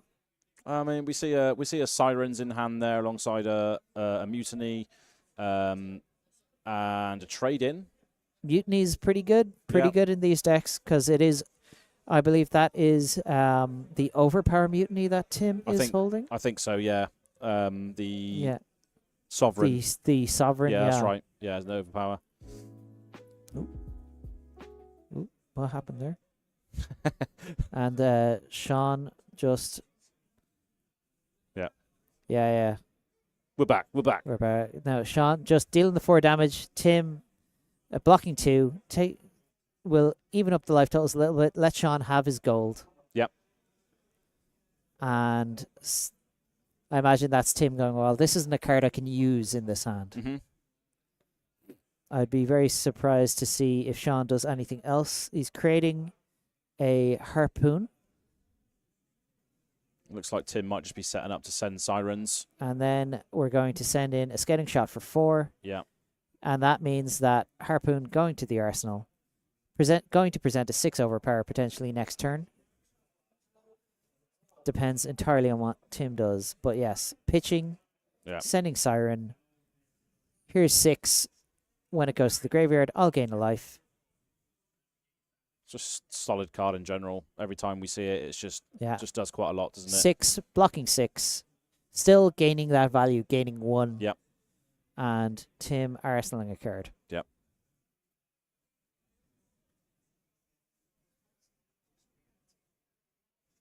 Just seeing the crash down the gates come in here. Going to reveal that top card and see if it has power greater than 6. See the excitement on Sean's face. And a Ravenous Rabble. That's a card you kind of want to keep in your deck. It is. But I've just took a quick glance at the hand of Tim McCarthy, and he might be okay with letting this one go. Mm-hmm. There's a Scar for Scar, another Nimbleism, yeah, another headshot. Wow, okay. Obviously, maybe we're not super worried about it. No. And as we can see, a Ravenous Rabble being revealed here as well. It looks like, Tim has opted for those 4 go-agains, and that's why he's opted for this red spine Manta instead of the Hammerhead Harpoon Cannon. Yeah. But it would also be a lot to commit to prevent this this card from hitting. Yeah. Yeah. So Tim has said, yeah, no, send me the bill. I will block with my face. I will block with my face. Take 8. There's been a lot of 8s taken today. Oh, so many 8s taken today. Some gold there for Sean. Destroy that Ravenous Rabble. Yep, that is gone. That's out of there. But this looking like a pretty good hand here for Tim. We got 2 upfront buffs as well. Chart the Course and Yellow Nimbleism and Scar for a Scar, of course, can be utilised because obviously he has life lower than his opponent. Are we sure Tim is playing Marlynn and not Azalea? Upfront buffs, 4s would go again. Yeah. Those Tim is on Prism as well, right? Absolutely. In CC, yeah. And those quick clicks do a very nice Snapdragon Scalers impression sometimes. Yeah. Pitching a yellow Nimbleism here. Ooh. Oh, okay. Picking up a Swift shot. So this could be a 3+ wide turn depending on what happens. Mm-hmm. So it looks like we are going to be... Looks like it could be an explosive turn anyway. Yeah. We're going to patch the hole. So that means that Arsenal card is going to return to hand. Yeah, just to rejig what can be thrown here. Yeah, it was a drop the anchor. So we're going to red spine, loading our swift shot. Yeah. And then starting off with a Scar for a Scar, which is going to be coming in for 4 with Go Again. Immediately putting that counter on Treasure Island. Yeah. Asking, well, Sean, can I have some gold? Please. Sean's hand, 3 arrows and a on the horizon. Pretty good. Yeah. Recovering this kind of damage. Using that Glidewell fins to cover the break point. Cover it up, yeah. Make use of it now, because this is going to be a wide. And we see that Swift shot coming in for 4. And that, again, like the red spine can still be used. Put that headshot in with +2, plus the charter course behind it as well. Absolutely. Which is just going to be a nice tall chain ender. Now closing the combat chain here. Yep. Here we go. Red spine manta. Ting tang. Loading a headshot. Walla walla bing bang. Here we go. Oh, it dropped down the anchor. So we are sending in, what's this? A 9. When it hits a hero, tap them and all allies they control. Hell yeah, that's good. No additional benefits Just for a big Sean. number. Just a big number. Well, it taps Marlynn, so you can't really turn that gold into a harpoon. No. Dropping with that dry powder shot.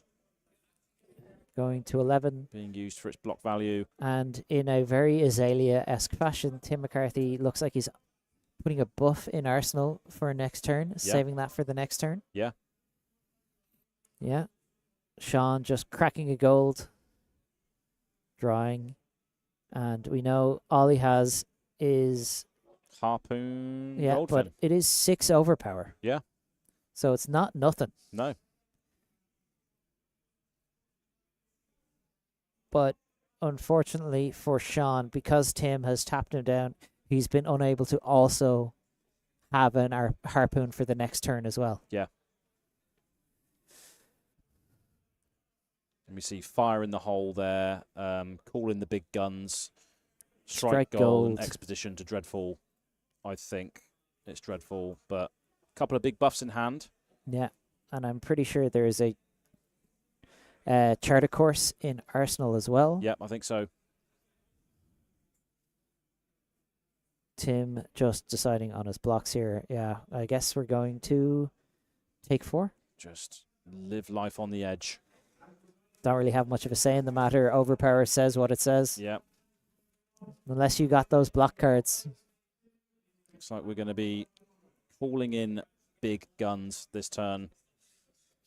Charting a course for the Treasure Island. Chart a course. Here we go. +3 on the first attack. And making a harpoon with Marlynn. Yep. Looking like choosing not to put the treasure counter on, but this is a huge attack. So 3, 6, 8, 10. Yeah. Not quite lethal, but pretty good. Pretty big.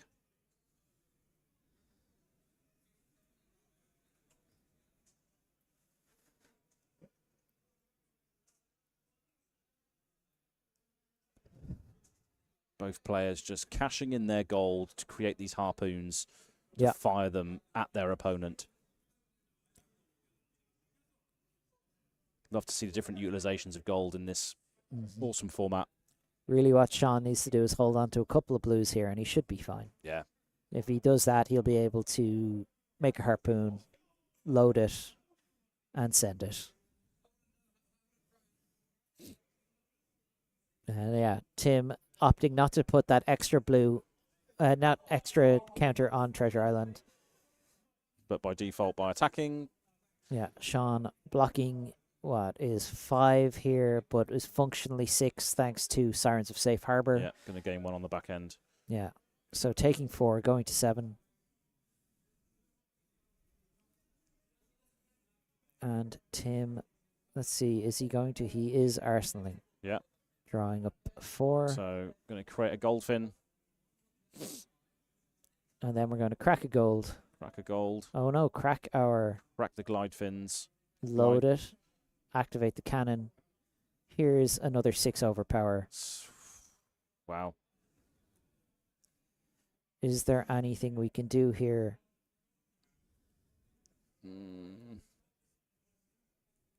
We have a Sirens of Safe Harbor. And that's it. And and that's it. Sean walks away. No undefeateds at the end of day 1. Wow. Tim McCarthy has his 0 taken away, and Sean Knowelden moves to 8-1 at the end of the day. Absolutely. No. What a day it's been. And that was very different to our last game, which was a grind fest played into a fatigue-style game. It was, what if I just get you dead? We're both going to race. I'm just going to send a big number. You're going to send a lot of small numbers. Yeah. We're going to have a look at the National Championship standings here as well. First of all, we have our draft pod results. Yep. Sean Knowelden 3-0 on Marlynn. Tim McCarthy 2-1 on Marlynn. Jake Warburton 1-2 on Gravy. Callum Young 0-3 on Gravy. Thomas Farrell 1-2 on Gravy. Alex Chitu, our lone Puffin 1-2. Alex Chitu not going to be too happy with that deck that he drafted after all. Isaac Murray on 2-1 and Edward Catling on 2-1. So it's starting to feel like maybe this is why there's a lot of Puffins in the room. Like the big results from this pod, they speak for themselves.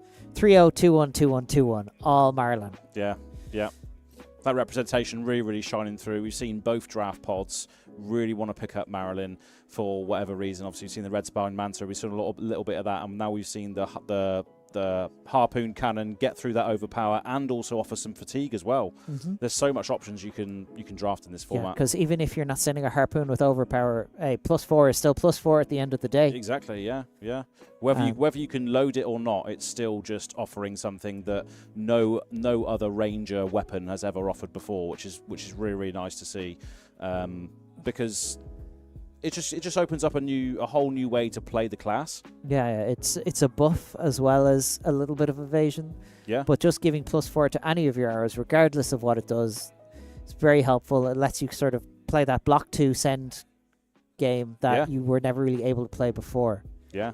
So some interesting results from that pod. Puffin not quite holding up to scrutiny in the last 2 pods. Yeah, although we did see these players opt for Puffin and opt for those one for +4s, but the results that we have seen just hasn't really paid off, unfortunately. Surrounded by rangers that can just get that evasion online really, really easily is a tough thing to overcome, I think. Alex Chitu, very unfortunate as well. There was a couple of hands where he was just a few resources too shy of really making them come together. Yeah. Obviously, Jake just was run out of threats by Sean Knowelden. Yeah, that was expertly navigated, I think, that last one. Obviously, Tim was in a really good spot going into that last game. Yeah. But we saw that maybe that harpoon cannon kind of outweighs Red Spine. Our Red Spine Mantas, depending on how the deck lines up. Yeah. But, I mean, I'm really, really looking forward to obviously what comes after now. The National Championship CC portion is what everybody's looking forward to tomorrow. The plethora of heroes that we've seen as well from the top 20 is just a nice mixture. We saw Ira right at the top. Yeah. We saw some Prisms. We saw some of those lower echelons of what combats the stuff that is popular, the Gravies and the Cindras. And, of course, we saw that Cindra mirror earlier on today, so we might see a little bit more of that as well.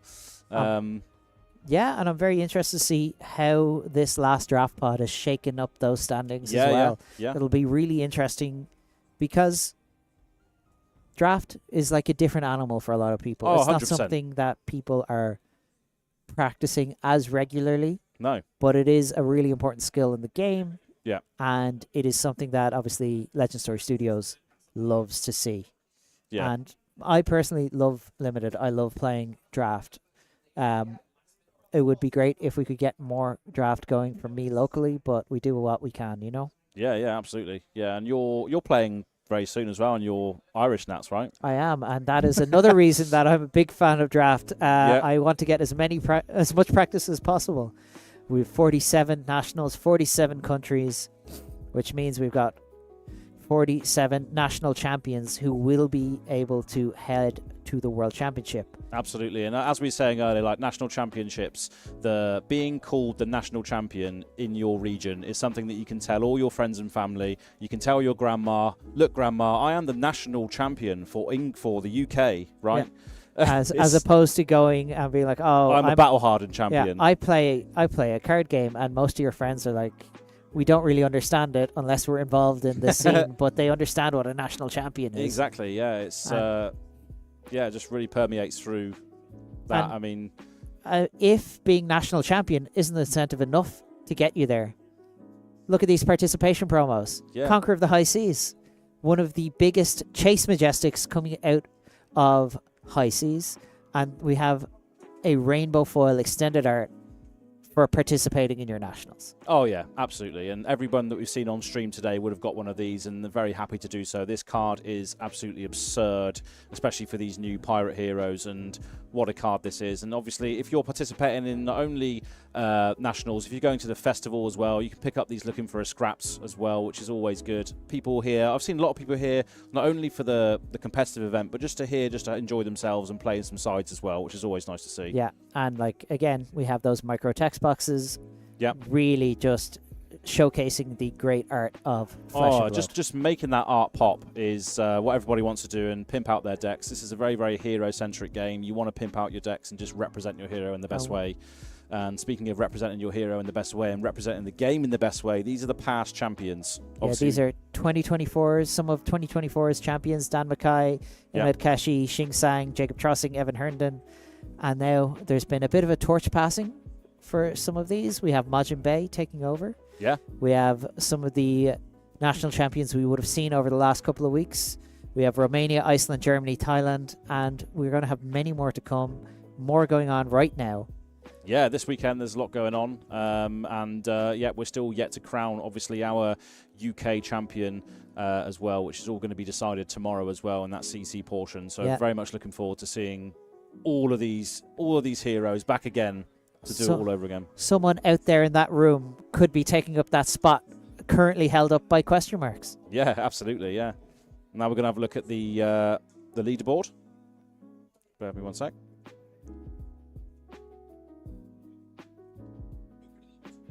Yes. Living Legend leaderboard, sorry. Yeah, so as always, Dash Inventor Extraordinaire just chilling up top there. Just chilling. There's not much representation, unfortunately. Hasn't really been moving. No. But I mean, Azalea turned up earlier on today, which was really, really cool to see. So she's still teetering on the edge of Living Legend as well. Obviously, picked up some points in Iceland, which we just saw on the national champions. Fi also on the edge as well. But the Draconic of choice is definitely Cindra this weekend, which we saw a lot of already.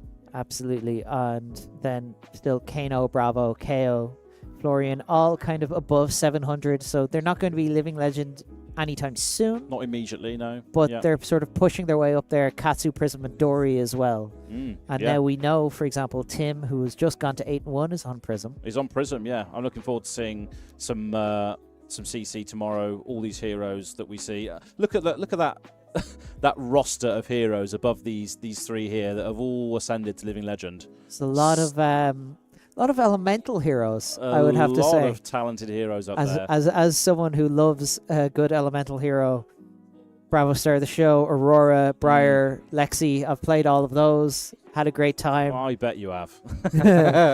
And Viserai as well. And Viserai as well, yeah. Nice, untalented hero right up there. Don't know what everyone's talking about. Absolutely, yeah. But, it's just seeing that roster really reminds you of just how powerful some of the decks in this game have been. Just seeing the roster and seeing the history and how far we've come and all the heroes that have sort of ascended to that Living Legend status is just so cool, right? One of my favorites being that Icelander, and I think one man on the planet is responsible for more than half of those points. That's right, yeah. But what a day it's been for Nationals, and we've seen so much skill on display here, not only from the CC, but the extensive drafts that we've just had to do as well.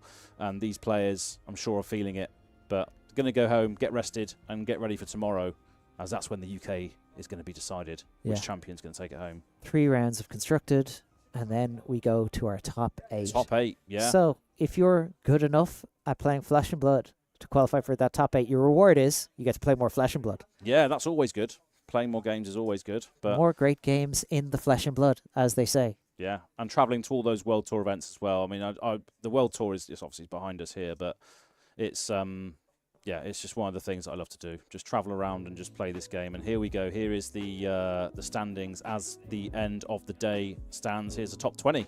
Yeah, we have Jason Rolfe, Thomas Harrell, Liam Holden, who we haven't seen in the top 20 much today. Victor as well on the CC portion. Nice. Man loves a Guardian. Yeah. Tom Ward, Benjamin Westmore, nice. Jacob Clemens, one of our top leaderboard men on the World Tour leaderboard.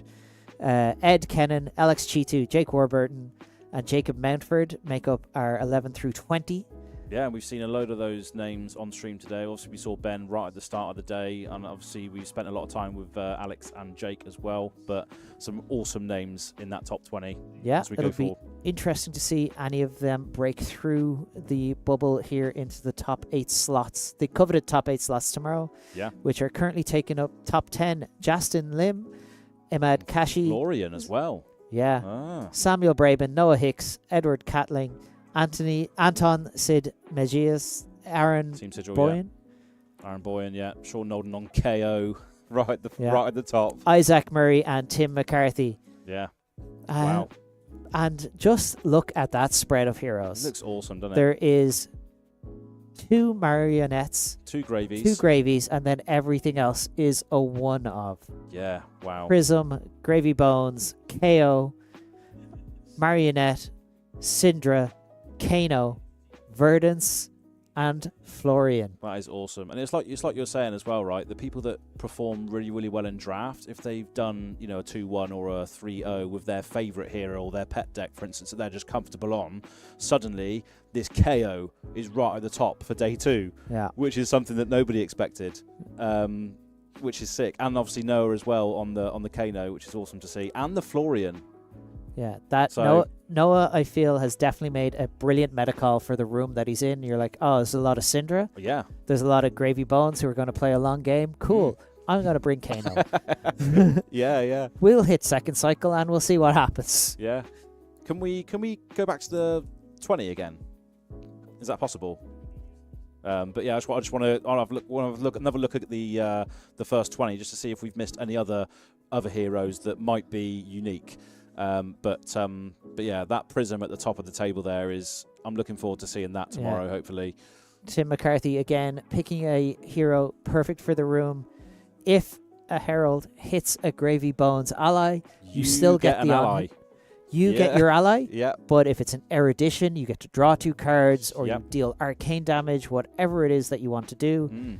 And, well, Cindra struggles really hard to block 7 multiple times a turn, or 5 dominate into 7. Exactly, yeah, 100%. And the unique heroes on this edge here are Auxilio and Victor. They're the ones that are also in this top bracket, this top 20. Liam Holden never met a Guardian he didn't like playing. And Jacob Mountford showing us what Auxilio can do. That is a spicy pick for this weekend. Yeah. And it's all going to kick off tomorrow as well. The order of play for tomorrow is 3 rounds of CC. And a cut to top 8. And a cut to top 8. So make sure you join with us tomorrow to go through all the action and see a lot of these heroes in this top 20 in play as well. And it's going to be awesome. I cannot wait to just delve into some CC tomorrow after the brain burn that was draft. Absolutely. It's been a really interesting day, and I'm very excited to see who's going to come out on top in the UK National Championship tomorrow. Yeah, absolutely. But hope you've all enjoyed yourself. We definitely have. And we're going to be back to do all over again tomorrow here on the Flesh and Blood YouTube channel. Have a great day, and we'll see you very, very soon. We'll see you tomorrow. Cheers, folks.